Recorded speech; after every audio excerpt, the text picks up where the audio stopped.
aspirations of their past. Oh, it was so cool back in the day. Mm. All right. Pepperidge Farm remembers. Oh, God. Good afternoon, folks, and welcome to the Smudcast. This is episode 882. Mass Effect is more culturally impactful than Dragon Age. Why? I don't know. I don't really care, but I'm sure they're going to have lots of reasons to talk about one of our favorite franchises from 20 years ago or so. This is made by Knight1029. Came out in May, or just last month.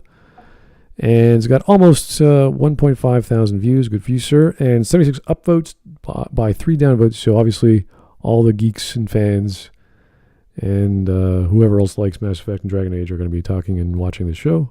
So good on you, sir. It is almost 28 minutes long. We're going to have a good time listening and talking about Dragon Age and the cultural impacts they had on culture. I don't know, the cultural impacts of gaming. I think it's quite a good video, but it doesn't devolve into the usual political bollocks. I hope so. That'd be nice. I'd really appreciate that. So the culture. Fingers crossed. Like, come on. Yeah, be good. I'm trying to think of the vox populi of gaming in 2007 and beyond. Like, there was the Mass Effect sex box on Fox News, which was goofy. There was all those advertisements on TV for Dragon Age when it came out. All those long, 2-minute long commercials, cinematic masterpieces. Yeah, and then they had the Super Bowl booth at Mass Effect 2's launch. There was all kinds of great marketing campaigns. Maybe the mainstream world knew about it. I don't know. There was that. Do you remember that Mass Effect? Those interviews, and there was that random rapper that was on. That was so good. He's like, oh yeah, I love the space guns and shooting. I don't know who this guy is. I've never seen this man before in my life. But he's famous, so okay, supposedly. Yeah, no. Will Wheaton was always talking about Mass Effect, and it was just this. Any geek that was big was talking about it. So Felicia Day. Yeah, she was. She's involved for sure, and geeky stuff back in the day. I think she still is, but I just don't know. Anyway, this is the thumbnail. Mass Effect apparently inspired Fallout 4. I had no idea. Alpha Protocol. I highly doubt that. And Deus Ex, maybe. No, I don't think so. When was Deus Ex? Deus Ex inspired Mass Effect ending, didn't it? Mass Effect 2, maybe. I don't know. No, Mass Effect 3's ending, because isn't there like the choices? Three choices at the end. That's the joke, though. And he actually put a tweet up, didn't he? Going, just finished the original Deus Ex. Really enjoyed those endings. Let me go to this little alcove and nuke everyone underwater. What a great option that was. Yeah. Anyway, I would say Mass Effect inspired the dialogue wheel, or the dialogue wheel influenced other games, as well as because of the pedigree from KOTOR, they already had the cut screen dialogue, and that was the sort of the thing that caused people to go, oh, I want video games to look like that. And Mass Effect BioWare went, yes, we do that already. Now we're going to jump to Unreal, and we're going to do voice acting with fully articulated faces in the face gen software, and lip sync it and do all the acting that way, and all the good stuff that we appreciate came from Mass Effect. So that's the inspiration, is the dialogue wheel and the dialogue itself with the cutscenes. Everything else is up in the air, because Mass Effect was stealing from KOTOR and Legend of Zelda and all kinds of other games out there. So everyone steals off everyone else. Dragon Age, I'm trying to think of all the options here, but probably all the other Obsidian games like Pillars of Eternity and Tyranny. You could argue Greedfall is a big influence. And of course, Baldur's Gate 3, we tend to think of that, and Divinity series, that's turn-based. And you could argue the not the comparison, but the the Witcher series as a result of, do you want to play as one character or do you want to play with a party in a fantasy setting? So those are your two options, Dragon Age or Witcher series. Mm-hmm. So yeah, they all influenced each other. I don't know what the argument is here, but we'll find out. So let's go. Yeah. David Gator, Dragon Age, responded to someone on Blue Sky saying, there seems to be more preference for Mass Effect than Dragon Age. Quoting David Gator, while I was at BioWare, EA always preferred Mass Effect. Straight up, their marketing team liked it more. It was modern, it had action, they never quite knew what to do with Dragon Age. And whether Dragon Age outperformed Mass Effect got the excuses. I don't care what EA thinks, because EA is not the developer, they're the publisher. They shouldn't have to think of what to do with it. It's a silly thing to say. It should be you, David, and the producers saying, or the director saying, we're doing this way. And you had Mike Gamble was doing a good job. So yeah, no, it was fine. You just had time constraints. Ask me, always just shy of the axe since Dragon Age Origins. This makes a lot of sense. If you've kept an eye on Mass Effect and Dragon Age, it seems that Mass Effect is just given so much more. But Dragon Age Origins had like a 7-year dev time or something like that. It was crazy. It took them so long to publish that thing. And then Veilguard was given 10 years. Supposedly. But yeah, they had 10 years. Look how much time Mass Effect's been given with each thing. Yeah. It was tighter. It was more focused. And you could say, I think Mass Effect 2... Actually, no, Mass Effect 3 was probably the same amount of time as 2. And funnily enough, even Andromeda, the sales figures match Mass Effect 2 sales figures, which is scary. So, given so much more. David Gator said that they liked it because it was more modern and had action. But is that the whole story? Mass Effect is so much more popular of a series, not in just terms of sales because Dragon Age Inquisition is BioWare's best-selling title, but in terms of how it... Yeah, but okay, look at as a whole. If you want to look at all 4 games on each of the series, including the Legendary Edition, I would say the Mass Effect series has sold more. So 5 million from Mass Effect 2, 5 million from Andromeda, 7 million from Mass Effect 3. Then you have at least 1 million, 2 million of the original Mass Effect. And Legendary Edition, we don't know. I'd say around 1 million too. With... Also, I'm just going to say this Dragon Age Inquisition is always boosted by the fact that they strategically released it so as not to be in competition with The Witcher 3. Oh, yeah. I remember that. So always put that into consideration when you go, well, it sold 12 million. Yes, because they moved it to a point where, didn't they bring it out before The Witcher 3? I don't know the release date exactly. Yeah, I can't say. Because they actually panicked. There's actually a thing going where they were panicking, going like, well, if we release this at the same time, the game's going to get destroyed. So they released it either the year before, or the year after Witcher. But I think it was the year before Witcher 3 was released, so that they could sell a lot of copies because people were looking for another medieval fantasy, and B, it was also a really bad year for gaming. So the game of the year would be tied up with Dragon Age Inquisition. That was... So we did it all. It was all tactical. That was 2014, yeah. Yeah, and I think Witcher 3 came out 2015. Well, it's kind of weird because I don't remember the marketing for Inquisition. I remember the poster. I remember like the E3 demo. I remember like, oh, it looks good. Like I wasn't that too...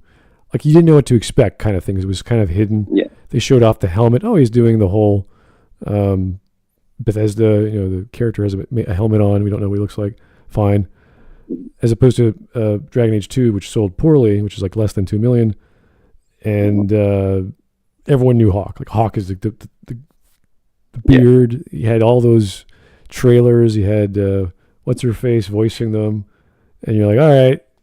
And it just came out. No, I will admit the trailer where he takes on the Arashark is more memorable than anything but Inquisition. Yeah.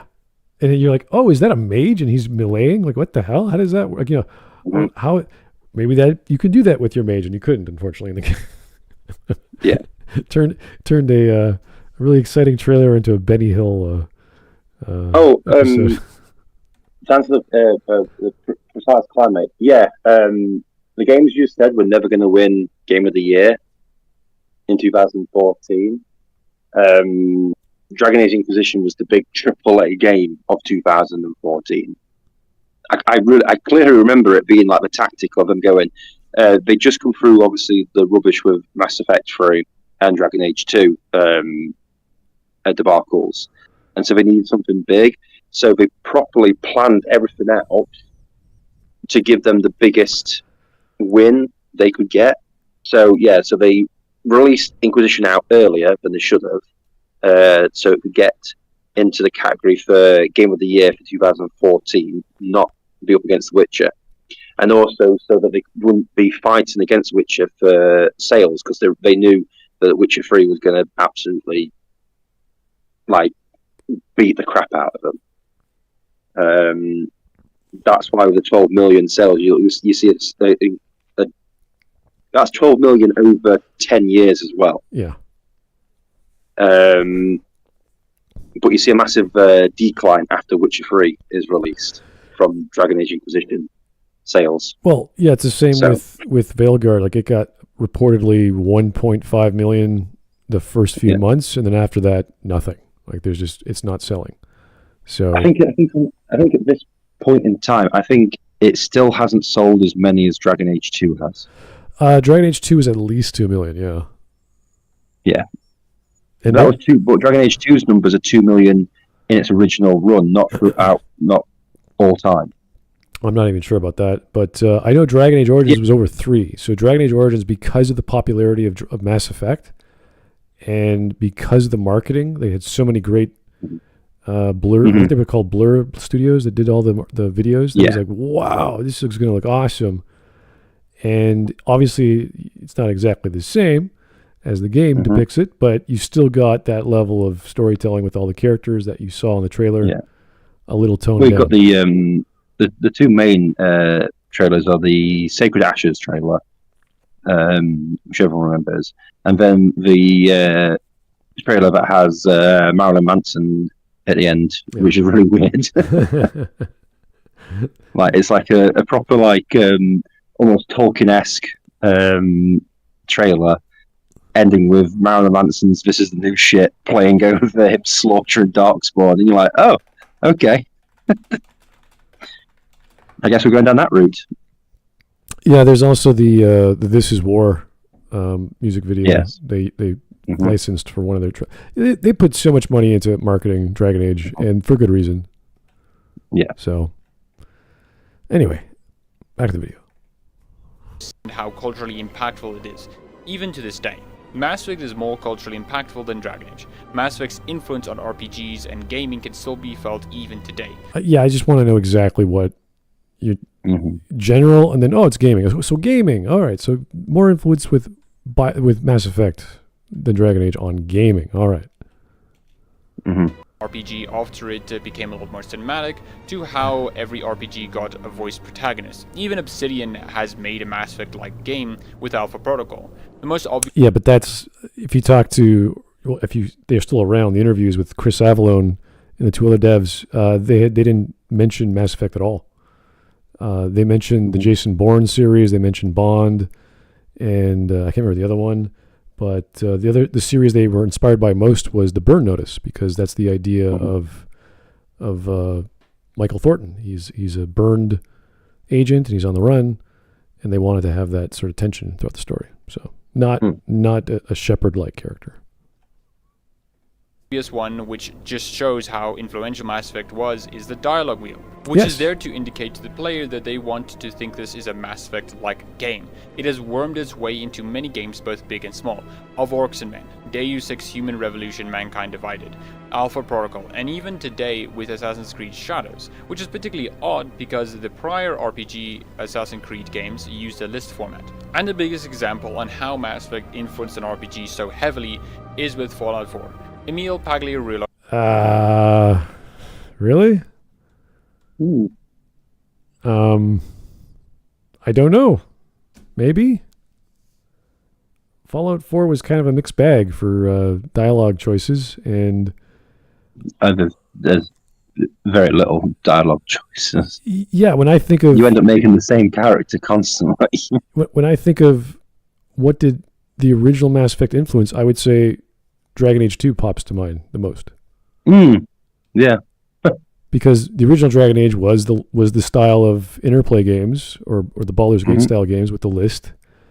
And then we went from that to, okay, we got to pump this thing out the door. How do we do that? Use what we have over there, but we're going to have purple, and we're going to put something in between. And if they did that, they actually was, if the Mass Effect team was inspired by the Dragon Age team to have purple Shepard, I'd be like, oh my God, this is going to be amazing. Like you could, like, because what ended up happening in Mass Effect 2 was Renegade you got rid of it. Well, Renegade became like the goofy, violent weirdo, and you're like, that's not what I wanted to do. It's funny because it's violent, because it's a more violent game. But can you imagine if they separated goofy Shepard and violent Renegade Shepard? Like, you would have had these really badass Terminator scenes in Renegade Shepard, and then you would have had like Princess Bride style stuff in purple. It would be so amazing. Like, it'd be so much fun, and it would give the voice actors and the writers so much more depth to work with. And instead, it's just goody two shoes. Everyone's great and diplomatic, or I'm going to kill you and laugh and make a joke while I do it. And like, It's like I try to go back through the Mass Effect trilogy, and I'm just struggling to do it because Shepard's so boring. Yeah. I can't believe how actually boring this character is. He is. Once you get the vibe, it's like it's a military, but it's worse than a military man. It's like a brick of a military guy, and he's so straightforward or so violent, and that's it. The weird stuff was the speeches at the start of the first series, where you could have this beautiful moving speech, and you're like, oh wow, I want to be part of the Normandy. I want to serve under this guy. This guy's awesome. I want to go help him out and man the guns or whatever. And that was inspirational. And they made a big joke about that in Mass Effect 2 with the Renegade options. And it was just like, let's get our people back. Like, what? It's like, that's it? That's your big pep talk? And then 3, it was like, oh God. So, like the difference between like the speeches, yeah. I mean, even the ones between Mass Effect 2 and 3. I mean, the Mass Effect 2 one is like he's actually making a speech to make people go, "Come on, let's do this. Let's actually go to collectors and let's kick their ass." And then against the Reapers, he's like, "Well, guys, together, all for one, that sort of stuff. Anyway, let's go." You stood there going, "That was it. That was your rousing speech. Excellent." Yeah, there's something off between the military mentality that they write Shepard as. Whenever he's talking to people, like say, was it Citadel DLC with talking to the love, like Miranda, like they're talking in the apartment, and she's describing her favorite seafood restaurant. He's like, yeah, it exploded, and like he could say all kinds of things. He could be suave, he could be goofy. He's like, yeah, something happened. Oops.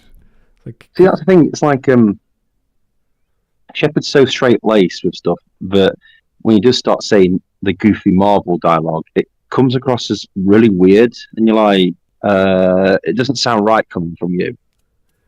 Oh, because you're so static. Like, there's that scene with Tali when you meet Tali for the first time in Mass Effect 3, and she's saying, I decided to become an admiral because of you. And there's this weird response from both Hale and Mir. And it's like, me? Like me? Like, it was this weird sort of like out of tone. Like, what are you talking about? Why would you be inspired by me? It's like you're her captain, you moron. What do you think? Like, you're the guy in charge of all this. You've literally been told, Shepard, repeatedly over 3 games that you inspire people. you saved the galaxy twice. Why would you be inspired by me? It's like, what do you mean? Did you miss that thing where when you were brought back to life, the elusive man told you, "Oh yeah, I brought you back to life because you inspire people to do the impossible." Yeah, you're a symbol. You just missed that. You're space Jesus. You saved the galaxy multiple times. You you destroyed it or brought back an entire race or species that nearly destroyed the galaxy. Like all these list of accolades. Like, why would you be inspired by me, Tolly, to be an admiral? It's like, you moron. Yeah. Oh, Shepard, I'm so glad your 27 IQ isn't being used too much. Use gun, point at enemy, pull trigger. Okay, that's great. Yeah. All right. And this is clear with his video. And you notice all of these dialogue systems are very similar, right? And we decided we were going to try to do something different. Oh, and of course we looked at other games as well. Games that are known for great storytelling and great interactions with characters, right? Mass Effect games, right? Telltale's games, all wonderful. And we knew that we needed to have voice protagonists. That was a big step for us. So we got Courtney and Brian, two amazing actors worked very closely with. And I've lost track, but Fallout 4 has something like 120,000 lines of spoken dialogue, and I think 40 or 50% of that is actually the player character dialogue. And so they had a lot of work over a lot of months. And we knew that was part of it, because we realized that when you're trying to relay emotion, the story that we wanted to tell in Fallout, which is, ultimately the story of you looking for your child. Yeah, but that's not all those lines. All those lines are everything else. You spend 20 minutes looking for your child. Yeah, that's like every other encounter that have nothing to do with you looking. There might be a line here and there, like, I'm actually looking for my son. You know what he looks like? Oh, it's even less than that. I've recently gone through Fallout 4 again, and yeah, I think I can count on like one hand the times your child gets mentioned. Yeah, because you find out very early on.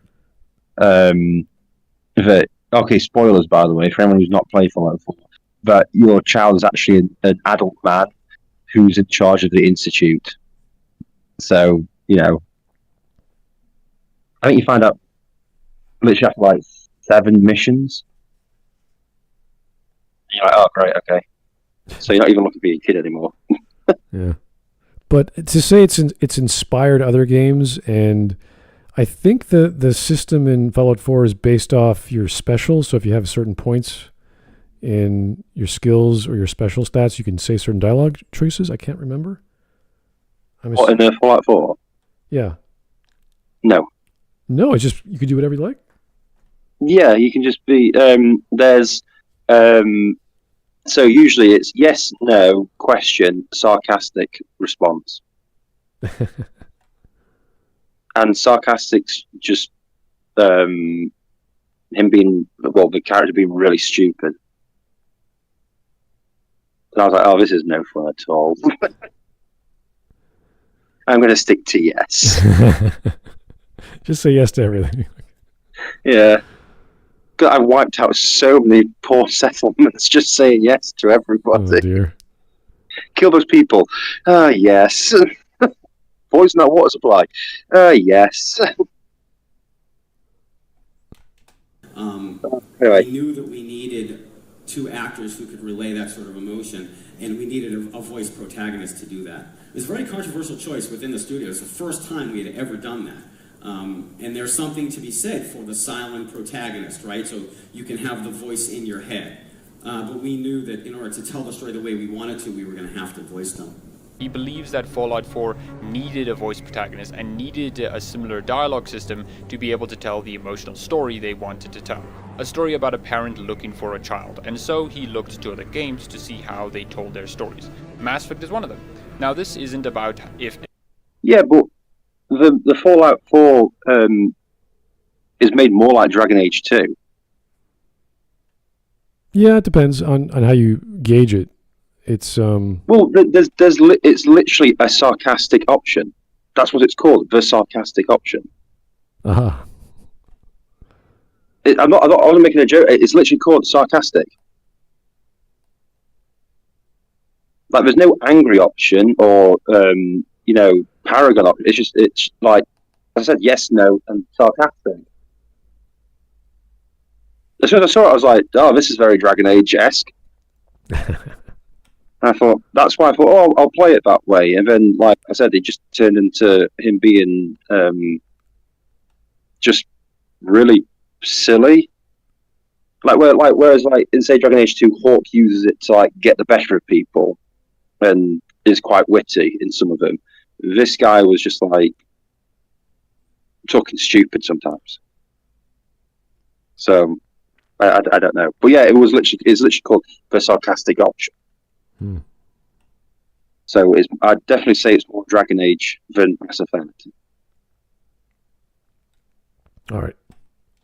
Emil did the right thing. I'm just demonstrating how Mass Effect influenced the gaming industry.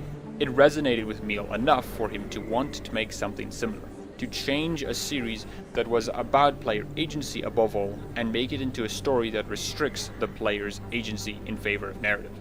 Side note, I do have to say that the whole talk is about how stories in games can be written like movies or shows, and he is sharing his experience with writing in games. It wasn't about how Fallout 4 was made.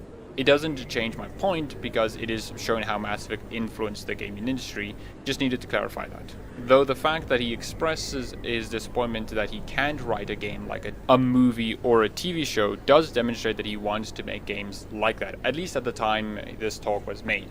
Which is why I feel Emil would work better at BioWare than Bethesda, because Bethesda games are system driven than narrative driven. Anyways. System driven. I don't know. I don't gameplay thinking. I think. You have to go through the narrative or the quest to get to the next part of the story, and that progresses your character. But I guess you could argue Skyrim is all about going off on the beaten path. Mm-hmm. So I don't know. Side note over. Even Dragon Age has succumbed to Mass Effect's influence, including voice protagonists, to the dialogue wheel, to have the impossible mission. Yeah, but that's the same studio. Like, they're going to have the same standards for their games. They're not going to. They're not going to be like, hey, let's not do voice acting in Dragon Age anymore. It's like, what? we worked on Origins for 7 years. What are you talking about? Yeah, like you say, they just had to be put it into Dragon Age 2 because they had only a limited amount of time, and it's just stuck.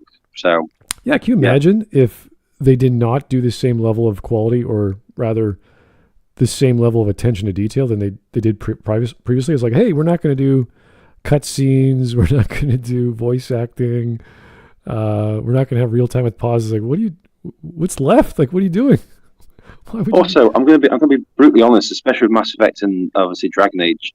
The cutscenes are usually just two people stood facing each other, talking very awkwardly. Oh, you mean? And it's not until you get. What are you going to say? I'm going to say, like, you mean in every Fallout 3D game where the whole world around them stops? Yeah. But in Dragon Age, the world around it still goes. Things are still happening in the engine. Yeah, but it's still just two people just stood next to each other doing hand gestures to each other. Or, it's not like the cinematic cutscenes tend to not have dialogue in them at all. As in, like, there's no talking really, or chance to talk or anything like that. When you actually get to your protagonist talking, it is just two people staring at each other, and then awkward animations. It's always like the finger point to thumb point that they do, or the awkward arm fold, or the hands on hips. Well, that's BioWare's dialogue cutscenes. They always have the camera on one face. They very rarely have the split shot or the full shot, so they show them in like a real time. It's always behind the head or one zoom in of the face, because it's kind of awkward to have this split, not as a wide. It's very awkward to have the wide shot unless it's far away. Yeah. Because then it's not. Because then you can see all the flaws and all the awkwardness, and the heads don't line up, and you have to be very, very cognizant of when you do that, because it's kind of like you have to do head tracking. And you don't have to do that, but if you're doing a cutscene design, you want to make everything feel like you're watching a movie or you're watching two actors on screen. It's very hard to do that because you're doing custom animation, and keyframing, and I wouldn't say motion tweening, but you're doing all these other blending of animation states, and that's extra time for the animators. So I don't know exactly what they did, but it's always done. So focus on the one character, have them say their lines, switch back or cut back immediately to the other character, and keep the scene going. Yeah, I get that. It's just the fact that when people look at the cutscenes that the Bioware do, it's like 90% of them are just one person talking to another backwards and forwards, shot, reverse shot, shot, reverse shot. And you know what I mean? It's not that impressive. So, all right. Mass Effect has a huge impact on games, even to this day. Dragon Age's cultural impact is there, but not nearly to the extent of Mass Effect. Not even close. How I see it, Dragon Age has 2 games that are the most similar to it, and it isn't even by much. Not at all. The most similar is Cyberpunk 2077, and that is only because it has, in quotation marks, origins. Why I say in quotation marks is because that is where the influence ends. The game is not structured like Dragon Age Origins. It is an open world. It doesn't have companions. It has a voiced protagonist, and its origins is not similar enough to what Dragon Age Origins did. Dragon Age Origins has an hour-long prologue, while Cyberpunk's takes about 20 minutes to finish. And I wouldn't even draw that connection, really. Origins is its own thing. I would draw the parallel to Mass Effect, in fact, because of the way the dialogue is done and the detail of the world and all the, like, obviously the setting of the city is much different than the setting of Mass Effect, but I think there's a better lineup between Cyberpunk and Mass Effect than there is with Cyberpunk and Dragon Age Origins. Also, talk about origins. Mass Effect has different origins for Shepard. Yeah, on paper, essentially. But it's pretty much like this. It's like 3 choices. Yeah. And you're like, oh, well, take 3 choices from Shepard. Is he, was it Earthborn or a Spacer? Is he Hero of Torfan or Butcher of whatever it is? And then another third final thing. I can't remember what it is. Well, it's the psych. Like one of them. Yeah, it's psych profile in the military, career profile. Yeah, and you get a 4-minute, 8-minute quest in Mass Effect 1, and that was about it. Yeah. So, and your mom might be alive. That's in one of the options. So. Yeah. Yeah, it doesn't really do much. I know that, but it's on the same level as this Cyberpunk thing. Yeah, exactly. Yeah. Whereas Origins is like an entire chapter. So. It's like almost like its own mini game. Yeah. It's not even a flashback. It's like, this is where you're living now. Yeah. And the world affects you. So I like. And also, what's great about the Origins is that you take one origin, but all the other 5 origins still happen. Oh, it's just the fact that because Duncan's not there, they go differently. Yeah, it's like, what if Duncan came this way? What would have happened? And you get to find out. Yeah. It doesn't have double meaning as Dragon Age Origins has. Characters from the prologues do come back, but not in the same way as returning to the alienage as a city elf. Seeing your home in yet another crisis, people you knew are now enslaved. There is more context, more drama that is at play. It is far fairer to call Cyberpunk's influence more on the Witcher series and Bioware in general. The second game is Baldur's Gate 3. With the people going, but it definitely is influenced by Dragon Age Origins.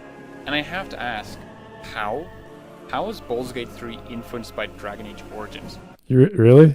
You don't know? Can I just say something? These closed captions, you're calling it Baldur's Gate. That's just the auto compute or autocomplete. Okay, so if you're talking about Baldur's Gate and Dragon Age comparisons, the party dynamics are pretty much what Baldur's Gate is, what Dragon Age is all about, the selling point, and that is pretty much why you play Baldur's Gate 3, is because of the party. Yeah. So there's so many character-driven quests, and I'd say more than Dragon Age, but that's where the inspiration came from. So you could make the argument that Mass Effect loyalty missions in Mass Effect 2 might have inspired Baldur's Gate 3, but I don't know. That's a bit. They were kind of hokey in 2 anyway, so. Like the whole game became those things. It was kind of goofy after a point. It's like, oh, we're going to save the galaxy, but first let's go save your sister. Like, what? Why? That's weird. I never got round to playing Baldur's Gate 3. No, me either. I'm just not, as much as I love Baldur's Gate, my mentality for Baldur's Gate has always been in the interplay world. So it just doesn't, when I see Larian Studios, I'm like, oh, that's a great studio. And I'm like, oh, why are they, I'm sure they did a great job and everyone thinks so. It's obvious they sold a lot, but I just can't wrap my head around it. And until I do, I'm going to be like, I still haven't played Cyberpunk. I'm still waiting for it to come down in price. Yeah. And I'm not in any rush, you know? No, I remember it came out in a terrible mess and it was just horrible. And I just thought, no, I'm not bothered. And then someone would say, well, it's been nearly 8 years now. It's got better. I'm like, no. Well, they're still coming out with DLC, and I'm going to wait until they have the definitive whatever edition. And I'm sure that will go on sale. And then because I specifically bought this box, I don't know, at the time of the release of, right before the release of Cyberpunk, for the RTX real-time lighting or whatever it was called. And I got the bare bones, like the lowest model that supports it, and no one's using it. No one's using the feature, so I'm like, okay, it doesn't make a difference anyway. So I'm just gonna wait till it goes on sale, and I'm in. It's like I've still got my old, like I'm still using an Xbox One. That's how fucking old I am, and so I can't actually play it on anything. And I just thought, I'm not buying a whole new console just to play one game. Yeah, I know. I just can't be asked, and I don't have spare cash like that hanging around. I have kids. I'm married. I don't have my own money. All right. These are poor things. It has cinematics, which, Origins had cinematics as well, but Dragon Age Origins also had them because of KOTOR. KOTOR impacted games similarly there you go. to Mass Effect as well. Like Mass Effect, it influenced Dragon Age. So I don't think you can say that Baldur's Gate 3 is influenced Baldur's Gate, love it. by Dragon Age, because ultimately it was impacted by KOTOR. And that team went on to make Mass Effect. Okay. Wait. Wait. Wait. All right. So I'm trying to just figure out this logic here. You can't say Dragon Age impacted anything because KOTOR did it first, and then that team went on to make Mass Effect. So are we just saying KOTOR influences everything? Yes, but I mean, there are two different teams. One worked on Mass Effect, one worked on Dragon Age, and I believe Dragon Age was in the works for at least 7 years, and it came out in 2009, I think. Yeah, 2009. Yeah. So that was after KOTOR 2 has already come out, which BioWare was not working on, and I'm sure there's some cross project influence, but. No, Mass Effect was inspired by KOTOR. Dragon Age Origin was inspired by Baldur's Gate and all the other interplay style games. That's why they have the silent protagonist and the listing of choices, not the dialogue wheel from Mass Effect. Impact does not come from itself, but from another game. Now, the companions can be attributed to Dragon Age, but companions in RPGs have just been a thing since RPGs. Now, you can say that Baldur's Gate 3's companions are influenced by... Bolski's 3? I love these captains. Fantastic. Bolski's 3. by Origins style of companions, and Georgians. George. The Russians are coming for George. Oh man. Oh, this is great. The companions themselves, like Shadowheart and Morgan, but that is just Morgan. Morgan down. a surface level. I want a companion just called Morgan now. Very different companions. The only similarity they have is that they both look somewhat goth and are involved with the main story. They both look somewhat goth. Level. The goths? They don't look goth? What are you talking about? They've got dark hair. They have black hair, so they're obviously goth. It's like, okay. Have you ever met a goth in your life? Did they defeat the Romans? Like, what happened? No, see, here's the thing. Is he, when it comes to like cultural impact and inspiring stuff, things have a lot of similar gameplay elements because there's not really much you can do in different ways. There's only so many ways you can hack and slash. There's so many ways you can do dialogue. So, yeah. I mean, because even the because he said about Fallout 4 being inspired by Mass Effect, it's not even a dialogue wheel. It's just 4 choices on the screen, and you just press a button. Yeah. Whereas Mass Effect was the Paragon Renegade system plus the information section. So that's obviously the way that BioWare wanted to tell their story through asking questions and just getting information and sharing. Whereas Dragon Age, Baldur's Gate 3, what was that other one? Disco Elysium.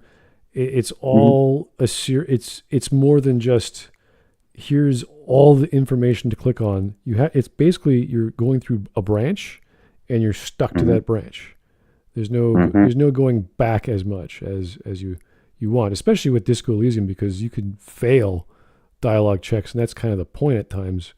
So that brings about different other branches, which is fun. It's just chaotic, and that's why Disco Elysium is kind of a black sheep of all these games, because it's so out there, and trying to make sense of, like, you have like 25 inner voices, and they're all unique, and it's just like, I can't.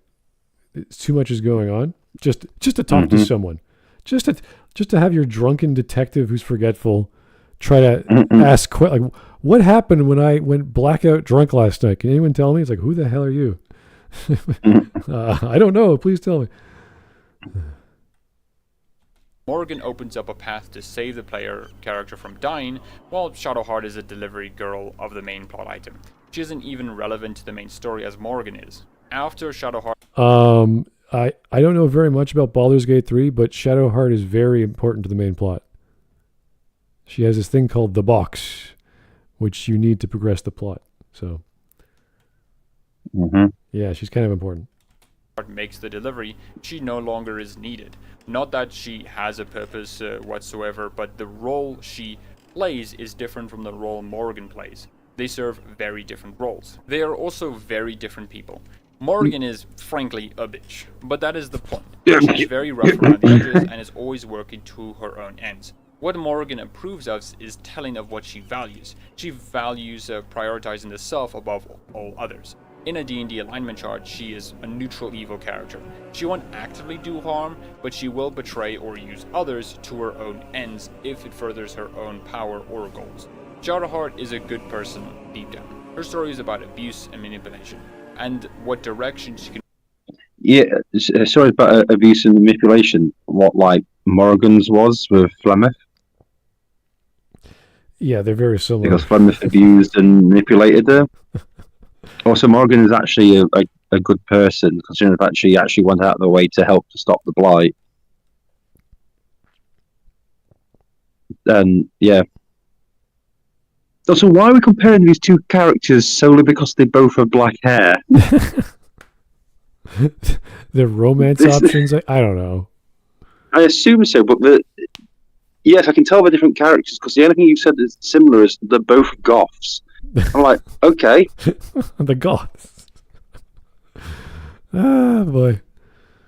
Well, apparently Mass Effect is more influential than Baldur's Gate 3, but, you know, he's running with it. He's trying. Yeah. Personality is built off of that. Let's she go. is someone who didn't start out the same way Morgan did. She had very kind and caring parents who valued her. She was kidnapped and brainwashed to be an eviler person. But despite that, her upbringing still shines through. She is a person who cares. Morgan's upbringing is complicated, and it would require me to derail the video, but the basic gist is that Morgan didn't have the greatest upbringing. I don't think it was abusive, but it was clear that Flemeth taught her what she felt she needed to have in order to survive, to look out for oneself and use others if needed. Shadowheart does not have that at all. Shadowheart. Oh, these captions. Shadowhawk. Can you imagine? Oh God! It's like more. I want to see a Shadowhawk now. The Shago. We must stop the Shadowhawk, Snake. Okay. Wait. Come back here, Shadowhawk. She'd probably kill you. Have you got black hair? Let me tell you how you're similar to Morgan. Do you have your makeup and white face paint so you can be a goth? Yeah. Oh man. Next time on Baldur's Gate 3. Baldur's Gate.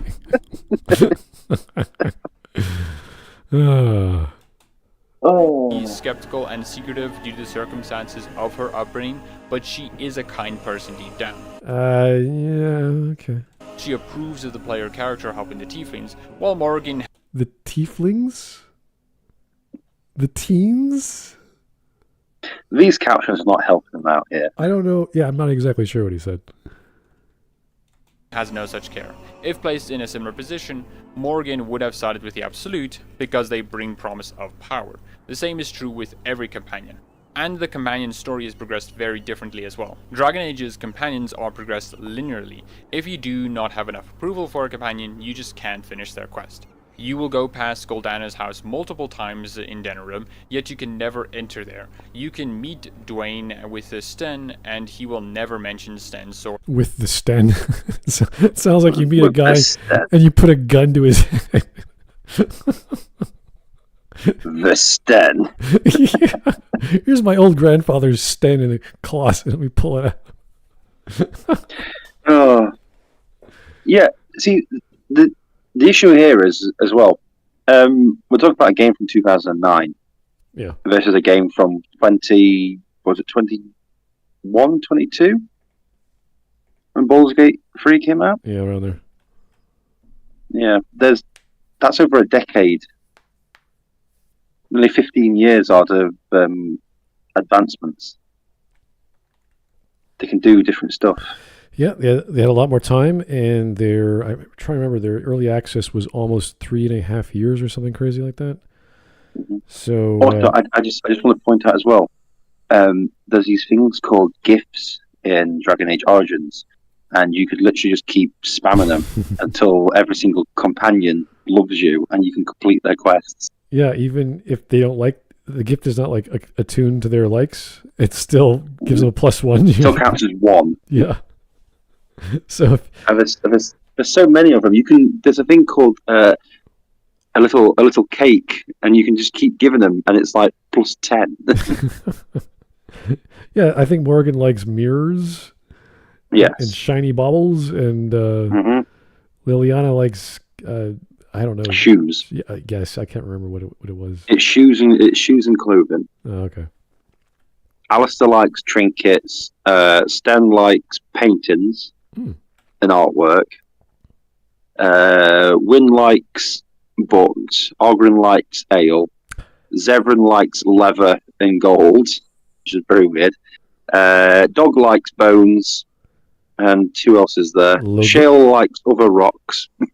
And Loghain likes maps. I remember that. Maps, yeah. Because you get them so late in the game, like, why do I have all these dumb maps? I can't do anything with them. And Loghain, I'm on your team now.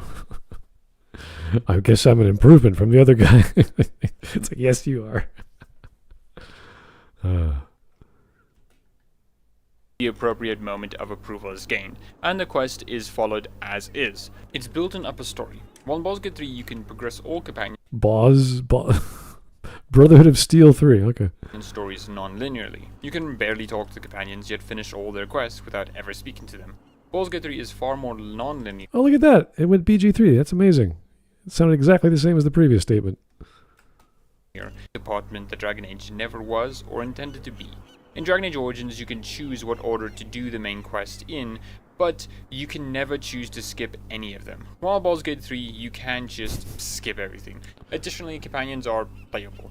That changes a lot. The game has to then consider what it's like playing as the companions, rather than just a custom character. The third similarity is that they're both I thought you could play as the other characters in Baldur's Gate. You can control them. I don't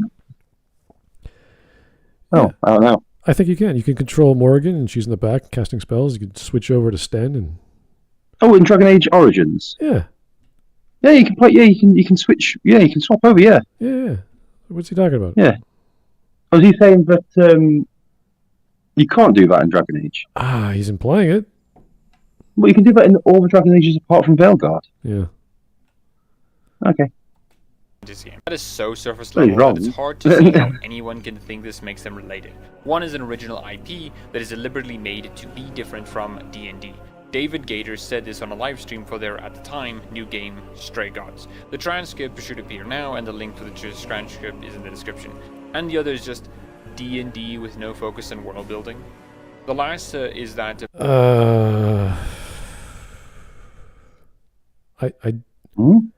I don't think either of that applies to both games, because Baldur's Gate is D&D with lots of world building, and Dragon Age is not D&D with lots of world building.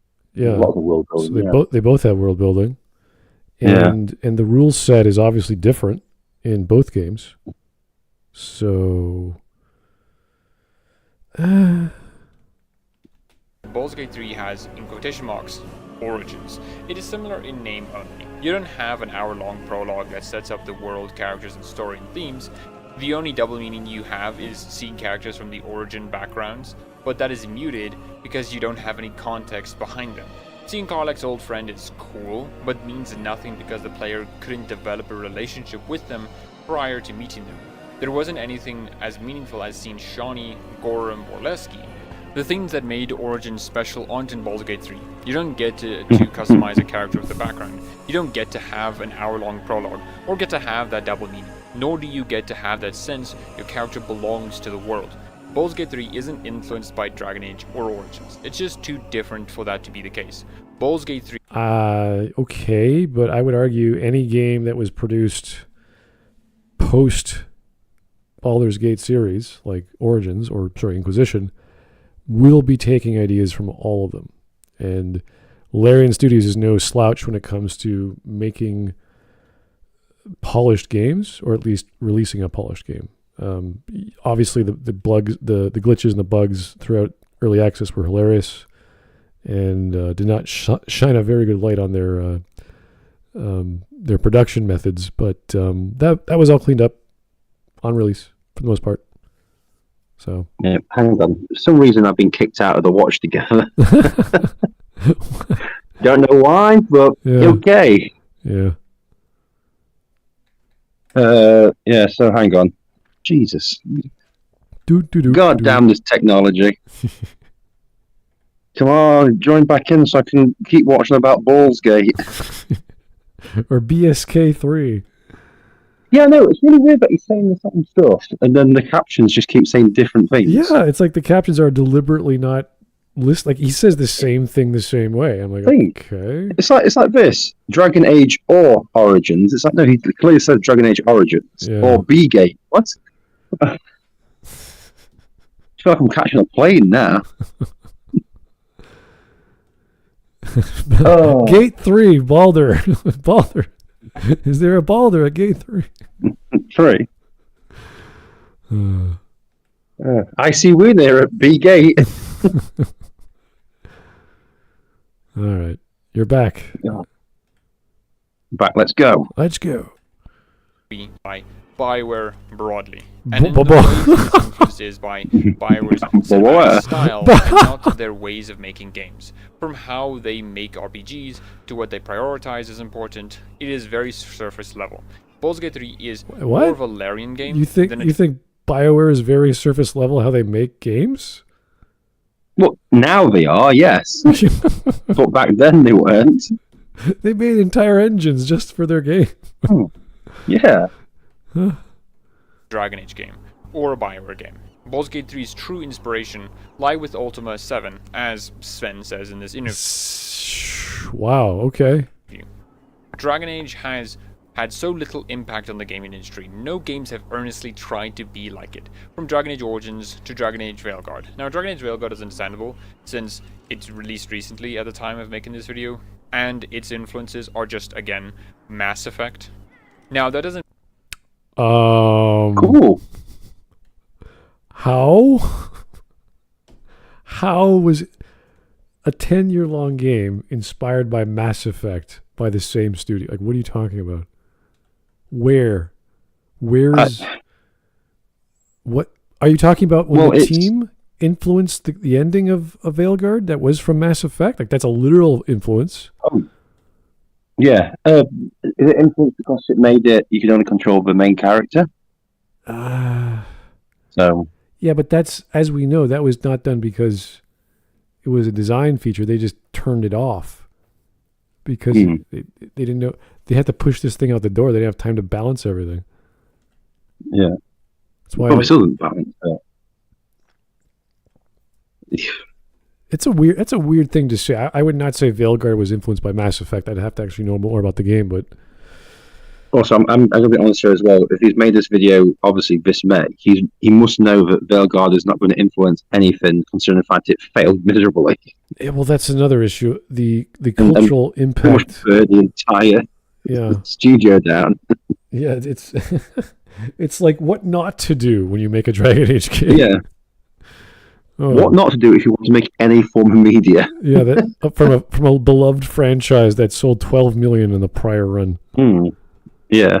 So now we'll talk about how many players we have, and you're like, oh, okay. So how many players have you got? Oh, well, we don't know the numbers just yet. Okay. Excellent. So somehow Veilguard was influenced by Mass Effect. We don't know. Mean it. There are plenty of good games that haven't had that much cultural impact, but are good games nonetheless. The Grand Theft Auto and Redemption series are great games, yet they have zero impact on... What? You think Red Dead Redemption and the biggest franchise in gaming ever had zero impact? Yes. Because nobody, and I repeat, nobody has tried to make a GTA clone.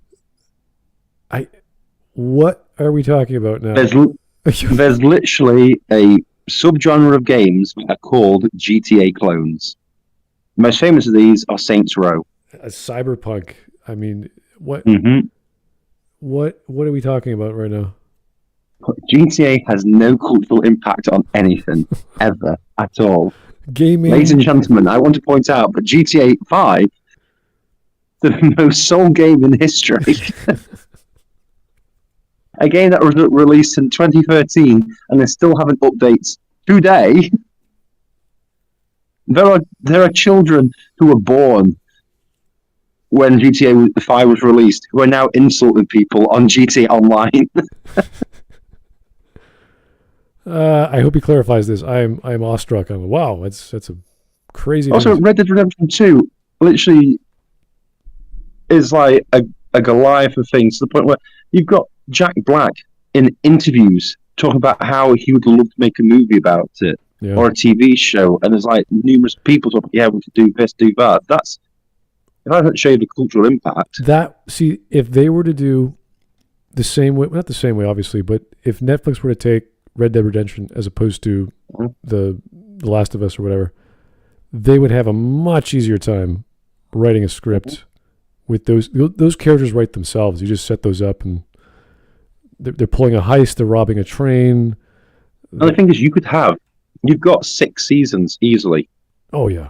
Red Dead. So much content. Each chapter, a season, done. You're not now doing like with Last of Us. Oh, well, we're just trying to extend the second game, which has like a really short story, into 3 or 4 seasons. You're like, okay, good luck with that. By having backstories of side characters no one cares about.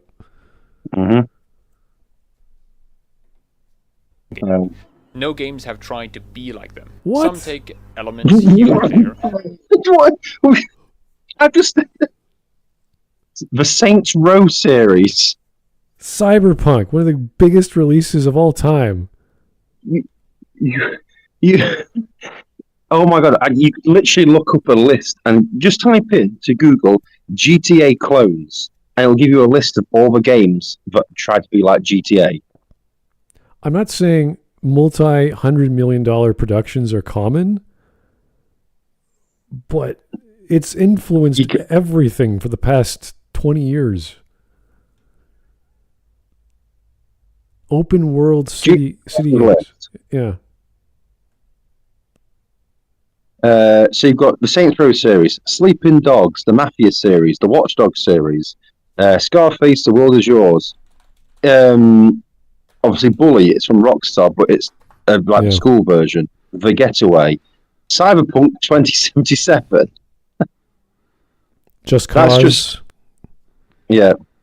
Yakuza.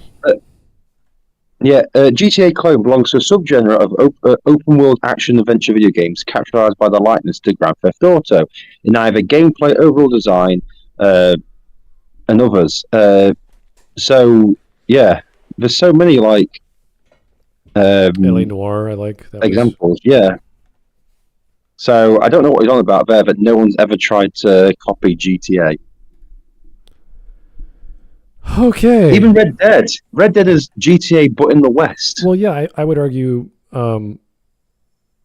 it's referenced by games like Minecraft.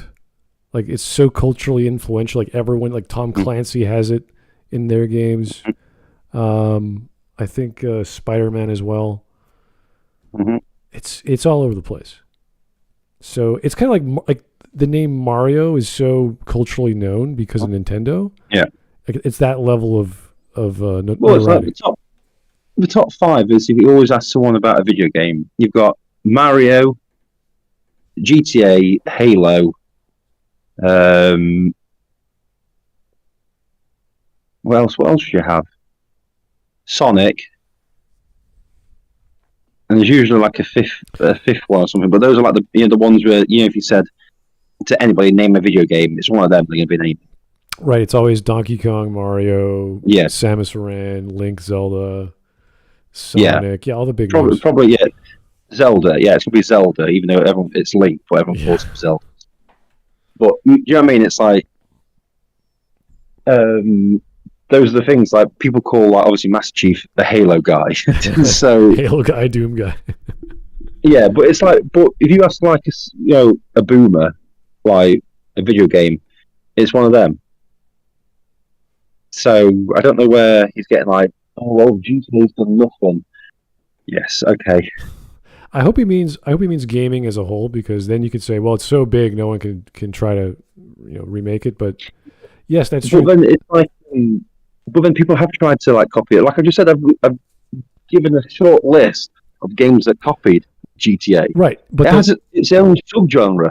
Yeah, it's its own style. Like, obviously, the world of GTA is too big for a smaller studio to emulate, but L.A. Noire came pretty close. They did GTA style content. Yep. Saints Row is the best. Was one of the best copies. I mean, Saints Row 2 is a fantastic game. Yeah, but it's clearly a GTA copy. There's Watch Dogs. There's only two of those, of course. Just Cause has about 3 or 4. Yep. And the idea is a fully interactive city. So yeah, I would say Just Cause actually has more interaction because of the destructions and the destroyable objects. But GTA 6 is going to have even more of that. So yeah, Yakuza 6. There's a lot of games that are like GTA, just not as big. Yeah. Anyway. To the same degree that Mass Effect has influenced RPGs. Yet that doesn't mean it is bad. Same with Breath of the Wild. Great games, yet very few games have tried to be like it.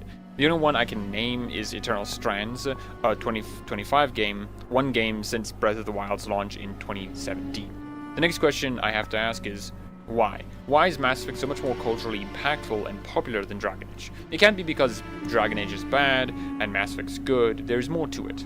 Momentum builds. Mass Effect may not be as popular as it once was, but it was hugely popular at the time, and that kind of popularity. Yeah, but built. that's not the reason why the gaming culture or gaming devs are inspired by, like, that's, you can take any game dev like Chris Avallone, and he was like, wow, KOTOR 1 really inspired me. I want to make KOTOR 2.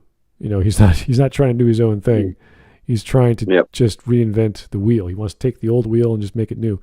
So, but games always steal from each other. So I don't know what exactly he's getting at in this regard. And if you look at the difficulty of Dragon Age and the popularity of it with Inquisition, I wish they had the systems of Dragon Age 2 in there, because then it would be fun to play. Then it'd be like, oh wow, I could talk to people and they could actually dislike one another, and there are consequences for that. And you can be a frenemy, and you could do all these fun things. That would have been nice with 12. Was it? They have 14 characters? I can't remember how many there are. There's so many. There's 12. No, there's 9. There's 9 companions and 3 advisors in Inquisition that you can keep. And they're all interactive. You could all talk to them. You all get to know them, and have all these quest lines, and it's not very fun. It's not interesting at all. It's there. Mrs. Hawk got bored of it. Yeah, there's like 3 other things I have to do, and I'm like, I'll just put the controller down, or I'll just take a break because I'm not too inspired to keep playing. It's one of those games. You're like, oh, it's just work. Gotta do. I got the DLC, but I never got the first time round for Inquisition. And I started it, and I just literally got to the first fight scene and went, I can't be arsed with this. I really can't be bothered. I've got better things to do. Is that the Jaws of Hakan or whatever it's called? Yeah, Jaws of Hakan, yeah. I was like, what the hell is this? The name of this? Yeah, I got that first bit, and I just went, why am I here? Yeah. What am I doing? Why does any of this bother me? I've got Coryphia officers out there doing stuff. I think, maybe. I don't know. He doesn't do anything, really. Oh, what do we call him? Corey the Crackhead? He was just so stupid. Out of his mind. I think it's best, because, like I say, when I've gone through the entire series with Mrs. Hawk, and you know when you have someone who's like a complete normie to video games give their honest opinion, you can tell what something really is. When she goes, oh my god, she found out that Corypheus from the Legacy DLC was going to be the main bad guy in Inquisition. She was so excited because she went, oh my god, I'm really looking forward to see what this character's like. I liked his little bit in the second game. She saw the first bit and she went, who the fuck's that? What the hell's this? Why is he gay? I was like, well... Well, in the second game, he was a booming voice and mysterious, and then you fought him, and his boss battle was awesome in the second game. In the third game, they turned him into some sort of lisping thespian. They changed his model around. He looks like one of those knights, one of those whites or whatever they're called, and they stretched it out, and they gave him all these weird lumps on his body. And you're like, okay, that's weird. And then he's a Dr. Claw. He's just a guy to. Oh, he's in the background. Oh, he's scary. You're like, what? What are you talking about? He looks so goofy. He's like 12 foot tall, but it's not imposing. He just looks like he's. I don't know. I'm just imagining this really skinny little body underneath that robe, with like tiny little feet, just tipping around. And he has to be immortal because he'd be snapped in two so easily. So he has to constantly be regenerating some other body or whatever. You're like, okay, that's goofy. So he sends off all his minions against you, and you're like, oh, another mini boss. This one is a mage. Like, ooh. Yeah. The other one's a knight, but he grows big. You're like, ooh. So like I say, when Mrs. Hawk was like, I don't really care if we beat this guy or not, I'm like, oh well, that's the mystery of the game all sorted. Yeah. She completely lost interest. She went through all of Dragon Age 2, interested in what was going to happen. Well, the characters were fun. The characters were Yeah. Even if it was just going around to Lowtown, at least that's where Isabella was hanging out. You could have some fun there and bring Meryl with her. And she loved the fact you could make, like you said, enemies with people, but they still talk to you. See, that's what I wanted to explore. I wanted to, if they made the system to have a neutral option, because it was always one or the other, the same with Paragon and Renegade. If they had a neutral option, which is what I thought they were going to do, because they had Purple Hawk, why couldn't you have neutral companions? That'd be great. And they were sort of on the fence all the time. She enjoyed the fact that she hated Fenris. She thought he was a broody, moddy git. Yeah. I was like, oh, okay. And she was really glad that at the end you can actually make it so you have to kill him. Or get rid of him. And she was like, but she was like, oh my God, this is great. You can actually like fall out with people. I was like, yeah. They can like not stand by you and everything. And she's like, great, I want to kill him. I'm like, oh, okay, that's a little bit bloodthirsty, but... But she enjoyed that. Obviously, going through Inquisition, she just went, oh, he's gay, that person's gay, that person's got daddy issues, they've got daddy issues. Oh, hi, Varric, I like you. Gay, more issues, not interested. Like, she couldn't care about Cole or Dorian or anything. She was like, I don't care. Well, kill them all. It's kind of weird because in Inquisition, you can get rid of some people. Like, if you get rid of, you can get rid of Sarah just because you can, because she's weird. Cole could leave. I think I've never had him leave, but apparently he can. Yep. And I think Blackwell can't. Like, all these things can leave, but you have to try. You have to actively get them off. Yeah. And it's just like, I don't care.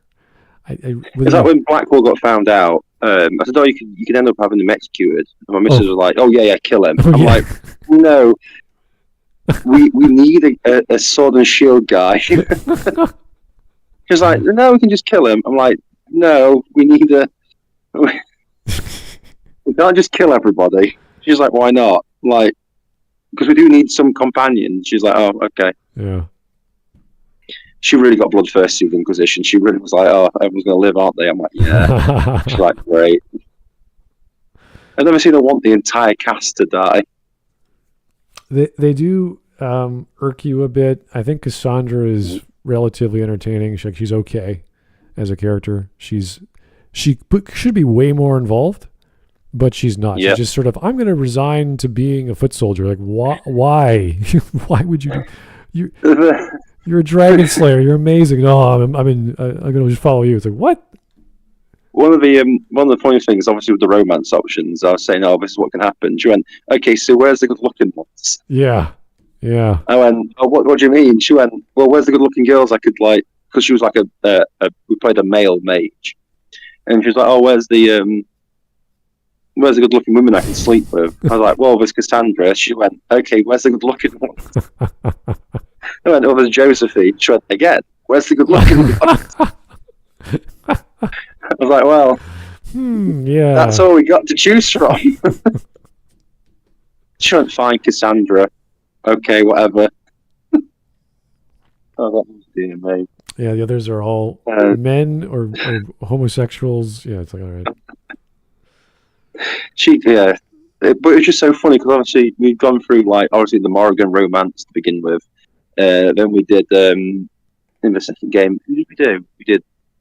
We ended up going with Meryl for some reason because I think she chose the wrong dialogue option. And ended up stuck with her. She went, "Oh, I wanted to go with Isabella, but oops. I guess I'll stick with Meryl." Eventually learned to really like Meryl with stuff, which was nice. And then with obviously Inquisition, she was like, "I like Varric, and could Hawk stay a bit longer?" I was like, "Oh no, he's got to go." She's like, "Oh, that's a shame. Do I have to keep playing now?" Yeah, it's weird how kill him, but I need a healer. Yeah, Dragon Age is sort of like gives you just enough space to get in the door, and you're like, "I don't want to be here anymore," and now you can't leave. You're like, "Oh." Yeah, I feel like the issue is Origins is so good it drags you in. And then it's progressively worse to the point where I want to go home now. Yeah. I've had my fill. Here's a Disney song in the snow when you lost everything. It's like, what? Is this a religious thing? When that first started, it was singing. My missus turned to me and went, "There is a skip button, isn't there?" I was like, "No, you can't skip this part. It plays and plays." She's like, "What, for like 30, 40 seconds?" I went, "No, it's good 5 minutes." She was like, "Oh no." While you're walking through the snow and you pause to listen to this weird priest sing, and you're like, "What the? Why?" The dawn will come. And you're like, "Oh, this is where we are at now." The chant was more interesting. At least that was like had all these verses and had all these numbers. You're like, "Oh, this is like a Latin phrase." Here it's like, "No, we're gonna do Disney musical." Like, why? Yep. And then we find a castle immediately after. It's amazing. It's just you sing a song and you find a castle. So yeah, we just finished that. And I actually turned to my missus and goes, "Oh, do you want to try the Mass Effect series and everything?" She looked at me and went, "No, I do not want to try it." That thing is, it's actually kind of simple. Like you play the first game, it's like, it's pretty straightforward. There's nothing too exciting, and it's all the side missions that are really goofy and fun. Mm-hmm. And then 2 is just a joke. Yeah, I was like, "Well, why not?" She went, I've just had enough of these sort of games."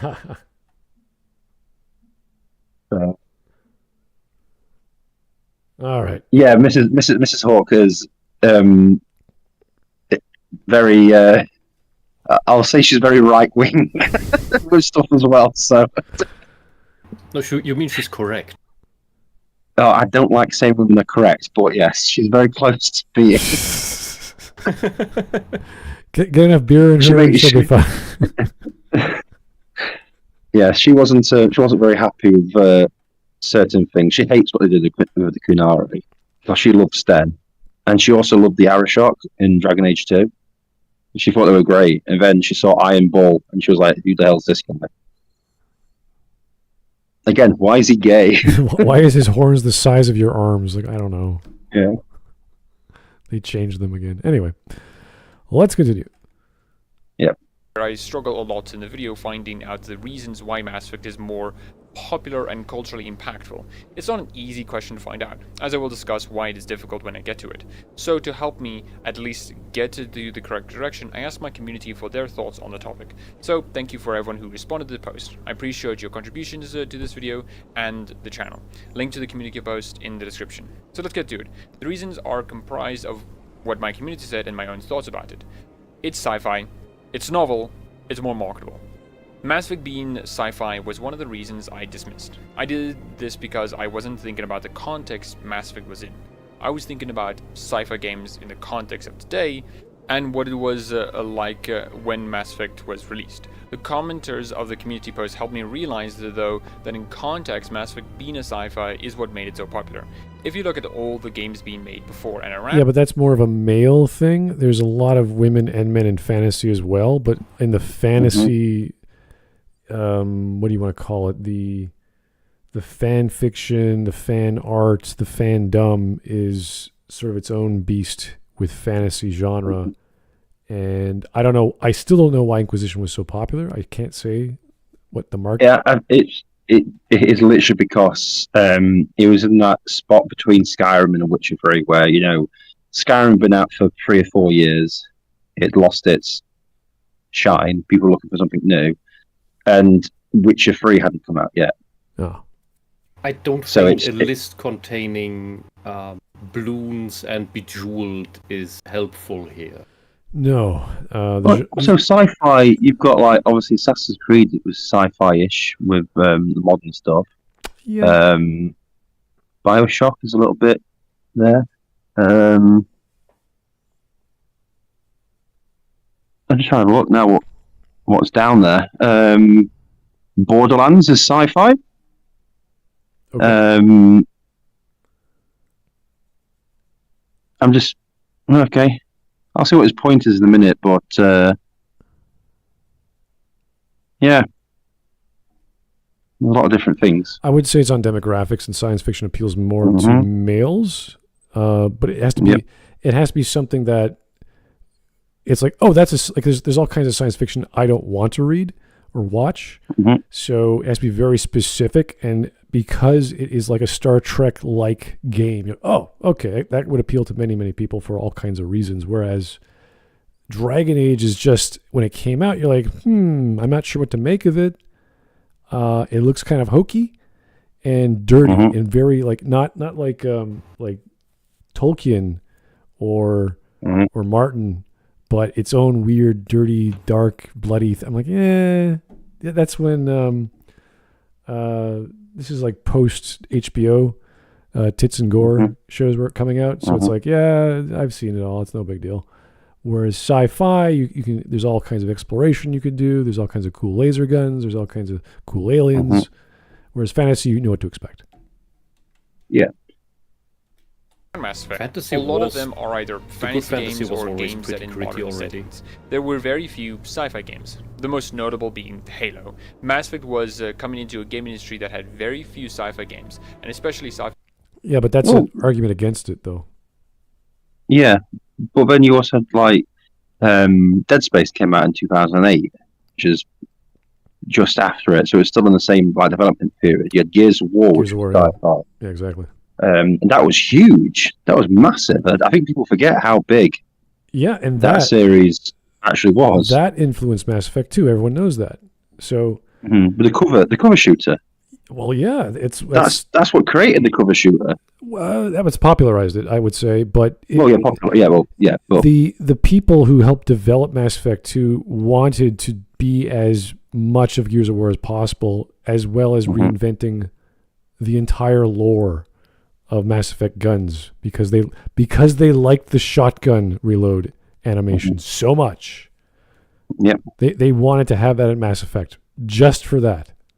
So they changed all the lore because it was cool, not because it made sense. That was the reason. If there's I can't remember his name. He was on Twitch about 7-8 years ago, and he was like a no-name dev, and he was in the meetings at BioWare, and one guy says, "This is cool. The pump when you expel a shell, and it cool. Like they wanted to do that animation because they thought it was visceral. They thought it felt good just to look at. So when everything has that, it's also nothing. So now all the Mass Effect guns do that. That sort of dumb. And in a stupid way too. You just tap the Predator pistol. You just tap it and expel heat sink. It was all this dumb shit. Like and as I say, when everything does that, you have no distinction, and therefore it doesn't stand out as cool. And everyone remembers all the ammo just lying around in Mass Effect 2. So you'll never run out of ammo anyway. Hasn't it cooled down by then anyway? Oh, don't, because the whole idea of it is just so fucking ridiculous. You have a gun that will never run out of bullets, and you're thinking, oh, well, I need to increase a fire output. Yeah. Like, right. So we created ammo, a limited ammunition, so we could fire more bullets at downrange. What are you on about? Yeah, so the lore is the Geth invented a new technique that would increase the RPM of a gun, but it would overheat. But to them, the Geth said, well, this is more tactically advantageous than having infinite ammo. And you're like, okay, that's crazy, but that's how the crazy psychotic robot communist people think. How about instead you would have an alternate fire mode that can overheat the gun to that point where you can use the clip, but otherwise you do the standard cooldown thing. Well, you see, a lot of great ideas popped up just because this is so stupid. And on the forums back in the day, someone showed an animation of a 3-barreled clip or a 3-barreled heatsink, where one heatsink would just be cycled to the next one, and that would be used. So the first one would start cooling down, and then once that one would heat up, you go to the third one, and by that time the first one would cool down. So we had all these better ideas to make sense of this stupid lore break, but because the devs or whomever the designers said, no, we gotta have that ch-ch sound, and we have to have the animation where Shepard taps the gun and the heatsink gets expelled. Because cool. Everything must be a shotgun. Or look like a shotgun. Everybody must like the thing I like. Now, I'm not against reloads. I'm not against the system, but you have to work within the existing lore. And they could have done that. They could have had like, you know how extended mags on, let's say, an Uzi or something in a 90s or show or whatever, they tape the two together, they flip them. They could have done something like that where it's like, oh, I'm going to get an upgrade and I have to wait to cool down. And instead of waiting, I just eject it and then flip the other one on. And great. Or do it with ammo blocks. They had a whole ammo block system they invented to do ammo pierce or armor piercing and all this other stupid shit. And you're like, oh, great. You could cool it down that way. It's like, nope, it's just a software feature. You press a button. Like that, yeah, the bullets were just, there's a block of metal inside the gun and a small sand grain sized bit is shaved off with each bullet. So you will never run out of ammunition. It's like, yeah, heat sinks, which are now ammunition. And you're like, While we have frictionless materials, which are amazing, but apparently the universe forgot about them as mods. So, I mean, that would revolutionize everything. Everyone also has built-in shields, which can stop the bullets, but they don't exist whenever someone gets shot. So they could never keep up with their own technology. Well, that was a problem with the cutscenes even in the first game. They didn't know what to do with that. So, yeah, Mass Effect is not perfect, and it kept getting goofier as the story kept going, and they screwed up the cane. They screwed up the missile laser. Don't talk about the fucking cane. Yeah, the cane is just... Well, who knows? No, there's also the Black Star, which shoots a small black hole. Just don't even start. That's so stupid. Like, not even kidding. There's a gun that shoots a small black hole, and you're like, what? Why? You're doing what now? But you only use it. You only find it once in one mission and use it once, and then that's it. You throw it away. Yeah, it's like you never go. Let's reload it. Let's research this and win the war. Just fire it once at the big bad. At and hope it doesn't eat the galaxy. This flying Reaper creature. And you're like, what? We could launch the setup. Why would you be worried about Reapers if you have a gun that can shoot black fucking holes? It's like the weaponry in Turok game. It's so goofy. Like, okay, wait, what are you doing now? We have a disposable gun we're finding on the ground that is only in one level, I think. It's to rescue the downed squad. We only rescue that lieutenant, the Turian lieutenant. Yeah, it's so goofy. You're like, oh, this gun is awesome. And then you're like, oh, it's gone. I can't use it anymore. Yep. Oh well. Yeah, Mass Effect. I'll never be in ever again. Okay. The Reapers are just throwing away like super weapons. Like, yeah, we don't need that. We don't need. Just a silly idea, black hole gun. Just throw it away. Give it to the humans. Let them have fun. Give them hope. Oh God. Like Mass, it felt new and compelling. Mass Effect's brand of space opera sci-fi was very new at the time, which leads into another reason. That sounds like a equipment for athleticism or something you buy. Yeah, it also just sounds like screw fix or something. Just like I'm gonna go get my new Mass some hardware Fit. store. My exercise bike Mass Fit. I got these work trousers from Mass Fit. It's so new and compelling. And it was novel. No game was really trying to do what Mass Effect did. Its sci-fi felt very original but familiar. It had the trappings of Star Wars and Star Trek. Sci-fi that made sense on how its setting functioned, with examples like Element Zero, and had the space opera of Star Wars, where characters and drama were the focus. Not really. Star Wars is an opera, but it's not the same style or feeling. I would say it's closer to like, not at Babylon 5, but in the vein of Babylon 5, where it feels like an 80s or 70s sci-fi, but it's a bit brighter. It's a bit more, everything's great, the world's great, and then there's the big mystery, which is also in Babylon 5. What's the big mystery of the galaxy? So that is closer to it. I wouldn't go Star Wars though. No, Star Wars is more the Conan the Barbarian of science fiction. Yeah, Yeah, Star Wars is just basically the basic hero's journey. Yeah, which is why people call it science fantasy. Mm-hmm. Yeah, people don't remember all of the lore and the codex, the huge amount of information in Mass Effect, the first game, and it was just this massive info dump, and they just hired an actor just to read it all because it was so much. It's like I found there's a subreddit about one singular planet from a codex in Mass Effect 1, and people have all these things about it. And I can't remember which planet it is, but it's such a nondescript planet with a very small paragraph. But for some reason, what's in that paragraph has made this entire subreddit of fans. That's how deep the lore is. Yeah. And that was just the writing. That was just the writers filling in the blanks. So if you wanted to read it, you could, but you didn't have to, and you just kept going on your mission. Yep. God, I wasted too much time. Was galactic, coupled with some amazing music, creative locations, and alien designs. It was the first RPG to put an emphasis of choices and consequences with a voice protagonist. Shepard is... Well, the promise of choices and consequences. Yeah. Yep. So it's like, everyone's like, their expectations start building, like, ooh, this is going to be great. And that's the idea. And it kept, they sort of held your breath through Mass Effect 2. It's like, nothing's happening. But I still remember being, how was I when it came out in 2010? I was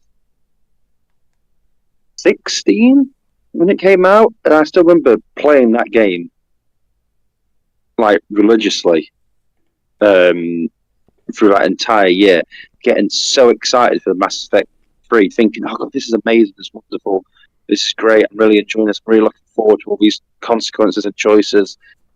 And then obviously Mass Effect 3 came out and it just turned into nothing. Yeah. Absolutely nothing. Yeah, we were there. Right. Yeah, that was something, all right. Mm-hmm. To the point where Andromeda suffered because they weren't there. No, I don't think so. No. The issue was they made a new protagonist who was so completely unlikable that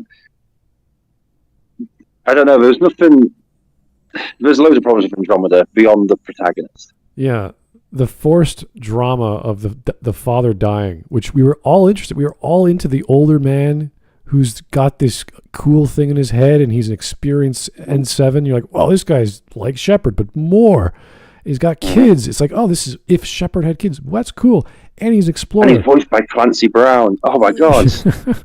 It could have worked. And then he does a really stupid thing where he could have repaired his son's helmet, but he says he throws it away and gives his helmet to his son as opposed to sharing the oxygen. It was like you're sitting there going, are you a survivalist or a moron? Like, what are you doing? This Omni panel, this Omni thing on your wrist has a micro, what's it called? Fabricator. It can make things. You can make a little shield over your face. Maybe you could use your fancy Mass Effect shields to breathe in space like they did with Joker in Mass Effect 2. You can do all kinds of solutions. Yep.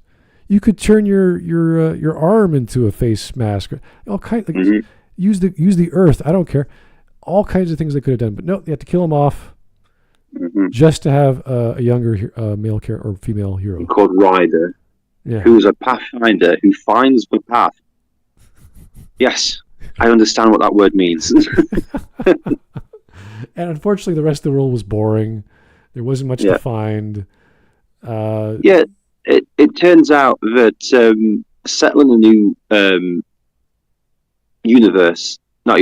a new galaxy, isn't that enjoyable when there's nothing there and you're not actually helping build anything.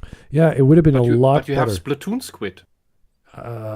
If there was actually interactive stuff that did not completely kill you, like if there, what do you have to do in scenarios like this? Is you have to give someone access to the universe and then take parts of it away. So it's like, oh wow, this new substance is food, but it also gives you the stomach aches if you eat too much of it, or something like. There has to be like a trade-off. There has to be something that you could interact with that is attainable, but also deadly, or something along the lines of a positive and a negative. There has to be a trade-off, and they never gave that. They never gave you. We went to this planet, and we found a new life form, and we could eat it, but it makes you fall asleep. Like, do something. Give us a condition. Give us a quality. Give us a choice to be made of, do we settle here where the air is, mostly oxygen, but also mostly magnesium, or where do we go? Like, I wanted something, the basic shit, the most basic thing. What do we eat? What do we drink? Where do we live? Where do we sleep? Where do we get our energy? How do we live? I wanted that. Just simple questions. You could have done it. You do that in any RTS game. You do that in any kind of base building game. How do we get by? How do we live? That's it. That was all they had to do. Instead, they gave us 2 aliens and a magical. Yeah, no. They gave us 1 alien. Oh, okay, whatever. I don't know. I can't remember. Because the same as. Oh, I don't even know what. The Angara. What's his name? Yeah. Angara. It's a pun. It's a pun on Angora cat. Oh. And they gave the magical terraforming old technology that can destroy or create a planet. You're like, really? You just find the magic thing that no one understands. It's just there. The same way you find, and your computer solves every single problem. Yeah, and it's like finding the Mass Effect mass relays. It's like, what are these? I don't know. It's another mystery, but they never get it. And it's like, okay, they're going to answer that later on, I guess, but when you find these things, it's like, oh, this is the answer to everything. This is the answer to every single problem we could possibly have. A terraforming magic device that's part of the planet. Yep. And they don't deal with it. They don't research it. They don't talk about it. They don't use it. It's just used once and it's done. You're like, what? Click the button. Next level. Yeah, well, it is only like a button click, and then you have to escape a death cloud, and you're like, oh, okay. This makes sense. I would love to have there been choices that just do something, as opposed to, do you build a military base or do you build a science base? I'm like, what's stupid? Don't even start a military base. No one has any guns. They didn't pack any guns. No, seriously, you look at like what they got. The Pathfinders are the only ones who have guns, and a few security on not the Citadel thing. And you're like, you all came to an unknown galaxy with no guns. You know what would have been interesting? Anything. Absolutely anything else. Water guns. True, obviously. But imagine there's a planet where there are horrible aliens that you really don't like, for whatever reason. Maybe the enemy. How about we use one of those terraforming devices to just make the planet completely uninhabitable, destroy it? Yes. See? That is cool. That is interesting. We wipe them out, and then we bring back the oxygen so we can inhabit the Earth. See, these are what you do in science fiction. You do big questions with potential ethical and moral ramifications outside of, is it worth my survival? Is it worth my tribe's survival? Can I do this, or do I need to do this for existence? And you're fighting with your friends, you're fighting with your leaders, you're fighting with the enemy. These are the stuff you should... This was ripe for all kinds of science fiction tropes and scenarios. And what did they do instead? They hired the team who made Need for Speed because they wanted exploration to be more fast. I don't know, where there's nothing to do. Oh my God! Yeah, I forgot we hired them people. Let's make a giant dune buggy map of a planet where there's nothing. Yeah, but nothing to do. They went, let's make this dune buggy and give it no way to defend yourself against all the enemies you'll be coming up against. No guns. I mean, you just get blown up. It's like, it's the no guns thing that annoys me. It's like, but people liked shooting the Mako. Yes, it was fun shooting people in the Mako. Let's take that away and just keep the terrible driving. Okay, great. Cheers. Thanks for that. They have this this military. I think it's a military concept called expeditionary force, where they send out scouts to survey and figure out what's going on. So they assess. Okay, is this the battlefield? Is this going to be a battlefield? Is this where we have to go next? And they come back and report. They have guns. They have all kinds of tech because they're agent number one on the scene. They need to be the most informed and most intelligent folks out there, spying, doing whatever, surveying, setting up networks, information gathering. That's what we should have had. And they sort of talked about probes, I think, before a mission, but it was all just, we don't know when the probe got lost, or the planet looks habitable, but there's weird phenomena. And you're like, oh, okay. That's it? Keep the Krogan weapons. Get a knife going. I don't care. Something. It's still though, I will admit, Andromeda has the best fight scene ever put on screen between two Krogans with very short arms punching each other. Imagine two Tyrannosaurus Rexes, instead of biting each other, they're trying to grab each other with their short. No, but imagine that. Very small arms punching each other with the most dramatic music you could possibly think of.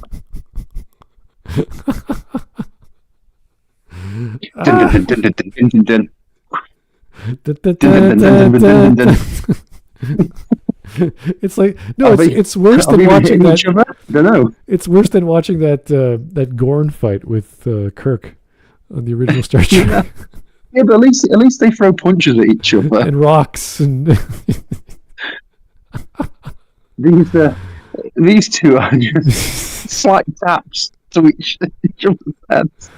Oh God! All right, let's get on with the video here. You can see why there's no cultural impact. Yeah, the cultural impact of the fight scene in Andromeda with two Krogans trying to punch each other. Oh God! Are central to the experience and how they shape and change the world. Shepard has no personality. There's no personality with Shepard. I'm sorry. Shepard has no personality whatsoever. this drywall of a man or a woman has personality. It's just we'll bang, okay? I have to go. I should go. No, I should go. That's his personality. I gotta go. No, it's that, and then it's that. Especially in Mass Effect 3, it's the slight rub of his chin. His sad chin rub when things go wrong. You're like, oh, that's it. That's personality, is it? The shoulder shrug. Yeah. Okay. Yeah. Games have a protagonist like Shepard, and very few games put effort into have your choices be imported across games. True. Every game that has tried either then BioWare has failed. By the word? He said BioWare. Oh, right. But the quotations picked up it saying by the word. Wow. I don't know why these captions are really struggling, because he's just saying the same words. Yeah. And they just keep coming up with like different things.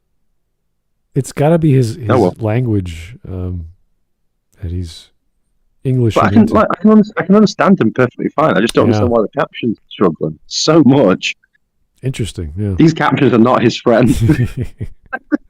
Either to keep it going or to make it as meaningful as BioWare does it. CD Projekt Red tried. Yeah. See, here's the issue. You're saying this in 2025, knowing full well that out of the two series that BioWare have now done with choices, neither of them have bothered about your choices. Like 100%. Mass Effect just chucked them all out the window with an email, and they just ended with whatever that was. It's kind of Veilguard decided to just not have any of your imports apart from who your Inquisitor had sex with. Yeah. Because they wanted to keep up the stupid soulless Inquisitor romance fetish that people had. And that was the only thing they checked, which is weird. Yeah. Which actually means that Veilguard can quite easily be classed as non-canon to the entire series. Because everything else doesn't matter. Yeah, it's got no connections to anything that's come before. So you could literally, say if someone else bought the rights, they could literally have it start, that first mission where it shows Varric dying, and then just go to a book closing and Varric going, "What a terrible story. This is what actually happened." And you could easily just carry on and just ignore everything in Veilguard. It's crazy. I was going to say they put more effort into tracking the romance options than they do the actual plots of. Yeah, but here's the thing. You go into your world, the world state, which is what the was, and who they had sex with, solely because the only thing that would matter is if you chose a female elf and had a relationship with Solus. Everyone else doesn't matter. That's the only reason they put it in, is because they wanted to keep that plot line going, which goes nowhere, really.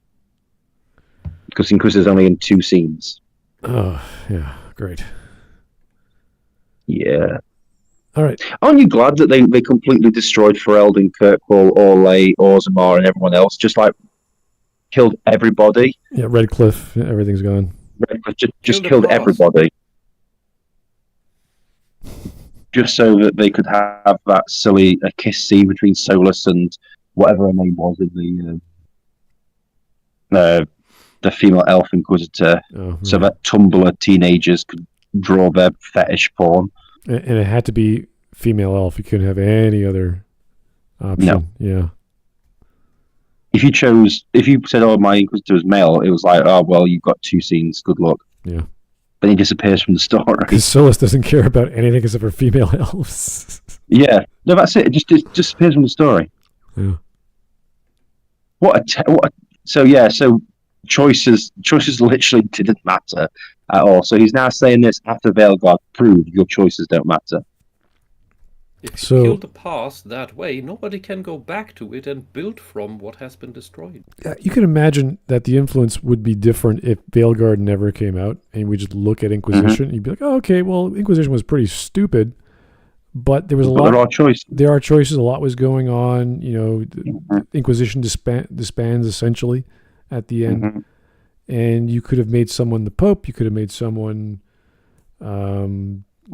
get killed. There's a few deaths here and there. So you choose who leads Orlais. You've got all these different little bitty things. Can we just ignore Veilguard ever happened as some fan work that they're not they are not making any other Dragon Age games. There's no hope on the horizon in this economy in Canada, especially Edmonton. No way. Absolutely not. Oh yeah, they're not going to do it. But if you what their goal was, and they've actually said this, is the reason why they destroyed everything on Thedas is because the new people who came in found it too difficult to write a story with so much baggage. So they wanted to wipe everything out. People. Hold on, yeah. So they wanted to wipe everything out and then to a different continent to pretty much reboot the entire series. That's like this means incompetent people that you shouldn't have hired in the first place and never paid at all. That's like being given like 17 sets of Lego that have like been half built for you. And it's like, "Hey guys, just finish it off any way you like." And they went, no, there's too many things I don't like. I want to get rid of it all and just get my own blocks. It's why they rushed. They are too stupid to put the blocks together. That's why they just said everything's the ancient elves, every single thing that happened, ancient elves. And then they did that thing with the executors, saying that, "Oh no, actually it's the executors that did everything, but they live on a different continent, so that's where the new story is going to be," because obviously Thedas is now just a smouldering pile of ash with only Rocky and his band of gay activists. So they're going to have to travel across the ocean to fight the executors. And it's like, nobody cares about these characters. Nobody wants another game with them. All right. We're more than halfway done, but he's saying some odd stuff. It seems to be very subjective where he's coming from. I mean, it's not a terrible video. It's not falling into the same trappings as other ones we've watched. It's just, it seems to be a very simple answer of why Mass Effect was more culturally. It's just more mainstream. I guess. It's not. And that's it. And I did say it sold more games as a whole, but that doesn't mean it's, I also remember just before Mass Effect 3 came out that it was being touted as like the Game of Thrones of video games. I can't remember the quote, but for Mass Effect 2, it was the Avatar of video games or something stupid like that. All right. But I think at some point with the series, it's like it should have been. I know it should have been the Game of Thrones of video games, but then they ruined it with the ending because at that point in time, Game of Thrones hadn't got to its ending yet. Dragon Age was before Game of Thrones, as was Mass Effect before Avatar. Yeah. Yeah, but I mean on like a cultural level, because at that point in 2012/13, Game of Thrones was going through its really like high point, where it was like I think it was season 3/4, where it was like at its best. Mm-hmm. So when Mass Effect was coming out, people saw like the storytelling of it, and they were going, "Well, Mass Effect could have been like the Game of Thrones of our, of video games and everything," but they messed up the ending, which was kind of poetic because Game of Thrones ended up doing that like 4 years later. All right. Let's keep going. Stopped with Witcher 3, where it was so disconnected from the prior games, choices that they just retconned, like the possibility of Toller's death. Katie Hudson, in a Gamer Informer interview, said Katie? Well, the idea of creating a trilogy that preserved your choices, not just throughout one game, but across the entire trilogy, was actually in the very original concept for Mass Effect and what the trilogy was about. And that's one of the things that I'm most proud of, actually, is that back in 2005, we announced Mass Effect. We talked about what it was, and we talked about that it was a trilogy, and that there would be this concept of being able to move your save game across. Now, it's very important to also mention that we build these games so that people can enter them at any point, and that it's a great starting experience, and that's how Mass Effect 3 is designed. In fact, better than ever, it's a great place to start in the Mass Effect universe. What? Yeah, once he started saying that, he had to start questioning what actually was he smoking. Let's start Dune in the third book. That's a great way to start. If you start third game, you watch Star Wars with Return of the Jedi. Well, just imagine if you didn't have Han Solo with you, or the Millennium Falcon, or Leia, and it's just Luke. Somehow Luke made it to the third movie, and you're like, how? Like the worst. No, it really is just you go, I want to watch Star Wars, so I'm gonna watch Return of the Jedi first, and that's it. It's like, well, you're not gonna know anything about it. It does encourage the player to go back and play the first game and the second game to get all the stuff you need. Because if you just play without a save game in Mass Effect 3, you're gonna hate the game. You're missing out on so much content. Mm-hmm. I'm not sure what the maximum points you can get for the EM. You can still complete it. Oh, you still okay? Oh, jeez, really? Yeah, I've done it. I've done a playthrough. Just starting from Mass Effect 3, and it's you can easily just do it. Oh god! And I was playing Renegade as well. Oh, geez. Like bad choices and everything. Yes, still managed to do it. I actually called my character Dickhead Shepard. And oh god! Yeah, it means nothing. Yeah, you can just get enough. So. Yeah, that's pretty sad. Well, you miss out on a lot of content, unfortunately. But it does encourage you to go play back the original.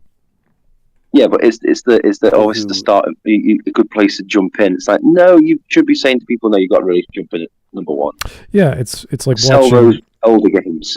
It's like watching the 5th season of Babylon 5. You're like, what? What's it's not that. It's like watching a Call to Arms and then going, wow, that was a Babylon 5 season. Yeah. It's like, yeah, the very last movie. Okay. Band of Brothers. The last 2 episodes are good enough. Like, no. Yeah. Highlander 3 is a great way to start a series. It's like watching Highlander the series. The idea that you create a character and then these choices and these relationships actually span huge game titles. That's something that's never been done before, and I would argue... Suikoden did it. Wasn't that big a deal, but you could import stuff to your second game, and Suikoden 3, so it didn't really matter, but you could do it. You might never be done again. It's very hard, very expensive, very complicated.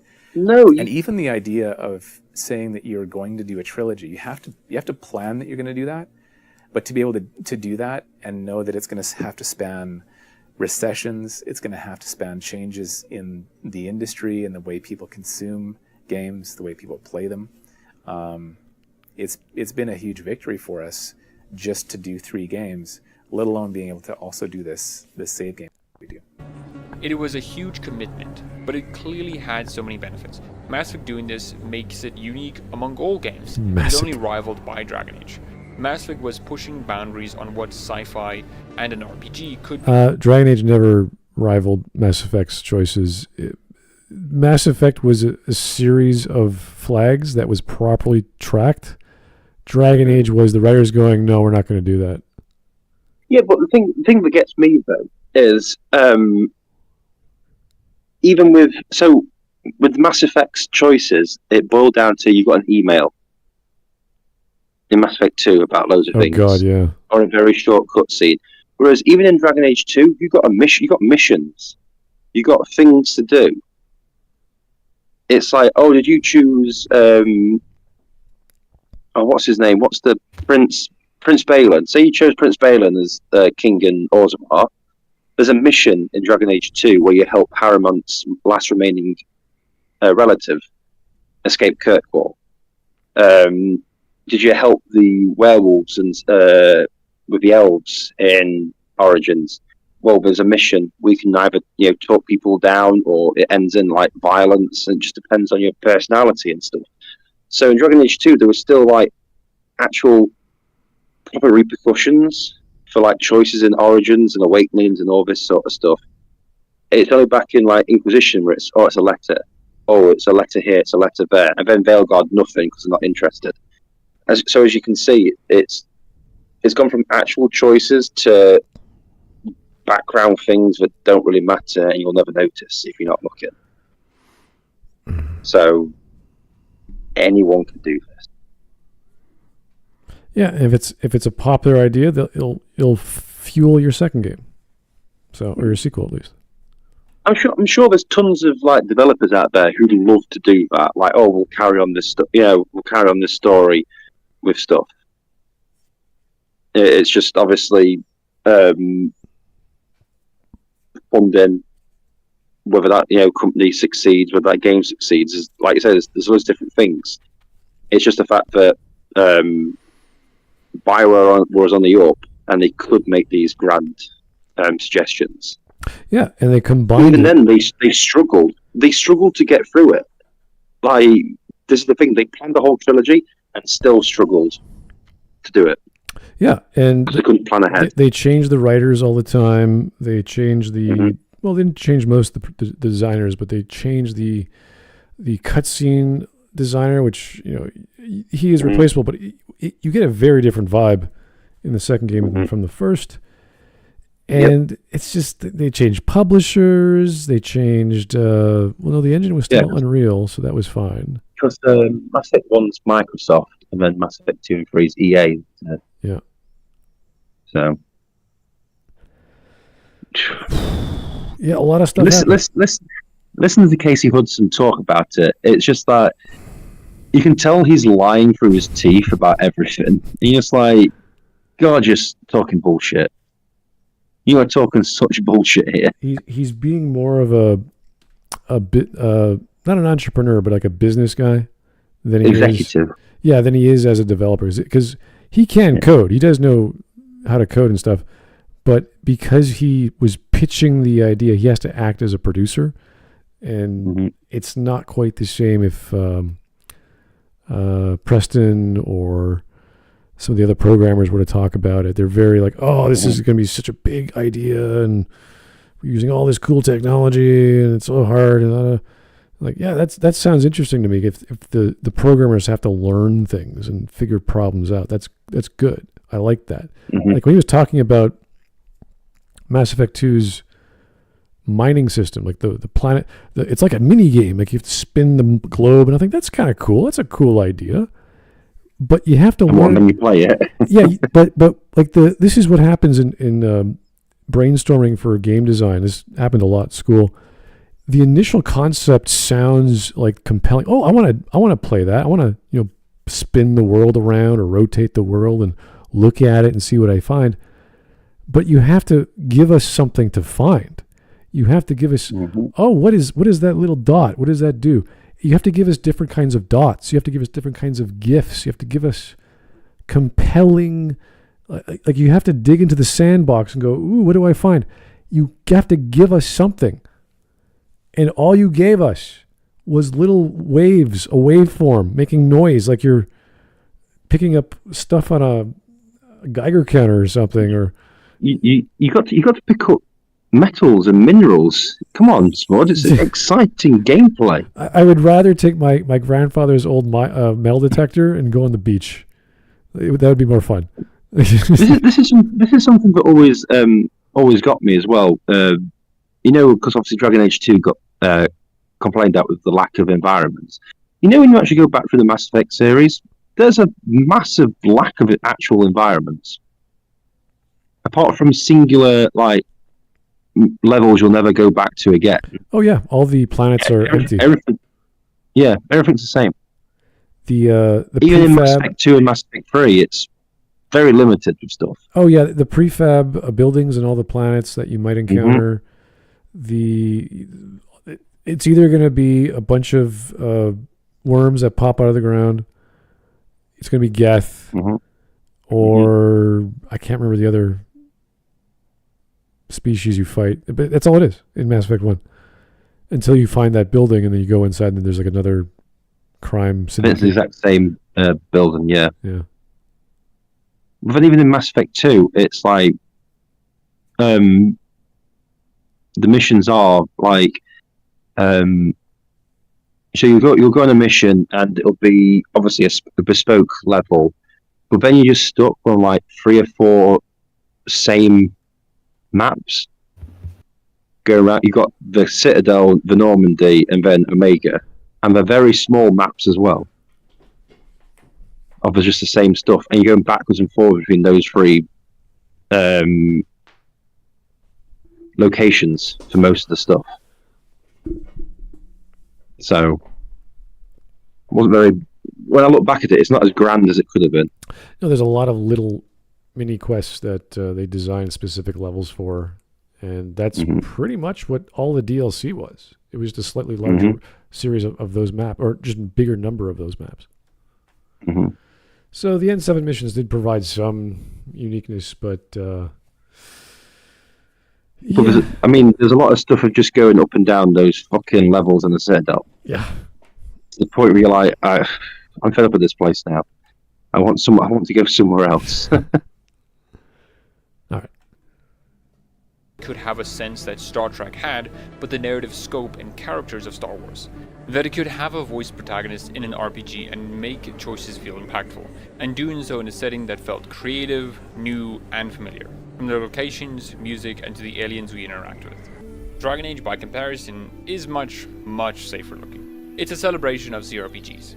It's ultimately a retread of what was before, not pushing what an RPG could be. It's the best the genre has to offer, but it doesn't do anything new and novel. Its gameplay harkens back to the well-walked grounds of real-time with pause gameplay of Baldur's Gate 1 and 2, and its Infinity Engine siblings. And its setting looks very generic. It has elves, dwarves, and humans in a medieval setting. Its original race is literally just tall humans but grey, and its art style is generic fantasy.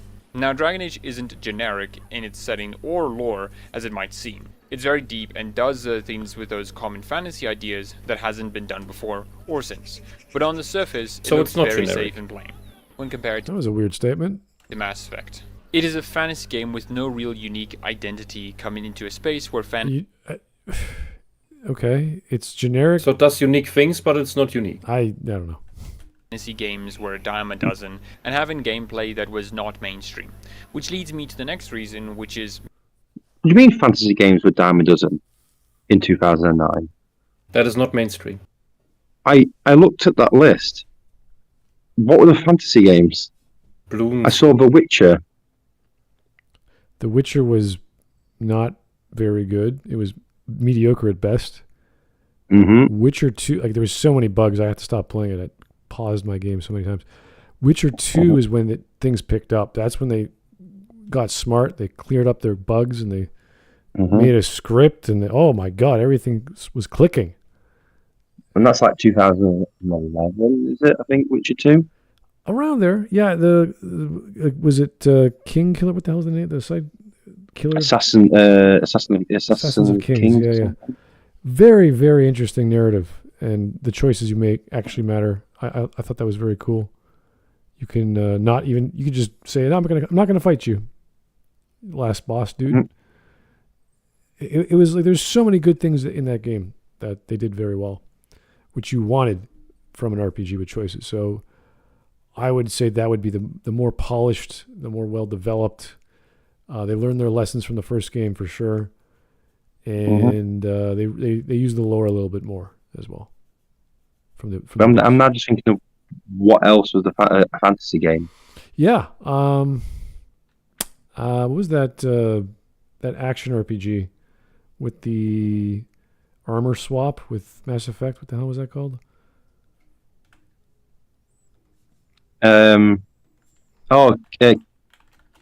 Knights of Amalur, Kingdom of Reckoning, is it something like that? It was something. I can't remember. I think it's Kingdom of Reckoning. I can't remember, but I know what you're on about. But that was a bit later on, actually, isn't it? Yeah, I can't remember, but there were fantasy games out there. I don't know what Diablo was doing. I can't recall. Oh, jeez, it's been a while, but nothing really stands out as large fantasy. Oh, Kingdoms of Amalur: Reckoning. There you go. And that was released in 2012. Oh, really? So Mass Effect 3. IGN gave it 9 out of 10. Of course it was. Yeah. I thought it was terrible. Yeah, I don't remember. I don't even remember it. I was like, I just heard of it. I started playing it and thought, no, I'm not interested in this. It's boring. Let's play Dragon Age. Yeah, it is kind of tricky because when you're talking about fantasy gaming, it's really that attitude that I have with fantasy stories or fantasy genre in general from 40 years ago, 30, 40 years ago, where you're like, it's all been done. It's kind of not that great. You really got to sell me on a new idea. It's always swords and sorcery, and you're like, don't really care. So when they do a space game, like, all right, same company did KOTOR, it's got to be good. I could think of more sci-fi games around Mass Effect than I can think of fantasy games around Dragon Age.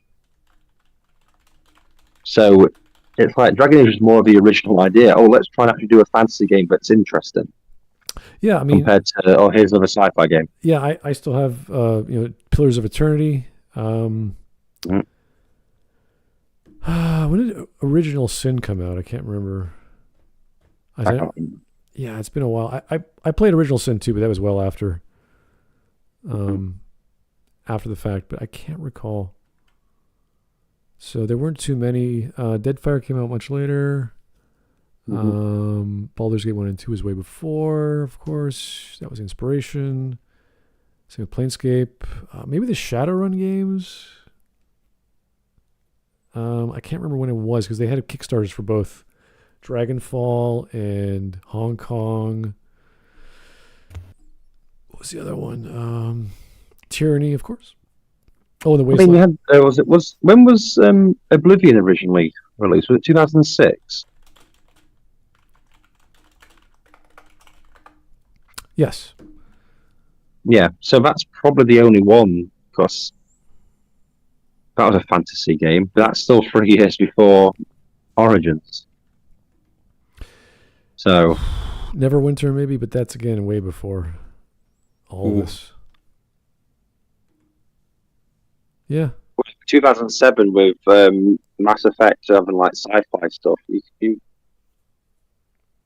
quite a few different ones out. Yep. Well, just sci-fi. So It also, again, it depends on the demographic, who these games are appealing to. Mm-hmm. And I would say it's mostly young men and older gamers who like the genre. So it makes sense.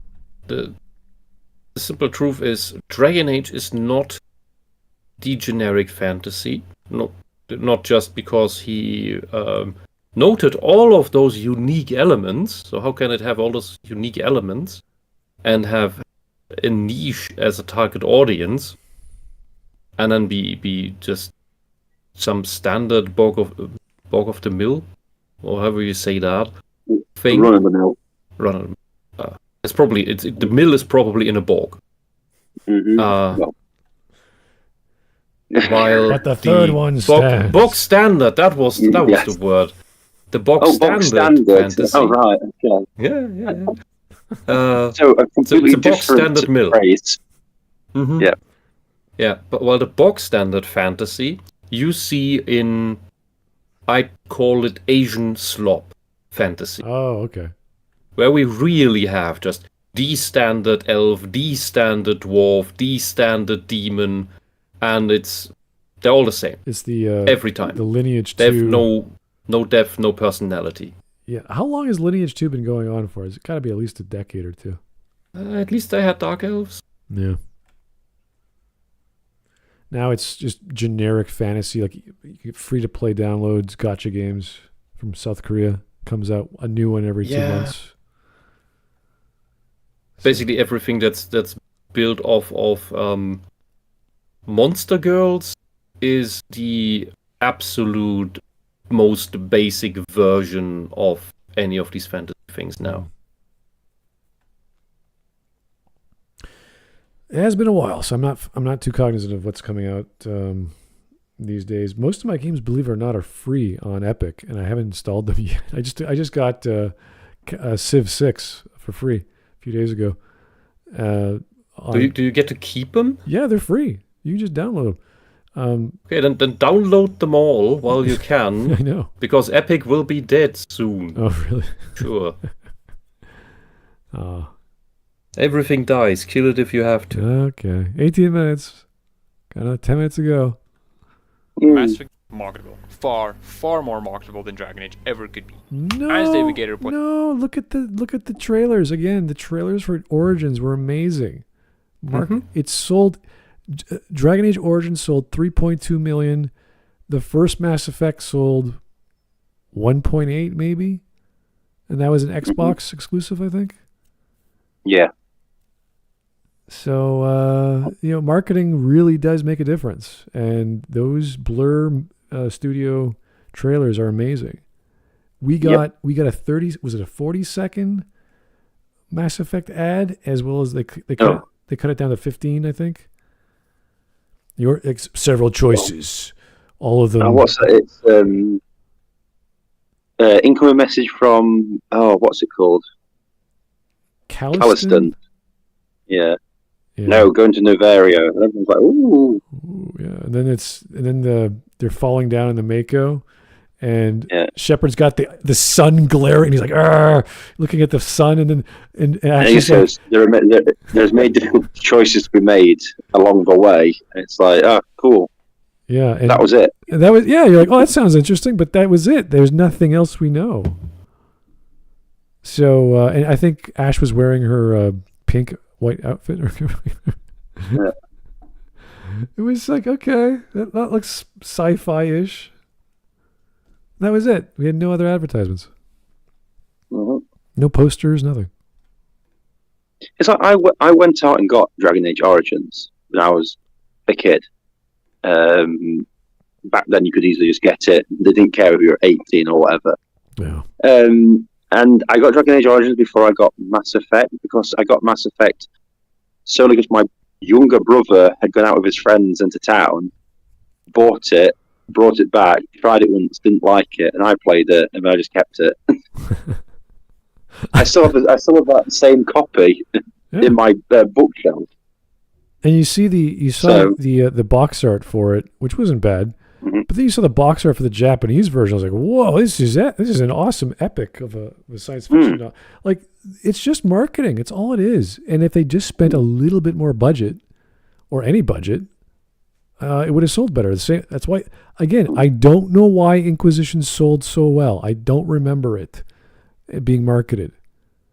Something. It was honestly the only major AAA game. I mean, I know people kept saying, like, obviously, there's this, like, Shovel Knight, and there's this, and this. It's like, no. Trust me, this was the game of the year. It was because that's all there was. The only thing anyone, it was the only thing anyone was even like knowledgeable about. Yeah, by default, you win. It's like, thanks. Yeah, industry. It's like imagine, say 2010. You bring out a Mario Kart, but you've got Call of Duty Modern Warfare 2. Yeah. And it's like, well, everyone knows who's going to win. That's going to be the game that everyone buys. And they go, oh my God, look at all these sales numbers. It's like, yeah, you're up against Pinky Ponk's Pink Adventure and Teletubbies as seen on TV. It's like, yeah, we knew which video game was going to win. All right, let's keep going. Bio developer Mark Darrow said, the N7 logo is just some iconic imagery. The simple and clean design, the contrasting colors of red, black, and white. It's simple and immediately recognizable, and unique to Mass Effect. Dragon Age doesn't have that. The closest it has is the Grey Wardens, but their logo is far more complicated, and That's like the most common, well, not the most common, but if you look at any medieval style heraldry. Yeah, it's always griffins. There's a lion, there's a griffin, there's a snake, unicorn. Yeah, there's always some sort of beast. So did you know that the we have that thing in our city hall? Yeah. Yeah, the national animal of Scotland is a unicorn. Really? Yeah, and the national flower is a thistle. Yeah, but only a Scotsman would choose a flower for a weapon with which he could poke out the eye of an Englishman. Well, yeah, but can you imagine, like, going, we need a national animal. Yeah, let's use fictional animals. Magical beings. But what else do they have? Sheep? Leprechauns? That's Irish. That's Irish. Oh my God. I'm thinking magical beings. You've angered at least 2.5 million people. They're drunk. They have no idea. But they have problems right now. But again, like, in England, it's a lion, and I still don't understand where we got a lion from. There's no lions in northern Europe. Well, exactly. There was Henry the Lion. Well, I beg your pardon.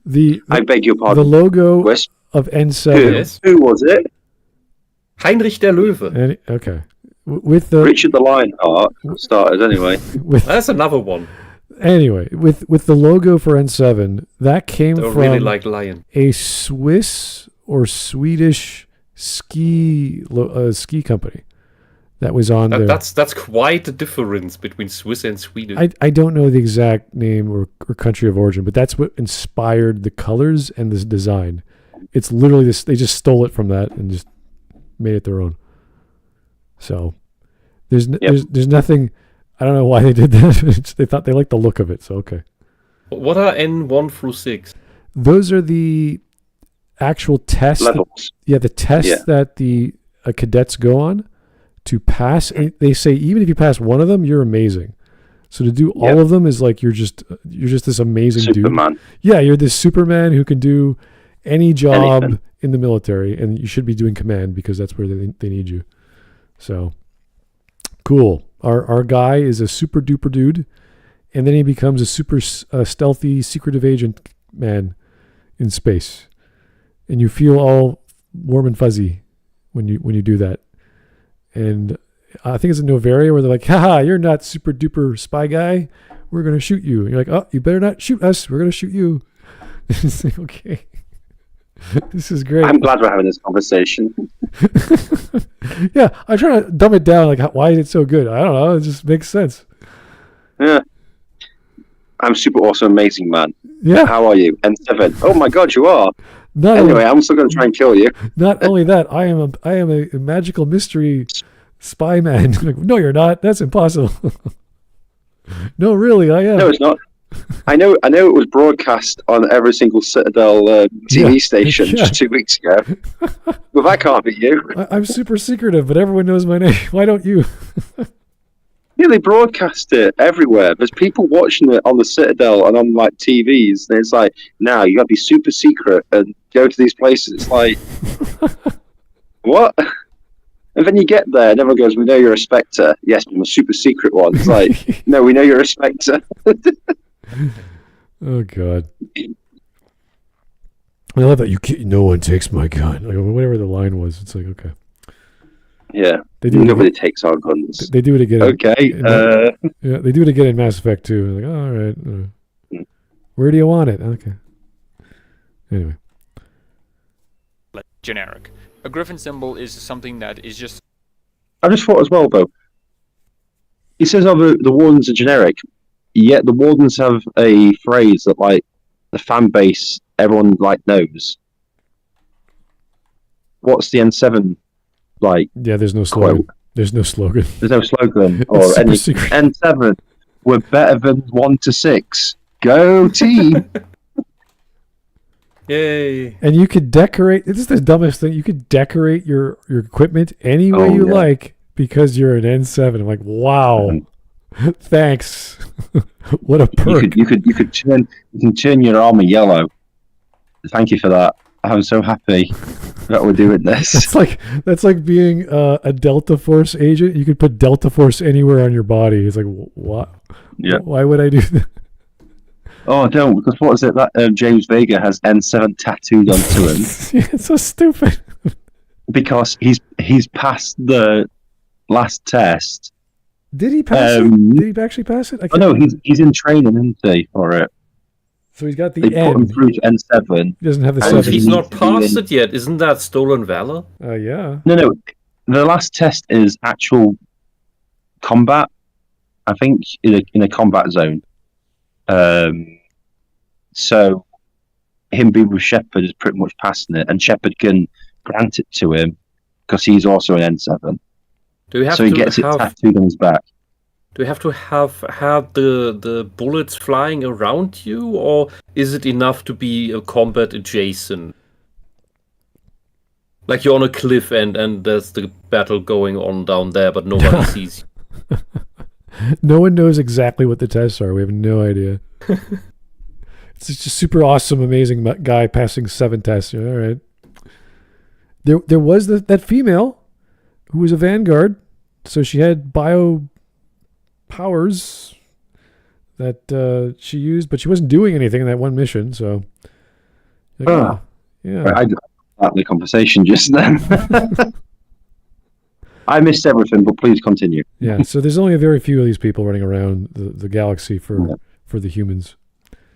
Mm-hmm. Anyway. Well, there's only the Spectres. There's only one of them. So. Well, the Spectre, for one, there's one. Well, aside from the anointed one in Mass Effect 3, which is either Caden or Ashley, yeah. But that's really, at that point, who cares? Everyone's going to die. Mm. So it's like, Yeah. Yeah. You're the second most important. Yeah, sure. Okay. Bye. Yep. Don't die out there. Okay. Have fun. Just want to tell you, we're all counting on you. Yeah. I'm glad you got that designation. It's going to save us a few extra humans. So much. Yeah. The Reapers won't know what hits them. Yeah. Use that training we gave you for a whole 2 minutes. Bear in mind, they're also given this Spectre thing while they're in the hospital bed after being beaten up by a robot. Yeah, they're in a coma. And almost made brain dead. They're in a coma. Yeah. So we gotta rouse the troops. Let's put this person in a coma. Give him Spectre status. I can understand you not wanting to jump up for joy. Yeah, their face is all bruised up. They can't move. It's like, it's the second human Spectre. It looks great. I'm not going to shake your hand considering the fact you're unconscious. I don't want to hurt you. You war veteran, you amazing hero. But I just wanted to say we've made you the second human Spectre because of your amazing battle prowess. Yeah, after the killer robot slammed your skull into a shuttle, just rammed it in there 7 times. and reverted to a blubbering mess. This person's amazing. They're alive. Their spine is intact. So we've got to make you a Spectre. You're gonna represent humanity if you wake up. That'd be great. Oh. I'll tell you something. When you wake up, you'll be so surprised. It's like you can't move your legs, but you know what? You're gonna be a great diplomat. Yeah. All this diplomatic access to the wards on the Citadel. You're gonna go far in your wheelchair. I can tell you're excited. Your cholesterol bag's overfilling.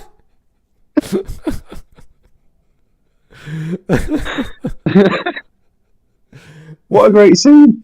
It's amazing. Yeah, oh, it's fantastic. Someone sat down and said, "Let's make Ashley, after she's been rendered a vegetable, as a Spectre." And you cheat on her with Miranda. Yeah. Well. They'll really liven her spirits.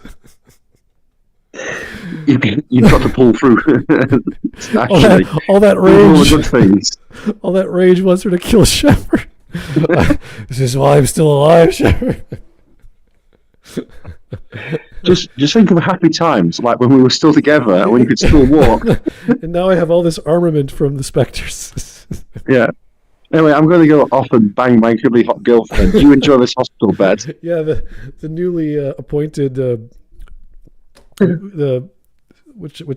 by the Citadel who accounts the terrorist group she's from.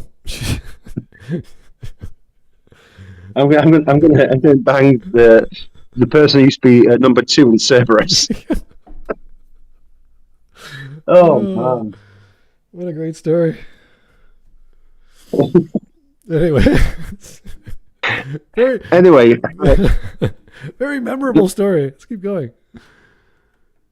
Stock fantasy and doesn't look like it belongs anywhere. The N7 logo looks like it was specific to a certain property, that it belongs to something, and that extends it to the look of Mass Effect. A skiing company or whatever the hell it was. Yeah. We stole it. That's their claim to fame. We stole it from a known company in Europe. It looked good. It's like George Lucas stealing the Enterprise. It's a nice looking ship. I want to use it in Star Wars. It's cool. Yep. I'll call it the USS Victory or something cooler. Okay. Doesn't it completely destroy your ability to make merch? It's fantasy. It's not a real world, so maybe there's some laws against that. I don't know. Like in the fantasy world, yes, then that's irrelevant. But merchandise in our world, yeah, that's a bit. I mean, even walking downtown Toronto back in 2013, or 14, I remember seeing people wearing the bomber jacket, the N7 stuff, and I was like, oh wow, that's interesting. So there was merch, and people wore it. So if you want to go on that alone, yeah, there's definitely more Mass Effect merch than there is Dragon Age merch, just because. Looks like something. It has an identity and art style that is recognizably its own. Dragon Age is generic. Is that a bad thing? No. And yes. No, as generic... Whoa. What just happened? Oh, I had to rejoin the group, the watch together again. Oh yeah, okay. Let's try again. Oh, why is it starting? Former lead Christ! Let's go back. It was here. I'm not pressing anything. I'm not doing anything. All right. Cannot blame me. Generic fantasy, so it looks cool. Like, come on, who doesn't like some stereotypical fantasy of stuff like a knight in shining armor fighting against orcs? That is just some really cool stuff. And yes, because it's generic, but it's cool. All right. I mean, that's... And Mass Effect does not look like generic sci-fi? It feels like 80s... Like, if you were to make a science fiction story in the 80s well, and just fill it up with sleek lines and just boring landscapes and I don't think their ships would have looked like they do in Mass Effect. That looks modern. And this view out of the Citadel, that looks just like Coruscant. It's its own thing. It's a little different. It's not, again, it's it has these gaps between the things, but otherwise the skyline with the flying cars is Coruscant. Yeah, they use I can't remember the artist from the 70s who designed those space stations to be like the concept of the Citadel, where it's all rotational gravity, momentum. So they took that concept and ran with it, so they didn't really change much aside from the colors palette and that arch, the parabolous arch that sort of goes off to infinity. That's sort of this theme of everything. The weapons look like that. The ships look like that. The Citadel. It doesn't matter if it's the human ships or the Turian ships. It's all have that same sort of arch geometry. When the Citadel transforms, does everybody fall off? No, the rotation keeps going. Yeah, but the wings are in different positions, so the rotation goes in a different direction. When it expands, yes, that was the argument a lot of us made in Mass Effect 3 when it opened up like a goddamn flower, and everyone who may have been alive are just now dead, if they weren't already. Yeah, they get effectively ejected. Exactly, yeah, because the gravity is pointing into space. The force of gravity is pointing in that direction. It's Mass Effect is stupid. Be distinguished from other fantasy media. If you take a sea of sci-fi games and line them up together, Mass Effect will stand out. But if you do that with Dragon Age Origins, then it won't. It will get lost in the mire of browns. Again, not sure bad. about that. In terms of how In the mire of browns. What?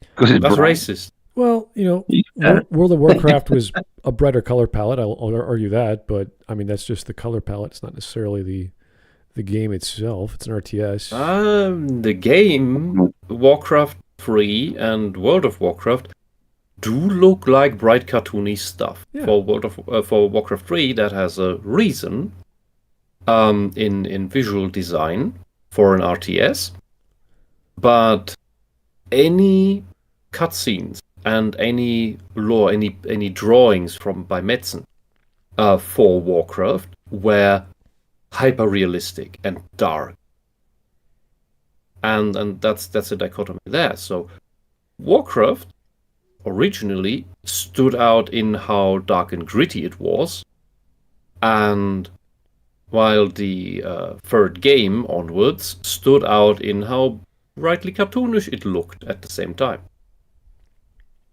Not generic. What you have coming after that imitates either of these then becomes generic. But to say then that the original that started that direction was generic, I take issue with that. Also, you have Warhammer Fantasy seeding that as well. So we also have to talk about how that art style changes as you go to Inquisition. And the color palette drastically changes, and then who knows what they did in Veilguard. It's so goofy. Oh, that's just bad. But like the 80s vibe starts to disappear once you get to Mass Effect 2 anyway.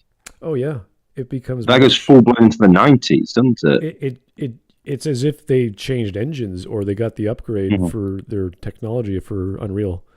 And the renderer is like, oh, we're using lighting now. We're using like full-fledged lighting rooms, and you got all those lens flares. So there's a difference in depth.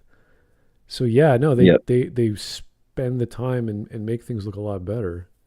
But yeah, you're right. It feels like a 90s science fiction at that point with all the dark tones. And with the level design of, let's say, Veilguard is beautiful, but the character design and the lighting is just so sharp and goofy. You're like, this is not. It looks cartoony. With the level design, I would rather say the environment looks nice, but the levels themselves, they're just stupid tunnel.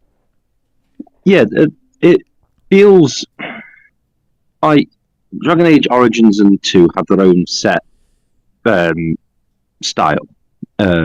with it. Like the characters do sort of look similar in both of them. Then obviously Inquisition has that them trying to use the frostbite for the first time, and everything just looks slimy and wet because they couldn't use it properly. And Veilguard, everyone just looks like a cartoon parody of what Dragon Age should look like. It just feels very.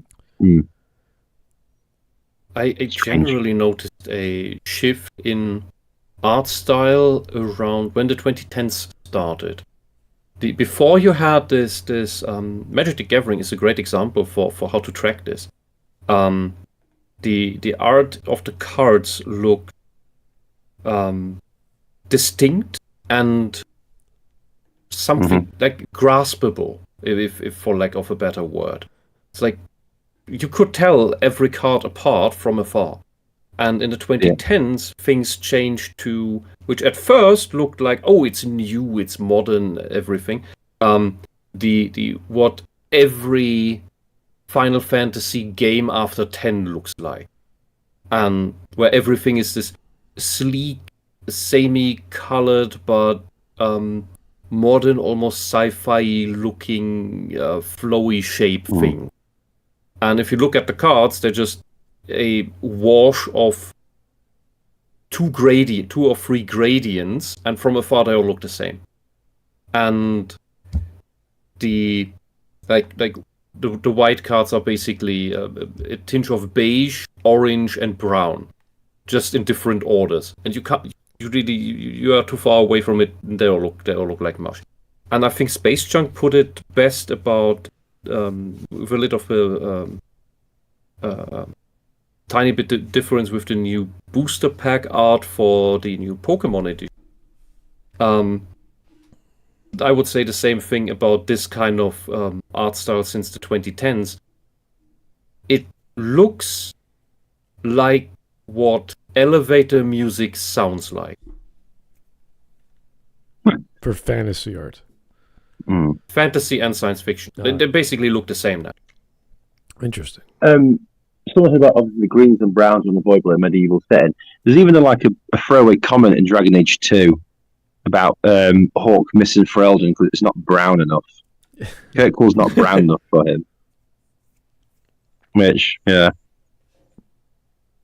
Same with cuisines. It's a big pot of gray, whatever it was. No place like home. Anyway, let's keep going. Not looking like something has an effect. A huge reason Mass Effect is so popular and culturally impactful and relevant is because it looks like something. And when Dragon Age tried to look like something, people hated it for it, only furthering its cultural relevance into the dustbin of gaming. And Mass Effect being an action game makes it much more accessible to a wider audience. More people understanding the verbs of shooting than they do tactics, because more games, and more importantly popular games, have action gameplay than tactical gameplay. That it is transference of gameplay knowledge that is a mainstream audience can get. You're making the argument because it's a third-person shooter, therefore it's more popular, not because one is superior to the other.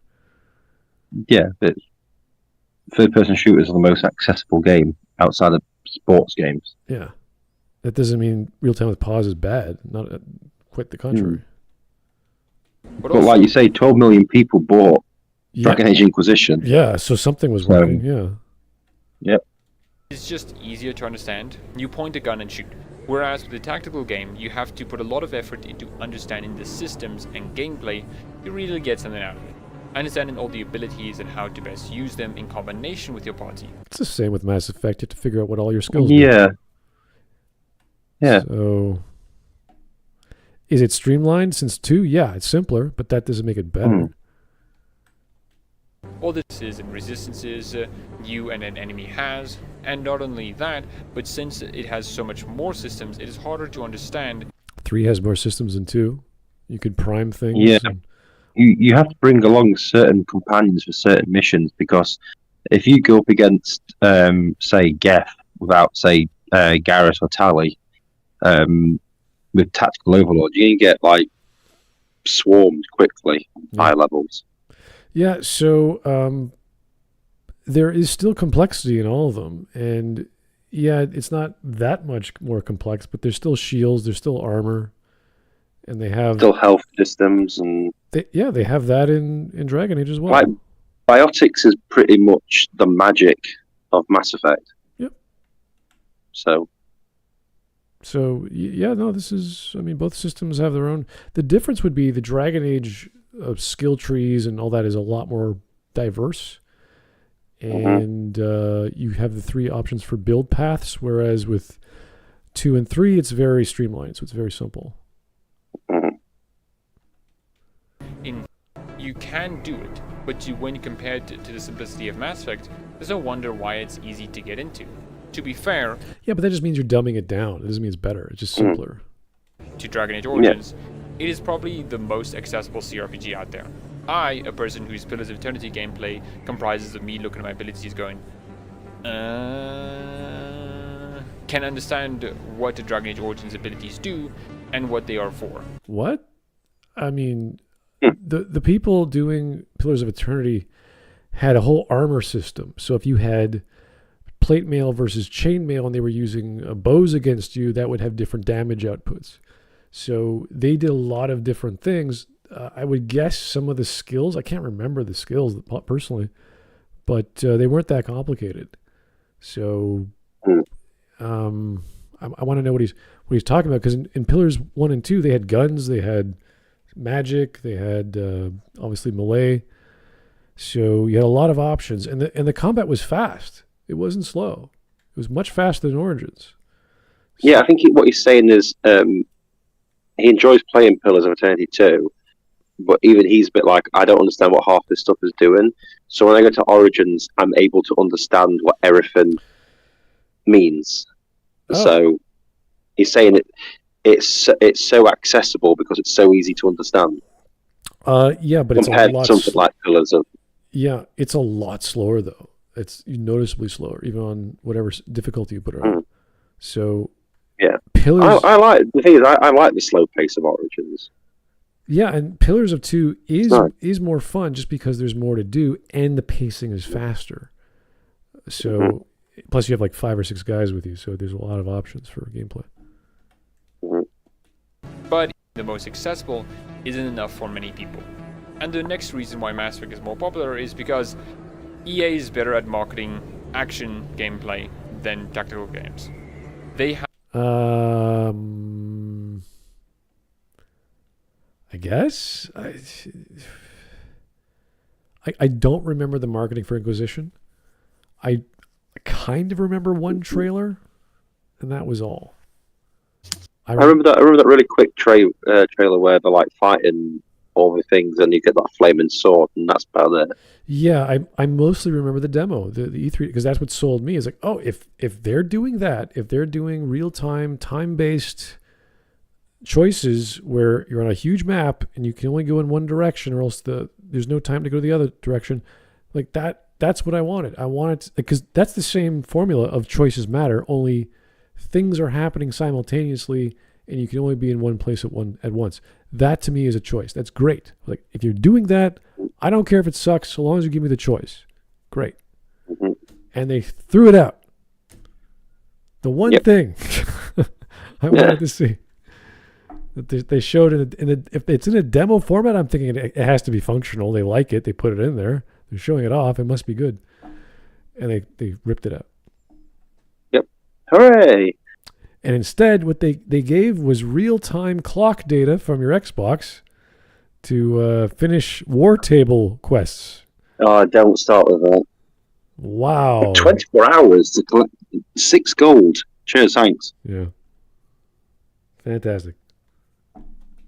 Have an Battlefield and FIFA, which can transfer over to Mass Effect. Let's be honest, Really? Dragon Age Origins trailers are really cool, but inaccurate.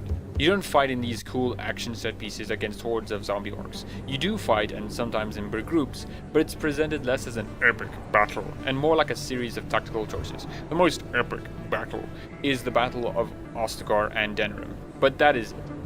So when people see... there's a few more, I'm quite sure. I mean, going through the deep probes. The dragons, there's at least 2. Yeah. Those are pretty big. The DLC. You fight loads of things, like the Battle of Redcliffe. We have to defend the village. That was really fun. Yeah, I remember that. And then we have to storm the castle. There's the quest with the dreams. We have to fight all the demons. Mm-hmm. And there's not just fighting. You actually have to talk to them and make choices. Mm-hmm. So there's lots of stuff going on in Origins. Mm-hmm. You're disconnected. The game isn't like that. Bit of false marketing. You spend an hour running around It's exaggerated marketing. It's not false. It's just hang on.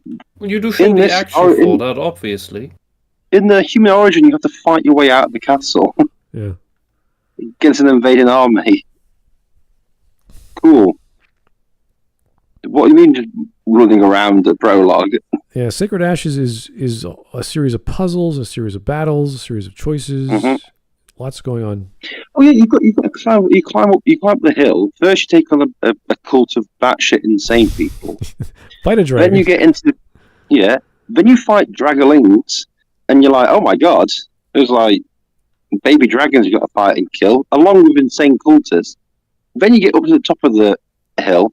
You speak to the main insane person, and go, yes, I will destroy the Sacred Ashes. Wink, wink. Go through 3 trials, which will test you and your companions. Finally, get the urn. Come out. If you've not destroyed them, the crazy guy goes crazy and attacks you, and then you can choose to fight a dragon. What's not exciting about that? Yeah, it's a long. That's like a week long. Well, maybe a 3-day long quest. Yeah, it's pretty big. Origins was a huge game. Yeah, there's lots going on, and that was just to get the pouch of ashes to bring back Ewan, whatever his name was, from Redcliffe. Yeah, the Owl of Redcliffe, which is well, anyway, you have to heal him with the ashes. That was the whole quest line, just to bring him this little tincture to wake him up. Eamon. Yeah. Yeah, all Eamon. Yeah. Just to get the guy in charge to do the thing is supposed to, you could have gotten anyone else, but no, you got to go through the proper channels. Yeah. Oh no, he's the only one because you need him because he's the only one because he's he was the king's uncle, and the old king's brother, something like that. Or brother-in-law or something, and it's like he's the only one who's got enough authority still in the land to kick Logan out and to gather people around. So you need his backing to get rid of Logan. It's all part of the the politicking that you have to do. There's all these reasons for doing all these elaborate setups, and it all comes to the Landsmeet. This is this brilliant design of choices you make. And it's such a it's such a beautiful moment. I always remember all the choices. Oh, who did I talk to? What did I say to them? What I promised? Yeah, it's great. And talking to people. There is more talking than fighting. Same with Mass Effect. I mean, it's the same idea. Yeah, so you're just missing the massive battle that comes at the end to this. Yeah. It's also kind of the point of a role-playing game. Making choices as opposed to constantly killing everything. Also, the good thing here, and this is really interesting, the first time you play it, you don't realise that you're just 5 minutes away from seeing everyone die who you speak to. You talk to these people like, oh, I'll come back and talk to them later. And then it turns out, no, they're all dead. And they all die horrible, horrible deaths. So, yeah. It's good storytelling and world building. Feeling is that if you came into Dragon Age Origins expecting an epic battle fantasy with fighting, you will be disappointed. But the Mass Effect trailers, they are accurate. They describe the game perfectly. Okay. Do they describe the worlds that you can go to that have nothing on them to find junk that may not have any value? on prefab levels and buildings that are all the same. The one trailer is 30 seconds long. Also, this trailer has a planet asking for it's Novaria asking for help, and you ignore Novaria and go to Calliston because Calliston's more important. You never have that in there's no game. There's no emergency. At least with the Sacred Ashes one, you are going up to the top of a hill to a temple. Yeah, find the urn, and there's a dragon. This trailer is a lie, the same way the E3 demo of Inquisition was a lie about having to go save the village or go join the war or whatever the choice was. It's the same exact scenario of two people or two groups needing your help, and the main character says go to A instead of B or B instead of A. Does not happen in both games. BioWare lied. A strong character going out fighting aliens, saving lives, and that doesn't happen in the trailer, dude. He just gets in his Mako and he hits the ground and the end. Making it's true to what the game actually is. Obviously, it's more than that, but it is more accurate than Dragon Age. Mass Effect's marketing fits it so much better than Dragon Age's. This means that Dragon Age was... You're giving me one... Okay, if you're going to say great trailers, you have to use Mass Effect 2. That is perhaps the greatest trailer I've ever seen in gaming. Maybe there's a better one out there since. And it's a lie. It's a lot. There's a lot of which one I want to say magic. The sleight of hand going on. They overlay video clips on top of audio clips that don't line up. And I'm like, wait a second, that's not when Shepard screams out Tali's name. You know, when he's reaching for her, because everyone knows Tali, and they see her in the second trailer, they're like, oh, Tali's in trouble. I'm gonna buy this game. So you know, she is in trouble, but not the same way. So it's not technically false, but it's still lying to you. And they're using was it 2 Steps from Hell, whatever that trailer music company is. The same music that was in something like that Will Smith movie. Anyway, that narrows it down. That Will Smith movie. Yeah, with the zombies, based off a book. I Am Legend. I Am Legend. There you go. They use the same music in their movie.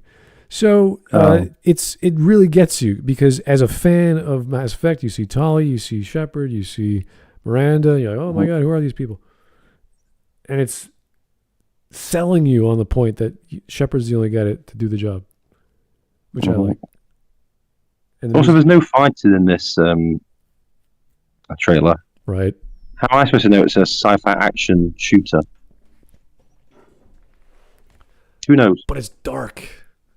All the ships it's a combat military ship. You're like, all right, this feels serious.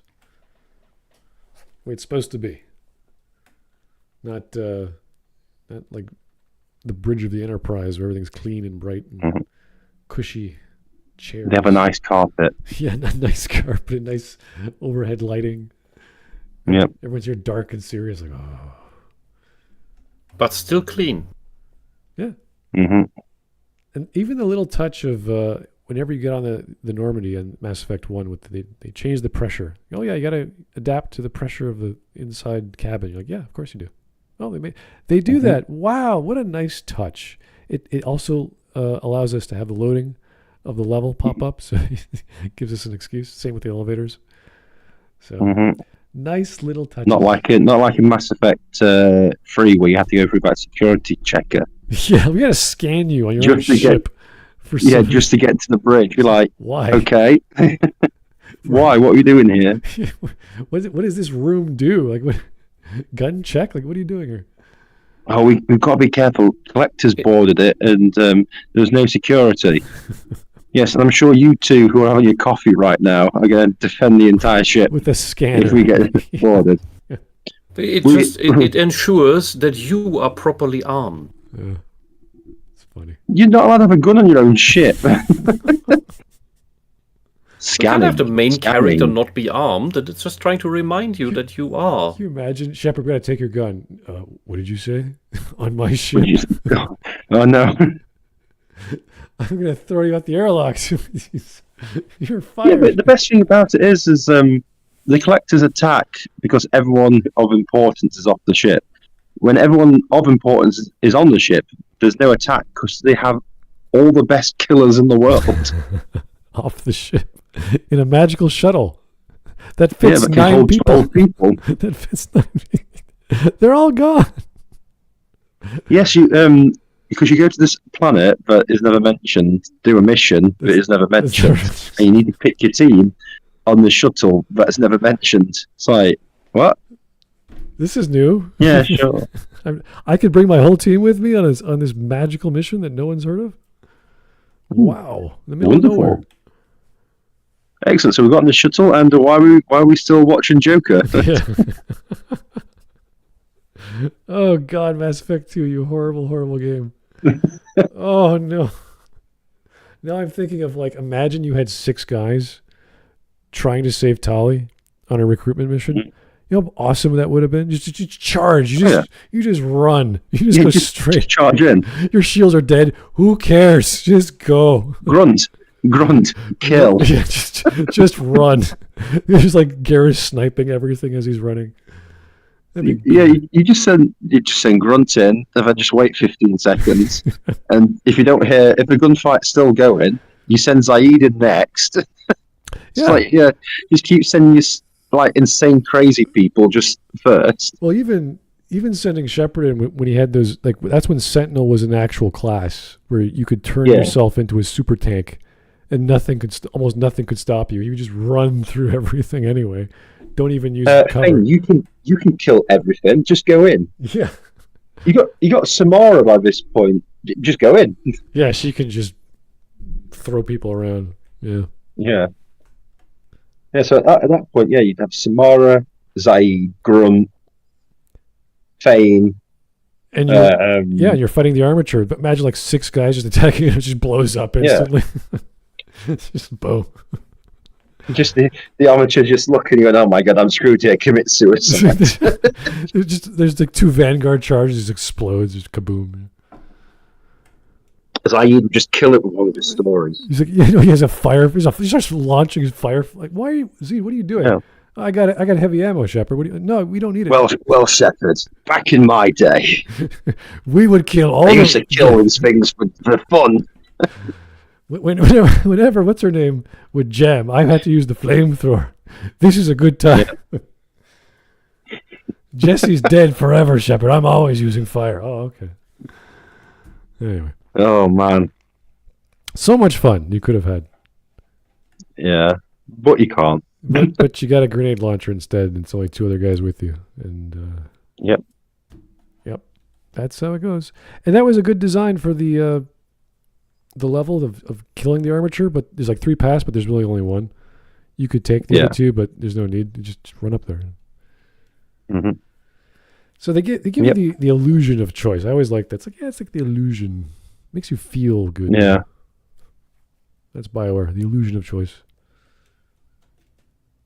Its intended audience on board, because they would question if this is a tactical RPG where conversations rule the day, and not just a generic fantasy action hero. See that? This is I love. Shepard's blinded by the sun, and Ash is no. Actually, put the visor down. I was nah, I'm not doing this. That's insane. The super-powered blocking light visor. And Shepard's I don't care. Glass and shining armor, fighting orcs. Now, that isn't bad to like those kind of games. It's fine to like them. What is bad is that it is inaccurate and stifles reach and popularity. It also helps that Mass Effect looks like something. While I did... I don't... Like what? I don't know what he's... Come on. So when you look at the Sacred Ashes trailer and you see your guy literally chopping people to pieces and Morrigan turn into a fucking spider that literally rips people to pieces, you go, oh, well, that doesn't look like it's that good. But I'm watching a bloke get into a 4x4 and just drop onto a planet. Wow, that looks action-packed. Well, Leliana, I thought, had a better character model, and she was chanting a prayer, and she was jumping. Oh, watch it, yeah. jumping into the air like a backflip, and her arrow would explode. I'm like, that's pretty cool. I like that. Kind of rogue. And then in the game, you can make it so her arrows do explode. And then Morrigan can actually turn into a spider in the game. And you can just chop people's heads off and use your shield. Oh, yeah. Huh. Everything that's in that trailer, you can do. Fantasy. Yeah. We've all seen this before. I'd like to point out, yeah, but every move that is, well, not like the flips and all that sort of stuff, but every sort of like attack they do, you can do in the game. That's the interesting thing. Mm-hmm. So Morrigan can shoot lightning from her hands and everything. Liliana can shoot arrows that will explode on contact or stuff. Sten can hack people like in half and like shove a mob back and everything. And the Grey Warden, if he's a warrior, can use his shield to like bash people. So yeah, see, the argument is he's trying to make is the difference between cutscene power and ludonarrative dissonance, I think he's trying to say. Mm-hmm. You can't argue even Mass Effect does that with pre-rendered cutscenes because it's not always going to be exactly the same, and that's fine. But nowadays, all the trailers, actually post Mass Effect 1, all the trailers were all, okay, aside from Dragon Age 2, all the trailers were all in-game. There was no, they didn't hire any Blur Studios to do anything else. So, all in-game engine. Aside from the Mass Effect 3 crap with the little girl. Oh, yeah, that one. Which is, whatever. Who cares?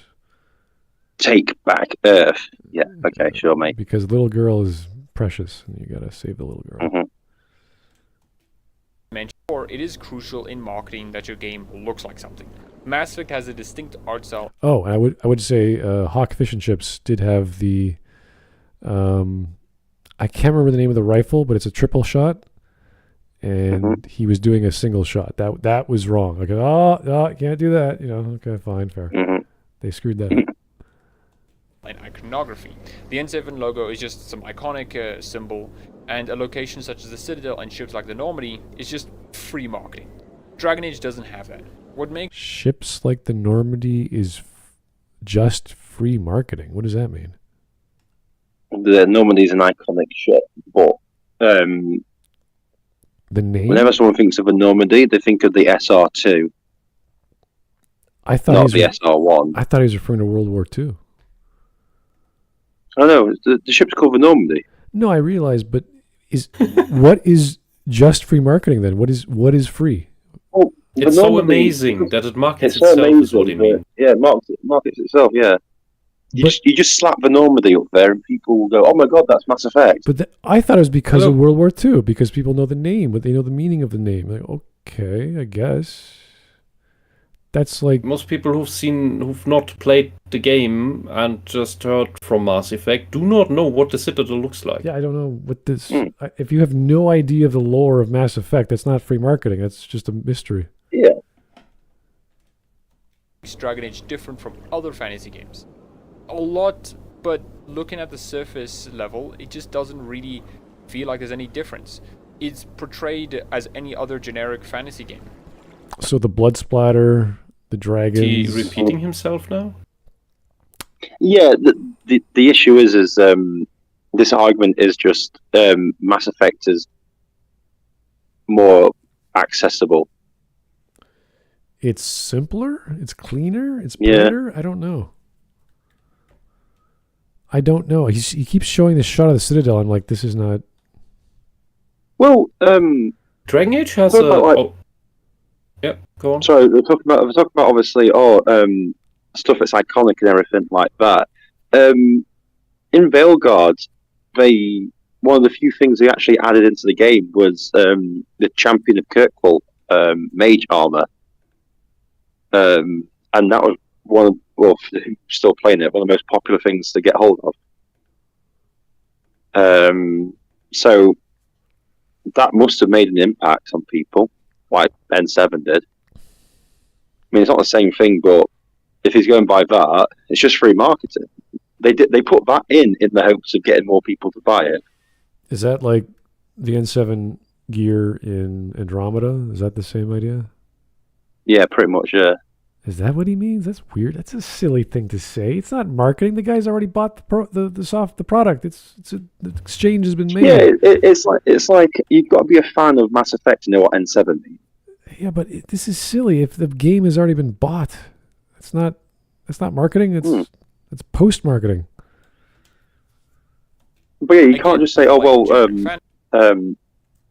you put the N7 logo on something, people are just going to buy it. Yeah, the fans already are going to buy it. Yeah. I would rather say that Dragon Age Origin manages through its art style, the overall choice of the design, manages to create a dour atmosphere that makes you feel slightly sick, but not to the point that it becomes too apparent. Just this general undertone that is constantly there, that Planescape Torment has as well in its own way, and that is very rarely done, especially executed well.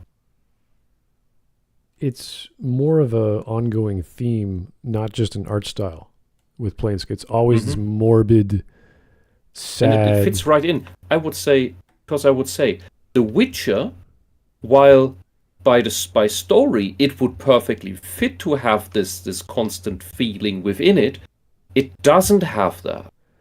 It has The Witcher 2 at least. Witcher 1 is a mess. You could argue what it is, but The Witcher 2 has more than 3 is a whole other thing. The Witcher 2 is like tension and deadliness. Like there's always a tension in the air whenever a scene takes place.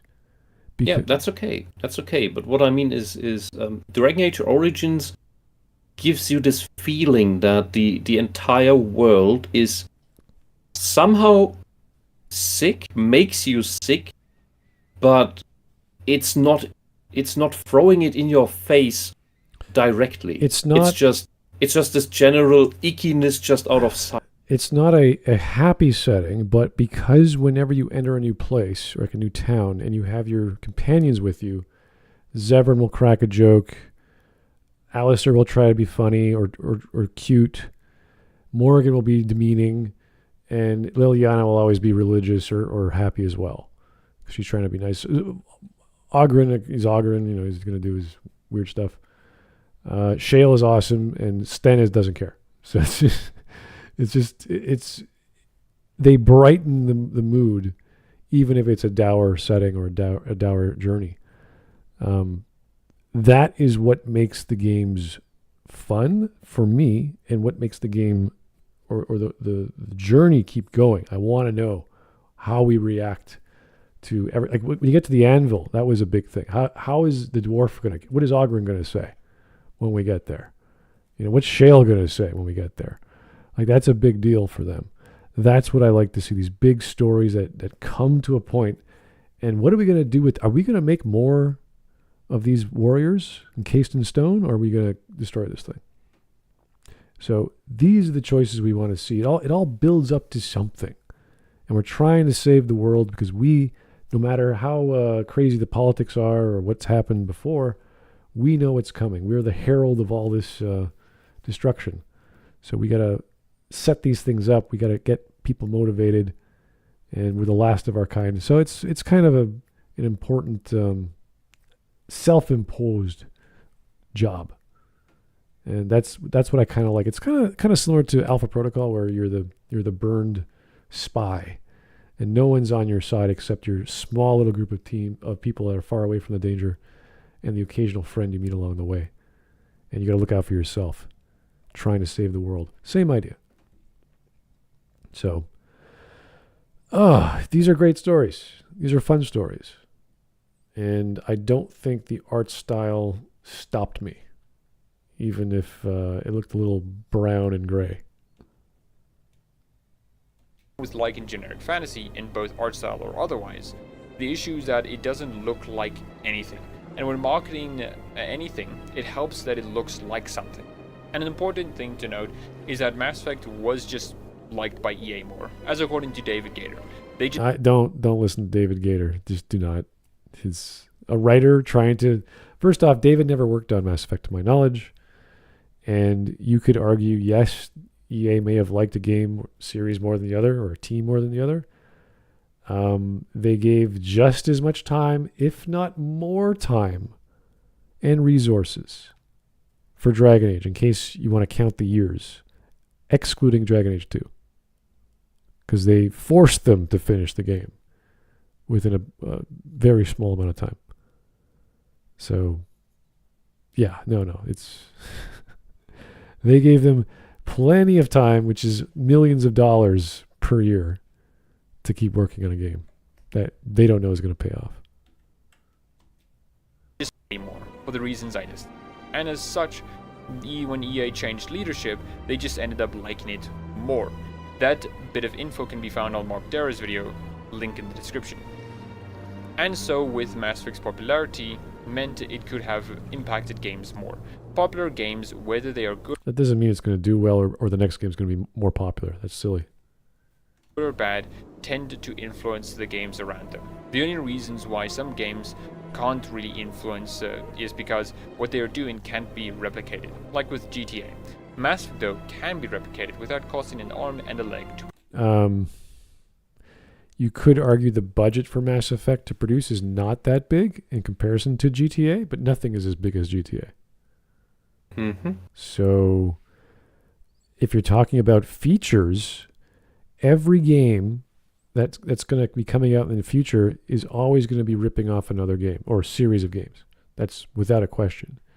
It depends what they're going for. If they're going for a dialogue system with branching paths, they're going to look at all the games, all the RPGs that do that.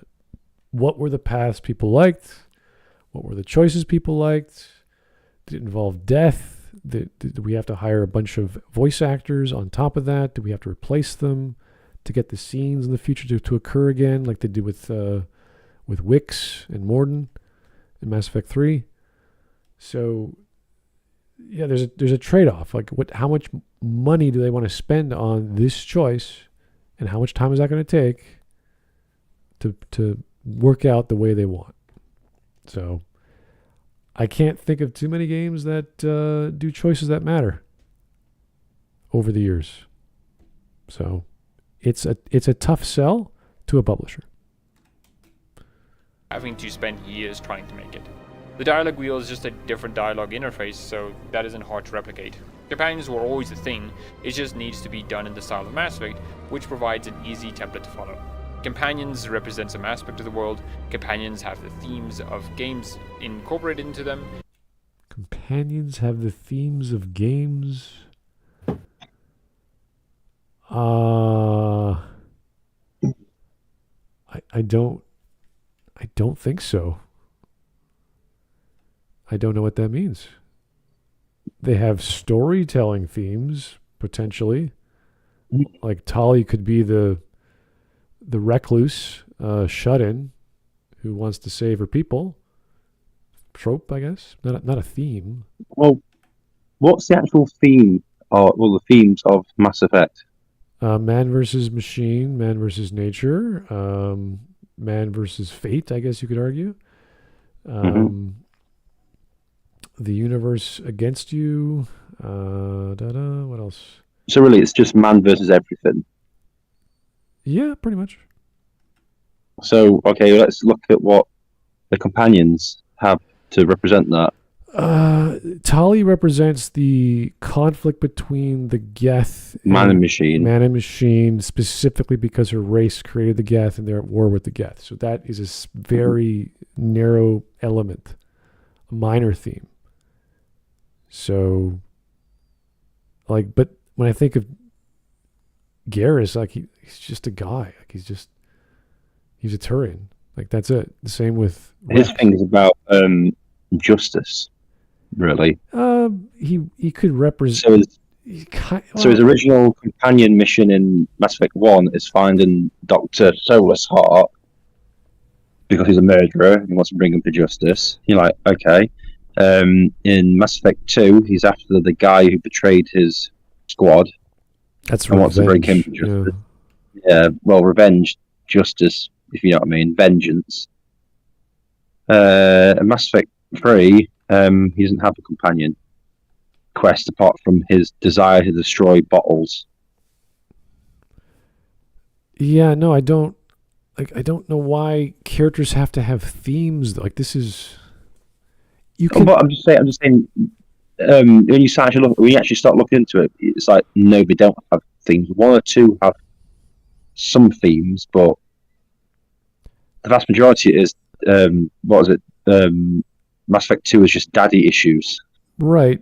But when we talk about characters as relevant to a story, they're either part of the plot, they're part of a subplot, which could involve a theme, or they personify something in the main character that is more personal to them if they were in their shoes. And that's all they have to be. They're just like, that's what Tali represents. She represents pretty much all the Quarian culture, the people, and the troubles they go through. So when we ever talk about anything Quarian, we always go to her. She's the person who shares that information. Same with Rex, same with Garrus, Samara, etc. Morden, Thane. That's what they're aliens. Legion. They are the alien, and they represent the alien species, and that's fine. Liara is unique because she's involved in many ways, and they give her so much authority and agency. It's a bit stupid, but that's fine. Well, I remember you saying that out the companions of Mass Effect 2, it's only Morden that does anything you need. Well, because he makes that weave, doesn't he? Well, again, when you think about it and you actually break down what he does, because the game contradicts itself later on with the biotic bubble babe, Morden makes some sort of smell that makes the bugs not attract. They can detect you, they just don't care. So they're just not. They're not as attractive. But the thing is, that gets thrown out the door, even if the plot says we have to get Morden for this specific reason. That gets thrown out the door as soon as we hit the suicide mission, because the biotic bubble babe says, "Oh, I can use these Mass Effect fields." It's like, what do you mean? We all have Mass Effect fields. You're just extending them for some stupid reason. Like there's no reason that we can just use our own Mass Effect fields to stop the bugs from hitting us. Because there's nothing special about Samara's or Jack's bubble. It's just big. Miranda. It's just, if it's just big, don't even do that. Use your own field, get a battery or something, and just walk around, and you'll be fine. So it was just a deterrent he made, and they screwed up Okeer. They killed him off. He would have been at least another scientist. We would have had some interesting stories, and maybe they're making weapons, maybe they're making shields, some sort of countermeasure. And they just screwed it all up. The entire concept of collecting people was just screwed up in Mass Effect 2. And Morden was the only plot relevant one, and he doesn't prove himself. They actually screwed that up as well. So yeah.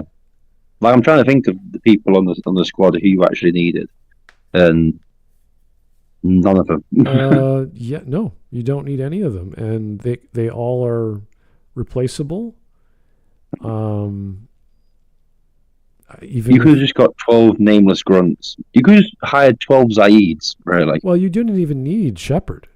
You just needed a competent guy, and there's plenty of competent soldiers. Zaid would be a perfect example. Yeah, you just get 12 Zaids. That'd be awesome. They'd be 12 commandos. They'd take over a freaking building in seconds. We've got to attack the collector homeworld. Well, they'd find a way to get through the Omega Relay. Then they just strap canes to the Normandy and blow the living shit out of the base and go, "Oh, there it is, done, finished." No, there's so many things wrong. Let's go home. There's so many things wrong with the plot of Mass Effect 2, and every time I look at it, it just makes me angry. It's like, how the red mist descends. Why did they could have easily made every single character relevant. That would have been a bit tacky because it's so contrived to do that. It's like, we need 100 different people to do this one job. It's like that doesn't make sense. When you're doing a heist plot, Everyone has their function, and that's it. They're not like multifaceted. They have the best guy to do this, the best guy to do that, and that's it. We have no plan. We have no intel. We have no idea what the number of enemies are, what their assets are. We don't know what the targets are, how many targets there are. Are they on planets? Are they in solar systems? We don't know anything except from there's a door called the Omega 4, and no one ever returns. And you're like, that's not anything. Yeah. You're not telling me anything. You're wasting my time. So what? The thing is, it felt like they just wanted to make a game where you just messed around in the galaxy doing hero stuff. Exactly. You got my friend. They went, oh, we need to have an overarching plot here. Yeah. And then just tacked on the collectors. My friend years ago said Mass Effect 2, his name is Ultimate Delicious Pie. He comments once in a while on my videos. Yeah. He said Mass Effect 2 faffing about. That's the tagline. That's all it is. You're just putzing around. Let's invent a conflict.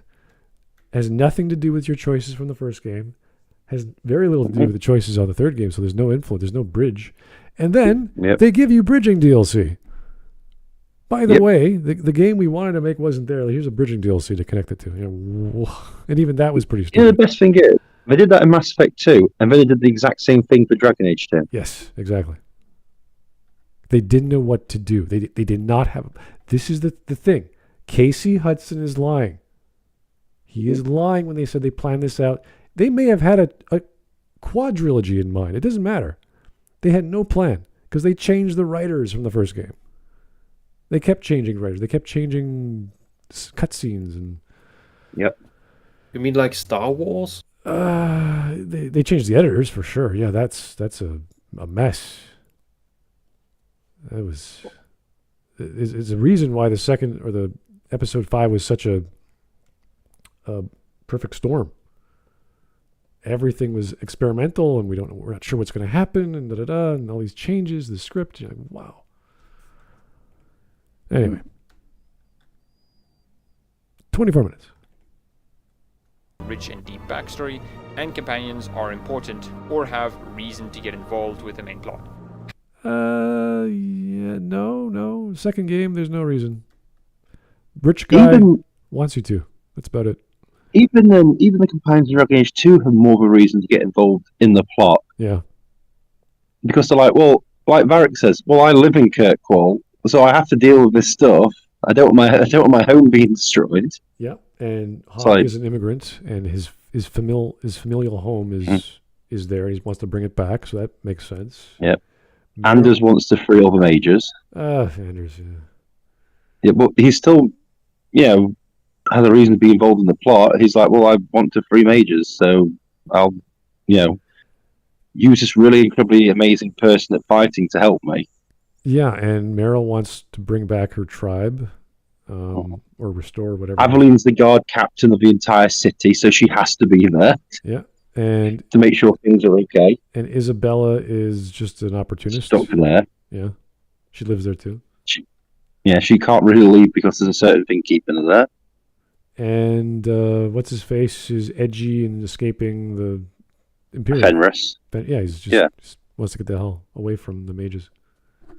Yeah. And then you've got Sebastian, who's just paladin.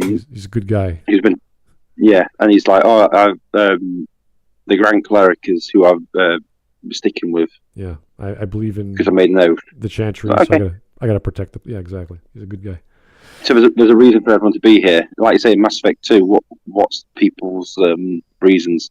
Garrus and Tally just like Shepard, so all right, we're friends. That's it. Along. Okay, that's fine. I can understand that. We're bros. Let's go kill something. Okay.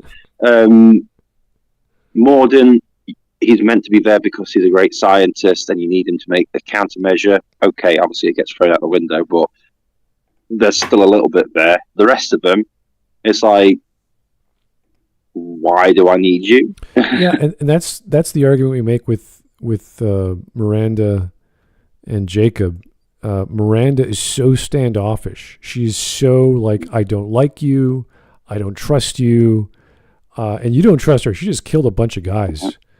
And you're like, you're my science experiment. I don't care. Like she reveals she's going to turn you into a robot. So it's like, oh my God, I got to prove myself to her. And then as soon as they get on the ship, she's like, oh wow, Shepard, you're amazing. You're so cool. It's like, we haven't done anything. We just got here and now you're changing your tune. I just came in to say how you're settling in, and you're already unzipping all your clothes. I know I'm good, but and Jacob is like almost opposite. He's so standoffish, doesn't want to talk. I don't trust you, Shepard. What are you on about? You were my best friend 5 minutes ago. We were through firefighting like together. We saved each other's lives. You're like, it's all bullshit. Like, what are you talking about? What's wrong with you? For pride, Shepard. What are you on about? Doing pull-ups or whatever, sit-ups. Did you bang your head on the shuttle? It's kind of funny. If you guys know anything about exercising, doing sit-ups are the most stupidest exercise you can do. Out of all the weight training or all the kinesthesiology you could do, you're gonna work out your abs when you do anything else. So there's no reason to just isolate. There's no strength benefits to isolating your abs. You don't strengthen it. You just, all you're doing is just flexing your abs. So instead of doing that, unless you're tired and you want to wake up, do some push-ups, do some squats, do some pull-ups. Those are much more healthy options for exercise. But he likes his abs, so. Yeah. Also, ironically, the only love interest in pretty much every game with BioWare, with Mass Effect and also Dragon Age, that cheats on you and gets someone else pregnant. And he's also the only black guy. What did BioWare mean by this? So progressive. Wow. Yeah. What liberal-minded people these Canadians are. Anyway. Yeah. Anyway. Having a voice protagonist was now seen as pushing boundaries for RPGs. It was new and novel. Side point. No, it wasn't. Many people who dislike voice protagonists don't dislike them on principle, but dislike them because they want more voice options for their character, in that it is a recognition that it is good, but needs to get better. And being associated with Mass Effect is good as well now. No, it's not. Because Andromeda exists, Mass Effect 3 exists, and now people who have grown up happily, have a brain now, look back at Mass Effect 2 and go, oh, this is really dumb. Yep. This is, and this is what happened in my second playthrough. I'm like, this is stupid. Because the first playthrough, you're so excited. Wow, this is so cool. The Normandy's blew up. I'm going to go kill some baddies. You're thinking of like you're a 7-year-old. And then you're like, I know what's happening. Let's enjoy it. And you sit back and you go, this is trash. This is really stupid. I have to remember that I was 16 when I was playing through it the first time, going, oh my God, this is amazing. 16-year-old me was an idiot. Exactly. If I met 16... Sorry? If I met 16-year-old me, I'd slap him around the head and say, are you like retarded? This is terrible. What are you doing? Man, I feel we have something in common. Yeah. Oh, by the way, Melanie Twitcher, the girl in the second form, yeah, she fancied you. Pay attention to the signs. Yeah, that's what I'd say to my 16-year-old self. It's like they have a really fun level design in Mass Effect 2, and they just put a bunch of buttons everywhere. Yeah, you could feed your fish. You could check your email. You could press. You could get Kelly Chambers to do a strip in front of you. Wow, what a girl! That was so strange. It just can't. It felt like I was in a Babylon 5 episode, and there's the dancers in the background, and now they're in my cabin, and I'm like, what is she doing? Do you also remember that you could have Miranda doing that up there as well? I thought she sat in your lap or something. Oh yeah, sat in your lap, cuddling in bed. It was only Kelly Chambers that did that stripper dance. That was very strange. It was so like Shepard's just super stoic and she's like, okay. Just watching it weirdly. And it's they could have done so many. They could have done lots of interactive things. They could have done something a bit more human, a little bit more back and forth. But no, just get the mocap of the stripper we got from the first game and dump it into this one, because they spent all this money on strippers in the first game just to get was it Cora's Den to look authentic. I was like, that's rather unnecessary, but okay, BioWare, spend your money how you like. As we remember from was it Zelda? Not a Link to the Past. It was the first 3D Zelda. They mocapped Ocarina of Time. They mocapped a chest to make tons of stuff. To make just stupid things. They just mocap because they had the technology. Like, that's silly. You ask an animator to mocap something or just animate something in about 10 minutes. Look just as good. But no. There's all these little nooks and crannies. With gravity, yes, but it's so unnecessary. It's overkill. And to hire strippers, I'm just like, this is strange. Anyway, Mass Effect is a weird. It's in the vein of a 70s, 80s sci-fi show, which is what I like. Somehow, and there's a lot of that that's very, very different, obviously. Mass Effect has this little vibe of Anarchy Online with it. Really? Wow. To me, yeah. I play Anarchy Online. That was a while back. There's tons of systems and elements that's not, of course, not there. But there's something about the tone that get it looks like they have the solar powered guns or whatever it was, and there's the genetically modified class or species you can choose. It has a lot of sci-fi elements that are like basic stuff, which Mass Effect is doing. A bit about the architecture as well. Yeah. It's very clean. It's very white. Not like Neocron. Neocron is that's a darker one. That's more cyberpunky. Is Anarchy Online dead? It's been a while. There are apparently still like 300 people who play it, I believe. And then everything is botted. Like it's full of I don't know how many thousands of bots that serve functions to keep the game running. Yeah. Jeez. So it's not spam bots or anything, but like just clients that people keep up that provide buffs to get through the game or hold doors open, because otherwise it would be too inconvenient.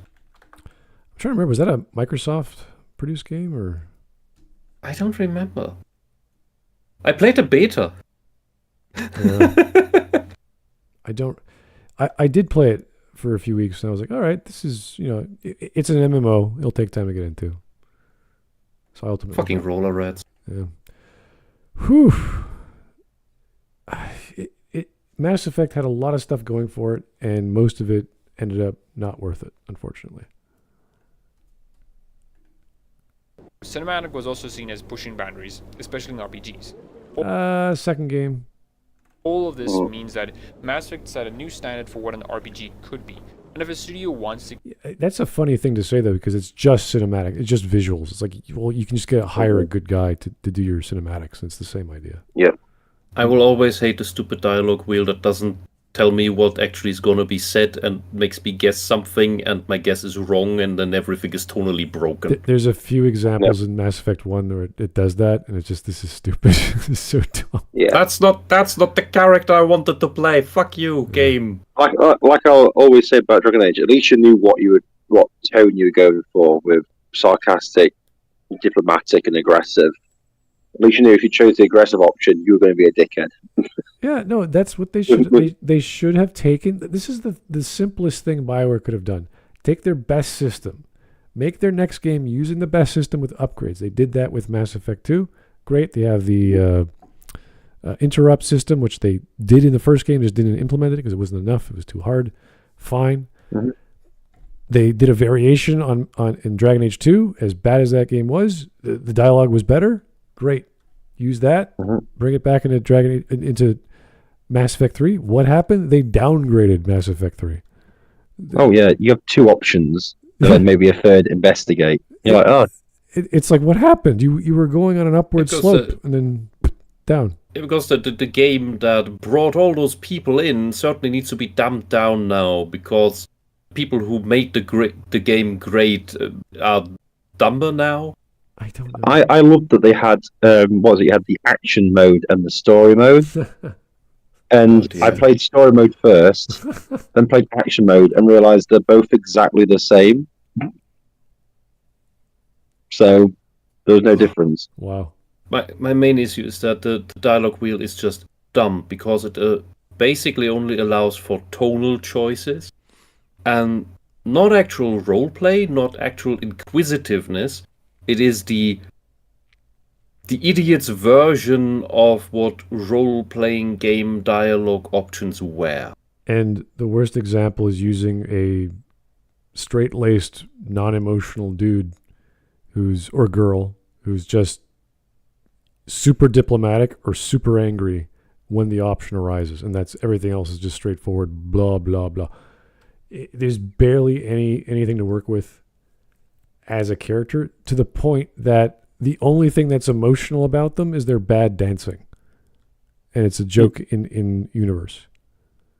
It's so silly when you're handed, we need a mute protagonist. This is the argument. Oh, we need someone who's a cipher for the player character, or just the player. You're like, you could do it that, or you could actually give the actor something to do, so we care when we say something. And there's the one moment I always go back to is, you need to hug Tally. Shepard actually said, "Oh, come here." Like he's actually concerned. He cares. Oh my God, he's showing emotion through his spacesuit, through the helmet, talking to Tally, and Tally's just broken, and she's like, "I'm so sorry." It's like, what are you doing? Like there's that one moment out of the entire series where we actually care about what's happening to someone, and we can do something about it. It took that long, and they forgot about it, how to do other things. There were some good moments with I think it was Lone Survivor. Was it Tabitha in the first game, where she's got a gun in her hand, she's going to kill herself or something, and you could talk her down. That was using the dialogue wheel, not interrupts. That was good. I'm like, oh wow, Shepard's being diplomatic, he's being emotional, he's being calm, he's trying to help. And it's like, we need more of those. More of these tense scenes where it's just a girl with a gun. She's no danger to anyone else. They all got shields and whatever, but she's crazy and she needs help. I wanted personal scenes, stuff like that, stuff you would get in like a random episodic Babylon 5 episode, which had nothing to do with the shadows or whatever. It was just some guy putting on some alien tech and turning into a war machine and then going around trying to protect some dead planet that died thousands of years ago. It's like, what the hell's that? Running around the station. Great stuff. Good sci-fi. Where is that? I want that Shepard to be a little emotional. And then you get that bullshit in Mass Effect 3 where the narrative or Joker has to say, Anderson told me to look after you because your stress levels or whatever are off the charts or bullshit. You're like, no, they're not. He's a brick. He's fine. Shepard doesn't care. You're under more stress now than when you were in the Skillian Blitz. I'm like, oh, so an off-screen situation. Yeah, we have no idea that we've never been what through. That means. Yeah. We're like, what? Are you sure? This is him stressed out. I believe you. Yeah, the only other time it happens emotionally is a glitch in the last mission where he's screaming for Steve, and that's only Steve. That's only. I'm okay. You sure? Only if supposedly the creators wanted you to be in a romance, a gay romance with Steve, but it doesn't matter. Every Shepard does it. And it's Steve. It's like, what? What happened? Oh no, he's fine. He's good. You know what the best thing is? Like, I'd forgotten to talk to that Steve character.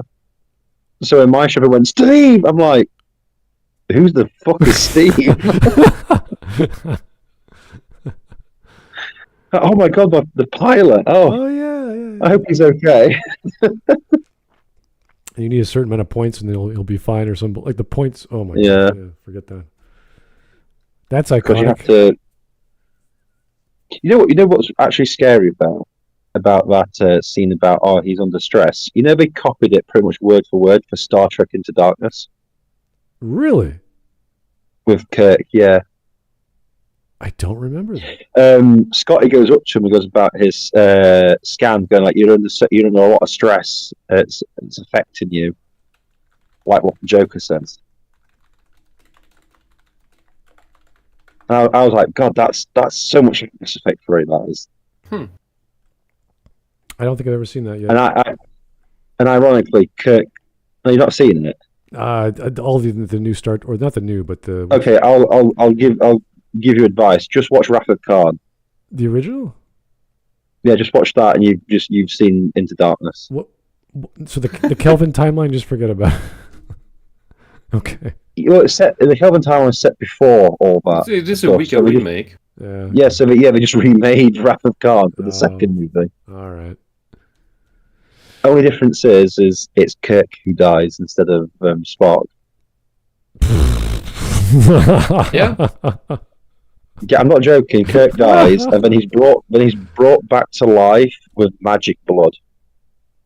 What? Magic? Oh God, never mind. I don't want. He dies, and then 5 minutes later, he's brought back to life with magic blood. Sure. Yeah. Yeah, because in an Abrams movie, nothing matters. Yeah. Mm-hmm. Wow. Anyway, back to our influential brickmen. Players, they have to follow the standard that Mass Effect set. Having a voice protagonist was seen as the next step in RPG evolution. And okay, I mean, if we look at Deus Ex, Human Revolution, and Mankind Divided, you could make the argument that Elias Defex's performance was dry as hell. But you know, there's a reason why Adam is the way he is. There's not too much going on with his girlfriend in the first game. What have I done? But I do deserve this. He's so gravelly. He's so like, oh my God, everything's serious. Like it's a bit. Everything's so serious. I've never been more serious in my life. This is a serious moment. Oh my God, mate! Just take a fucking cough medicine suite or something. Yeah, it's almost like a parody of the first Deus Ex, because that was also a very, like, everyone's talking like in this serious tone. But in this one, he's like this 6'2" like, beautiful man who's got like cybernetic arms and legs. He nearly died. Doesn't he have cybernetic sunglasses just stuck in his head? Yeah, it's cool. He's got this visor that pops as sunglasses on his eyes. Mm-hmm. And he's no one looks cool wearing sunglasses indoors, Smud. Unless you're Corey Hart and you make millions singing about it. Yeah, maybe. Then you're very, very cool. But you know, but Elias Defexis had so many great lines, which were hilarious, and they were just normal. They were the normal lines that you don't even have the choice of making. He just says them, and if you go through, and you didn't even have the German version. Oh, the German version was amazing. I heard it's amazing. Have you heard it? No? At least 20 times, because my roommate kept playing the first game over 70 times. Oh my God. Ich bin ein Berliner. It's why I could never bring myself to actually play Mass Effect myself, because while not in one go from start to finish having seen it, I think I have seen all of it in some order. Well, wasn't the second game in Prague? Wasn't it entirely like the underground and above all the streets? No? If you never saw the second game, you wouldn't know, but I'm just saying. The setting is all in this techno Prague. It's very cool. So, it's a great vibe. But yes, it does feel very dry, even if the comedy is throughout the story. So great, it's good. But it's one great example. That's one example I can give. The other ones, I don't know. Maybe they're out there. And fortunately or unfortunately for some people, Mass Effect was easy enough to replicate. it also helps those studios themselves. No, it wasn't. I've never seen a game like it. What are you talking about? Maybe the Spider games, which are AA, I would say, like Greedfall, that tried even that's pushing it. Yeah. You have dialogue, you have multiple teammates, you've got some choices here and there, not too many. So maybe just Mass Effect. Now, I do need to address why I'm focusing so much on Dragon Age Origins, so my next point can be easier to understand. Mass Effect 1 caused so many people to take inspiration from it, to change what their preference in RPGs was. And for new players, it set their expectations for what RPGs are as Mass Effect. Dragon Age Origins didn't do that. It was a deliberate retread of old CRPGs. And its cinematic nature was influenced by Knights of the Old Republic. And Mass Effect 1 came out from the eyes of the audience. Dragon Age... Wait. Remind me again what the C is doing in front of the RPG? Computer RPGs. So interplay games. Computer RPG? Yeah. Not classic? No. Why is there C now? Because specifically interplay games were the isometric style. And we think of... I've never heard CRPG before. Well, Icewind Dale, lightly is about that. Yeah, we just called that RPG. Western RPGs, yeah, originally. No, originally we just called them role-playing games. I would argue even late 90s with Fallout 2, that was a CRPG. A Wasteland 2, maybe?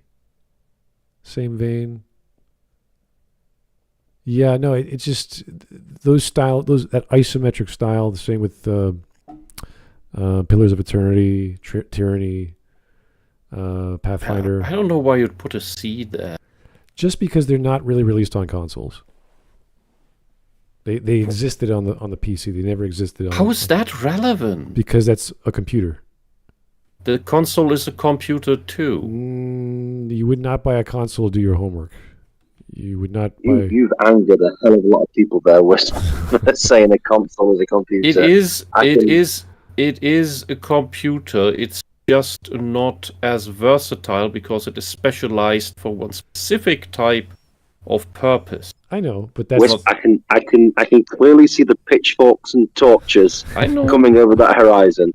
They are very angry with you. The console wars are still a thing. Look, a calculator is a computer. Oh my god. Yes. Just a very simple one. Okay. Let's not play... Can it run Doom? The calculators are the retards of the computer world. Look, can it run Doom? It's definitely a computer. Oh my god. Anyway. My MP3 player can run Doom. Origins was already taking cues from Mass Effect. Dragon Age Origins, being a retread, meant that it couldn't capture audiences tired of older RPGs or new audiences because it was harkening back to older modes of play. What? Newer audiences weren't familiar with real-time with pause or heavy dialogue games. The ones who liked the style of Dragon Age Origins... Why? What's the problem? Are they stupid people? No, you're not familiar with something before you have encountered it. Woohoo! You can still go through Dragon Age Origins without using the pause. You can literally just hack and slash your way through the entire thing. You're able to do that. Yeah, this is I've never heard of Game of Thrones or whatever. You watch the first episode, you're like, oh, that looks compelling. I want to know what happens next. And there's something that hooks you in. You keep going. The same with Dragon Age. It's like, oh, it's generic fantasy, dragons maybe, and then someone dies. You're like, oh, wow, and then the character starts talking. Oh, that's a cool character. Who's that? And you just keep going. It's like any other movie, any other TV show. The characters look compelling. They sound compelling. They're trying to do something fun to your eyes or your ears. Cool intro song. And then you get to the camp, and it's like, oh, this is special. Something's happening. Oh, yeah. Something's going on. I'm trying to. Yeah, we're trying to save the world. We're three guys. What are we gonna do? I have no idea. How are we gonna do this? No idea. But we're on a mission, and then you get motivated. Like, I gotta save the world. And then you meet Liliana, and then you meet Zevran, and all these other weirdos. and it becomes even more fun. And then Sten, and it's Zevon tries to kill you. You still let him into the camp. It's so weird. Yeah, it's great. He's there to. Try to kill me. Please join my gang. Yeah, it's that great option. You're like, wait a second, I'm awesome. You're not going to kill me. And everyone's like, you're right. I'm not going to kill you. Okay, this is cool. My favorite thing as well is the fact that the camp feels like a real camp. So when you like sneak off to like be with your love interest, you'll hear people complaining about the noise you made.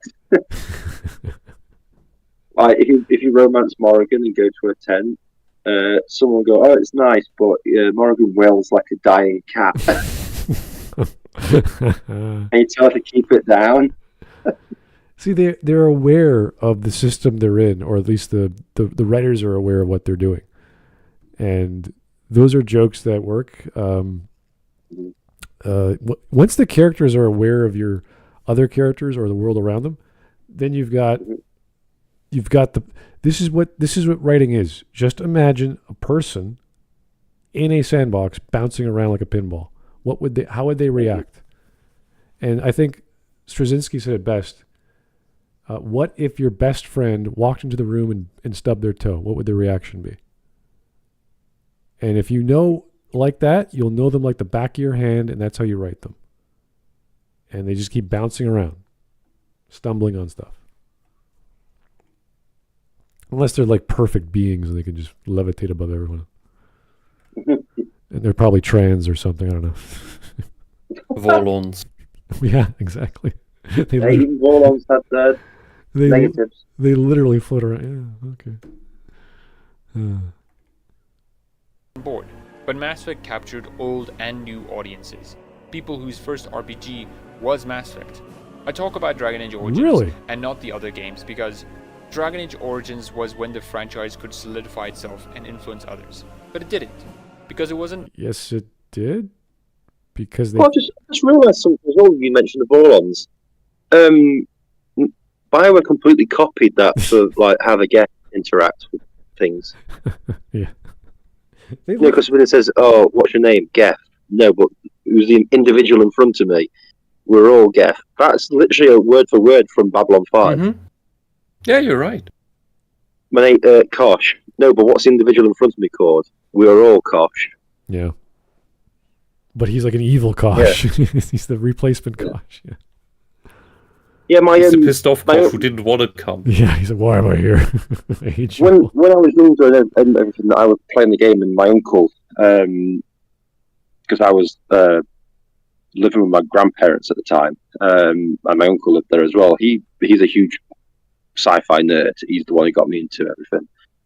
When I came across that scene, he went, "Oh, well, if you're interested, Babylon 5's like this." I went, "Yeah, sure, all right then." And that's how I got to Babylon 5. And yeah, because he went, "That's so much like the Vorlons. I'm going to have to show you this. I'm going to show you this other thing." That reminds me of this weird episode in DS9 called Tosk. I Am Tosk, I think. And that was that was the same response. Like he always refers to him as Tosk.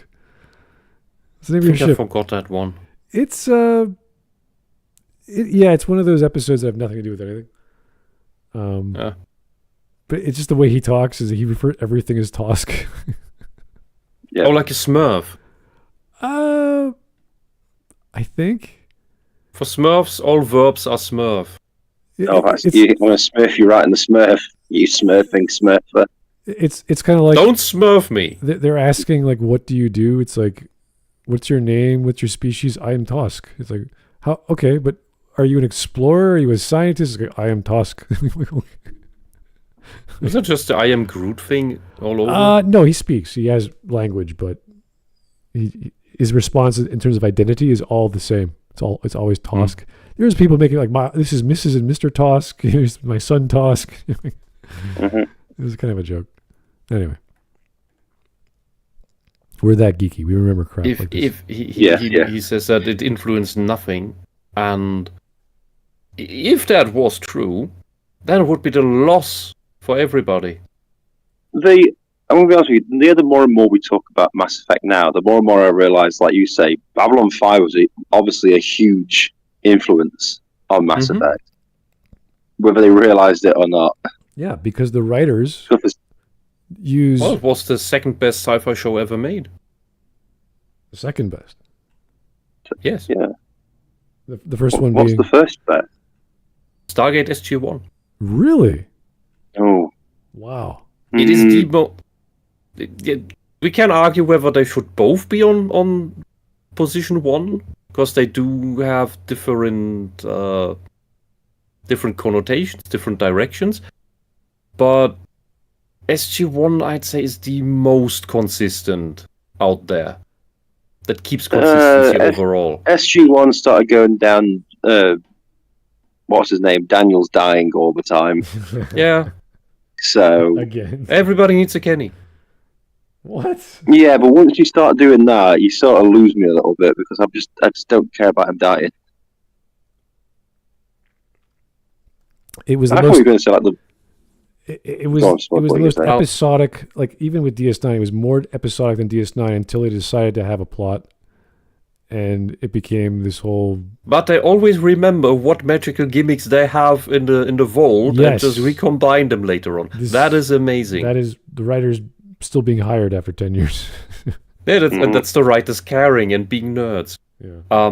You'll ask me next year, and I'll flip it around again, and and say Babylon 5 is the best, and the next year after that I'll be on SG-1 again. But these two always I will are give you the 5 positions. episodes of Babylon 5, which no other, not even Farscape can talk. I know.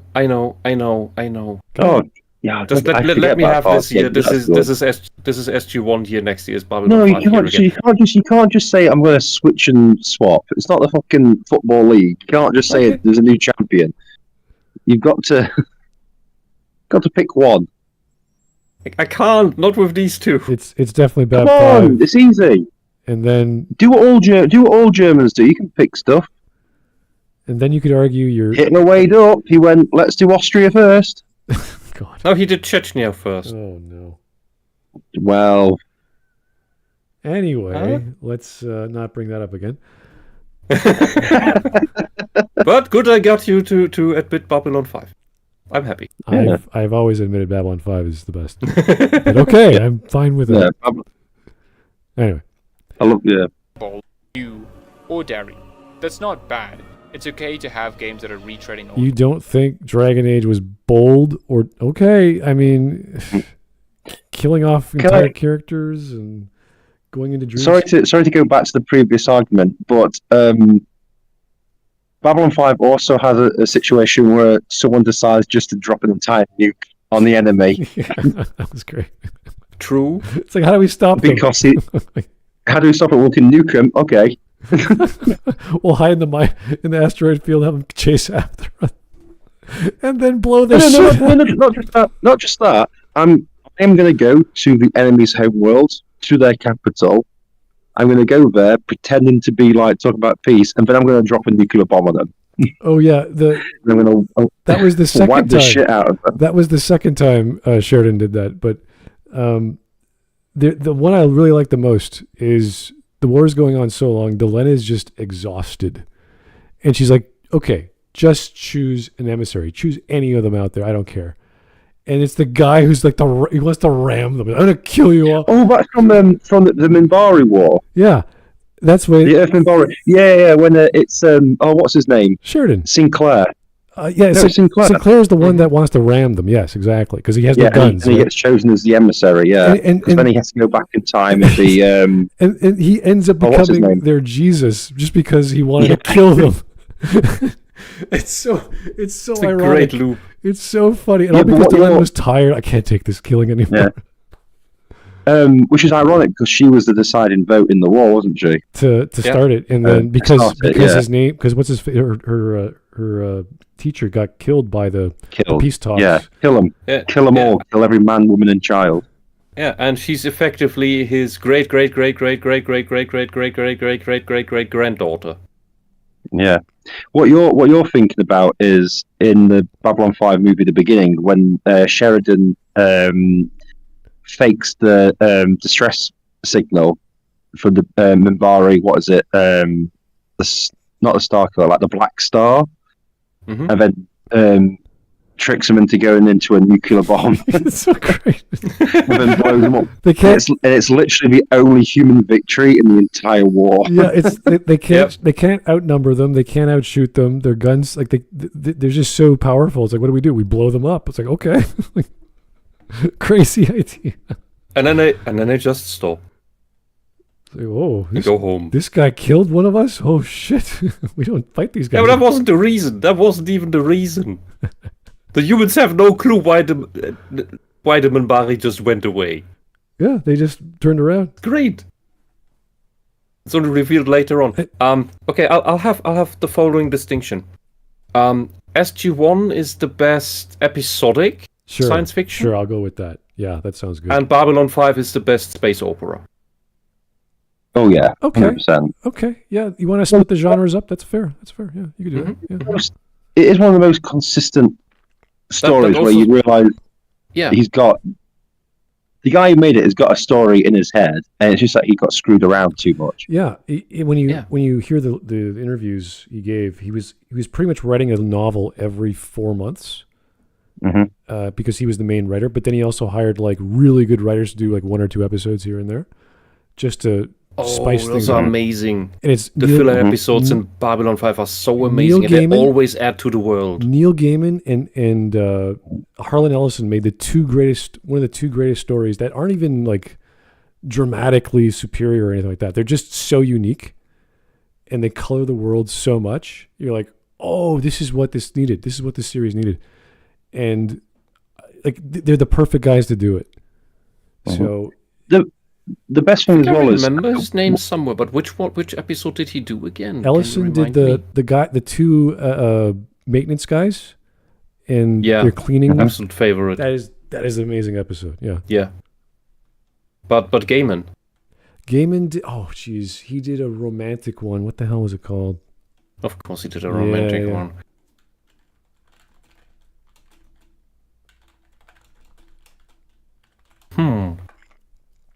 Well, Day of the Dead.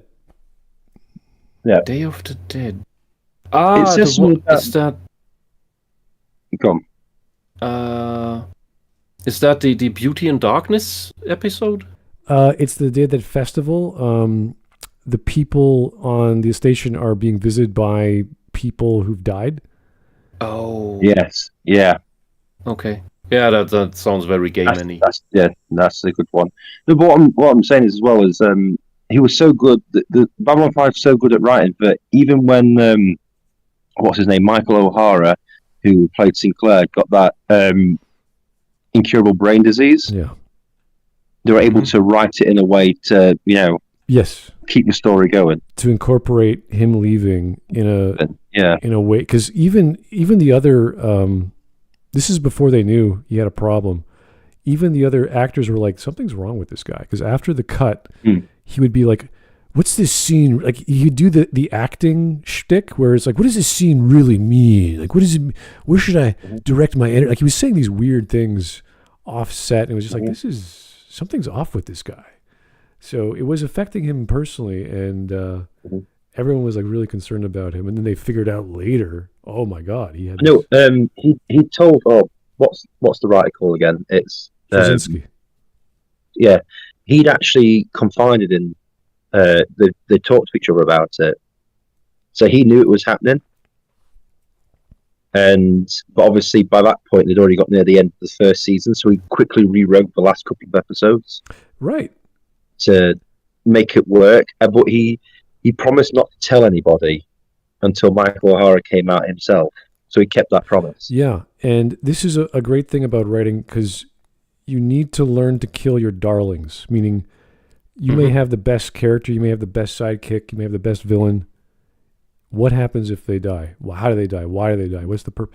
And to incorporate that into a story where you're supposed to have this messianic character or this hero become a messianic figure, and then it's like, oh my God, this actually can work if we get rid of the main character and replace him with ersatz main characters. You have to make another hero story. You have to make another villain. It's like, okay, how do we do that? And it kind of worked rather well. I think Babylon 5 And it's also the reason only show that's got 2 chosen ones that actually work. 3, technically. Well, I say 3. Yeah, but the one that people was, the one care that about is. 2. Yeah. One that will be. Totally not a god analogy. I've lost. It's late, I know.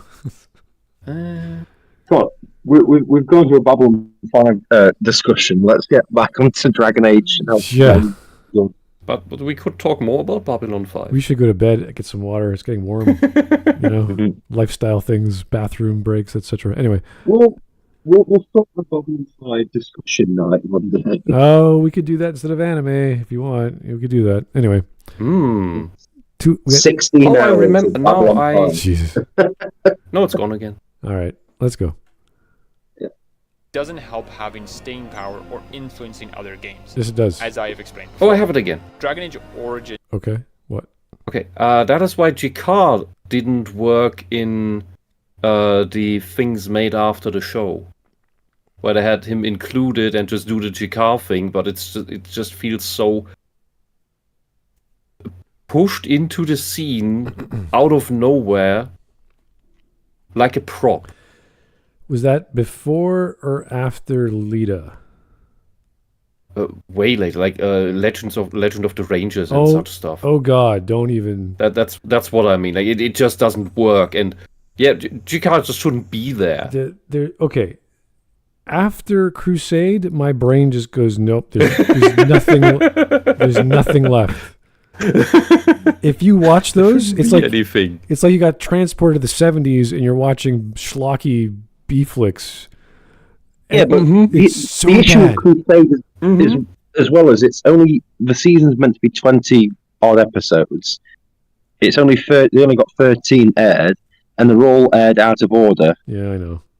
Beautiful. It's a bit like, well, that series had no chance.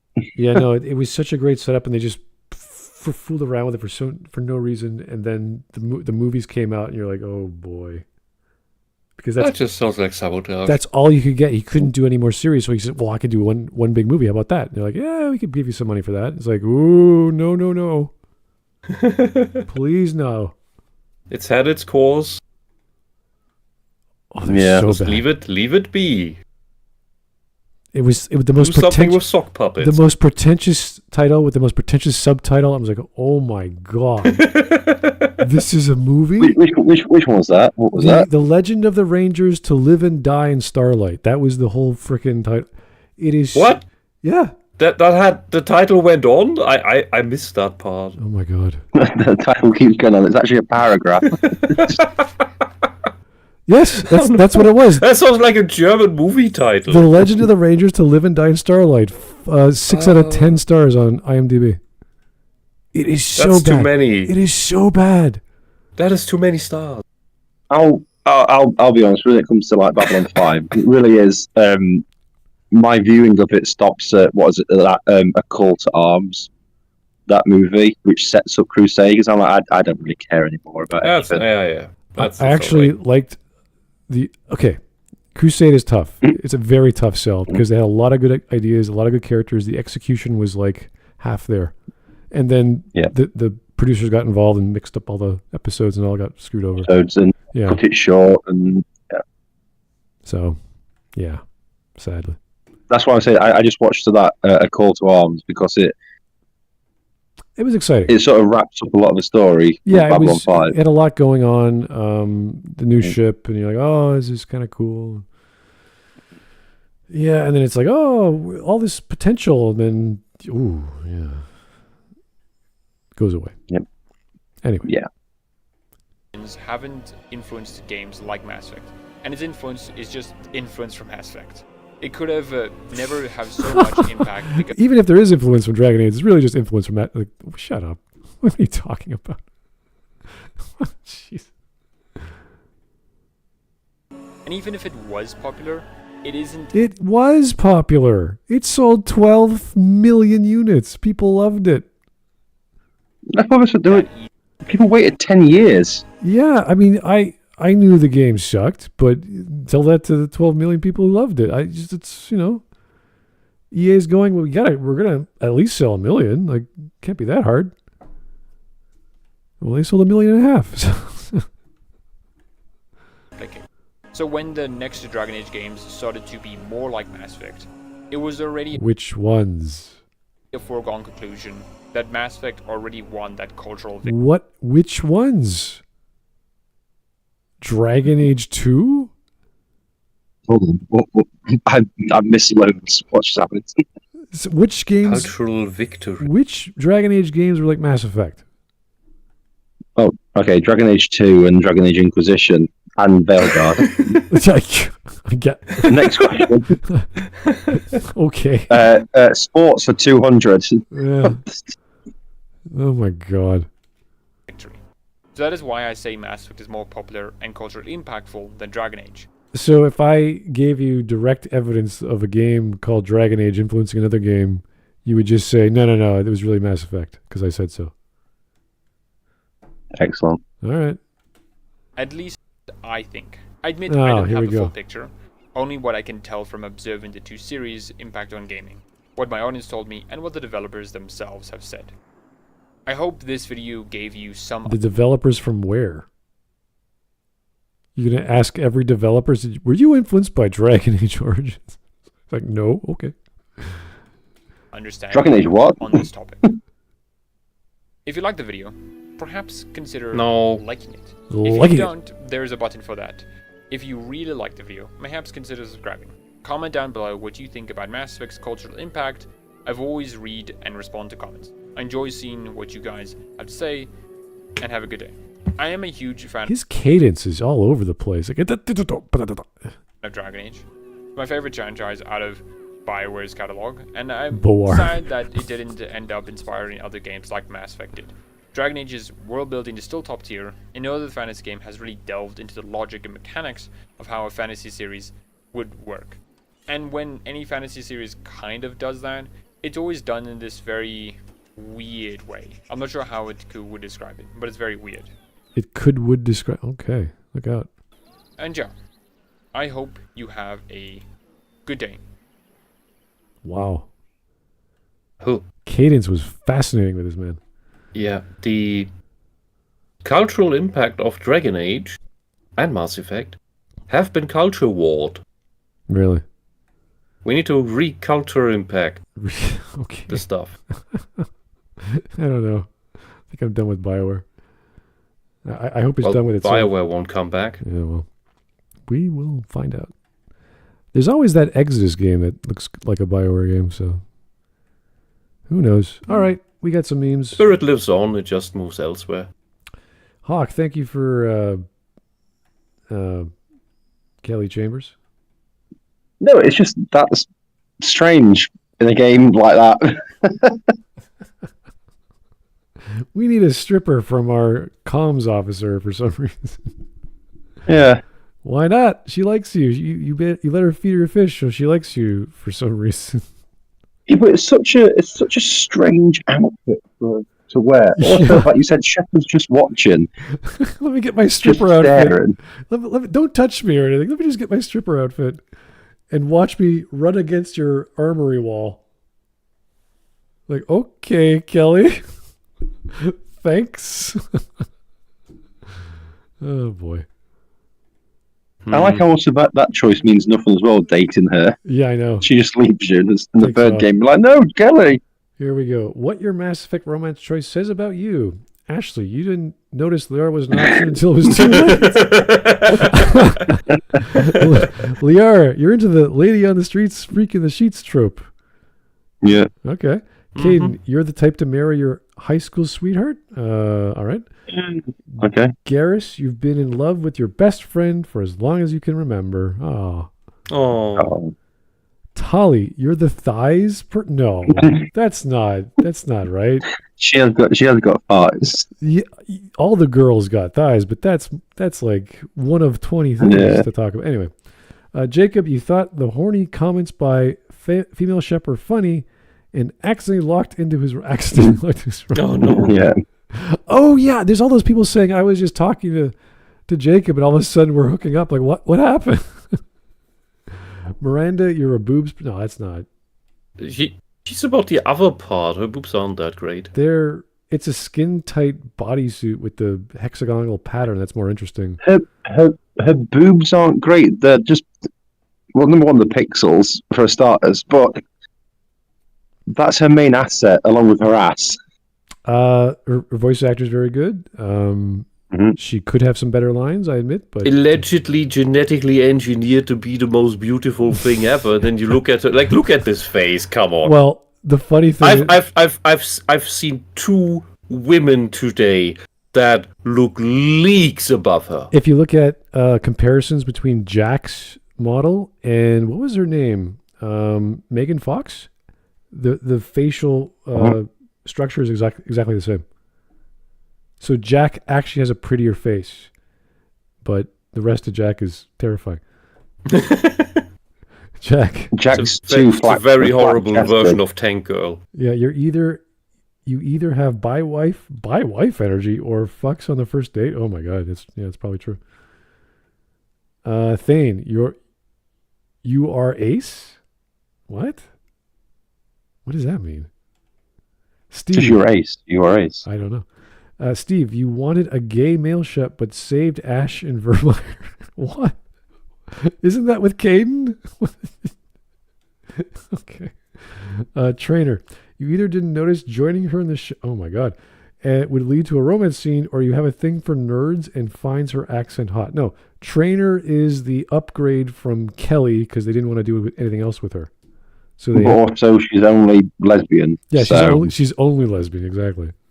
Whereas Kelly is just flirty and everybody. She loves everyone, exactly. She's a people person. In every sense. Oh, she's definitely a people person. And here is Tali doing her dancing thing, which everyone does. So, how many joints do her legs have? All the aliens have those stupid joints. It's really retarded. Yeah, it makes no sense. They have an extra knee. Nature would never perform that. Do that. Yeah. One knee is bad enough. Having 2 is just not good. Garrus Kuhn. Oh no. Hey Garrus Kuhn, have you got a minute? Can't wait. I'm in the middle of some calibrations. Oh no. Neuro? What am I reading? Is that a cat sound? Okay, whatever. There we go. Follow the rules. Oh yeah. Ivanova is always right. I will listen to Ivanova. I will not ignore Ivanova's recommendations. Ivanova is God. If this ever happens again, Ivanova will personally rip your lungs out. Best motivational speech ever given. Something about, I don't know why it just got to my mind. Do you remember that episode when that alien ambassador comes and then wants to have sex with her? Yeah. She has to pretend and she does that dance. Awooga, awooga, awooga. And at the end he goes... She sexually scares him off. Yeah, he goes at the end, he goes, so what do I do now? And she goes, usually you either roll over and fall asleep or order a pizza. I just thought, what a character! Because of her history with men, that's like, yeah, she's the perfect person to do that. Yeah. She is also an unstoppable force. Here we go. Yeah. Broken legs won't stop her. Deep Space Nine, he does exactly what I do. Babylon 5, but better. Yeah. Har. I'm trying to connect the dots here, but someone it's just Wisp going, all she has is boobs. I'm like, yeah, but boobs. Even Shepard's like boobs. If you're gonna have a pretty girl, get a pretty girl. Don't make her perfect, but make the joke that she is. Give her a sister who's genetically identical but that looks nothing like her. You know, just completely screw around with logic and science. Yeah, I have a sister. Do you? Yeah, that's my sister. No, it's not. Stop lying. No, she's genetically the same as me. What? Listen, I'll be honest with you, Miranda. She's clearly a B cup. She's maybe a 6. Maybe a 7. As far as Mass she's clearly a 6 after about 3 or 4 pints. All right. But she's only 19. That's even worse. Oh dear. All right, that was fun.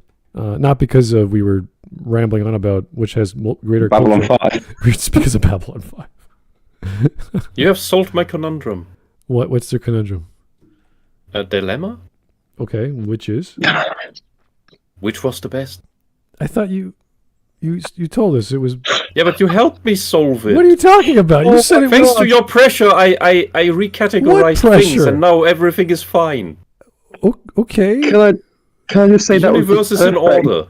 I wasn't trying to change it. Like Leslie Nielsen joke there. You solved my conundrum. But what a conundrum? Oh, it's like a dilemma. Surely you just. I've got to take him to the hospital. What's that? Oh, it's a place where you go when you're ill.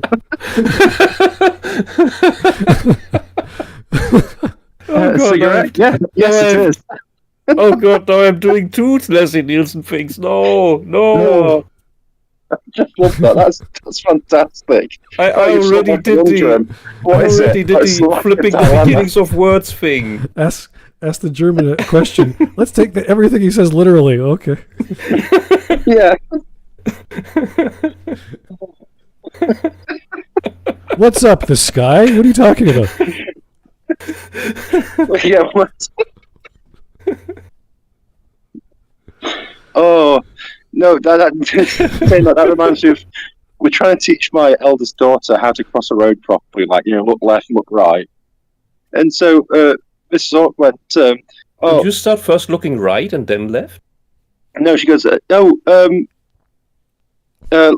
down that way. So she looks down. But Mrs. Ork goes. Now the opposite way, so she looks straight up to the sky. Obviously. And I was like, well, that is an opposite way.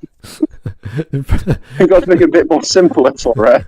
What do you mean with down the road? Which direction down the road? 720 degrees. It would be downstream, which means in the direction the cars go, which is irrelevant at first, because if there's a car coming from down the road, it's driving in the wrong direction. We're just getting her used to actually looking both ways.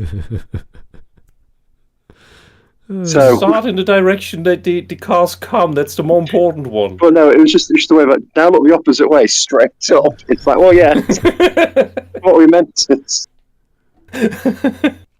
Must be some sort of German blood I don't know about in my family. Well, that's the North Germanic traces still in the Anglo blood. Oh man. Anyway, let's go to bed. Or the Saxon blood, who knows? That's actually made me tear up. I was cracking up over Spectre indoctrination for person in a coma, but yeah, that was pretty good.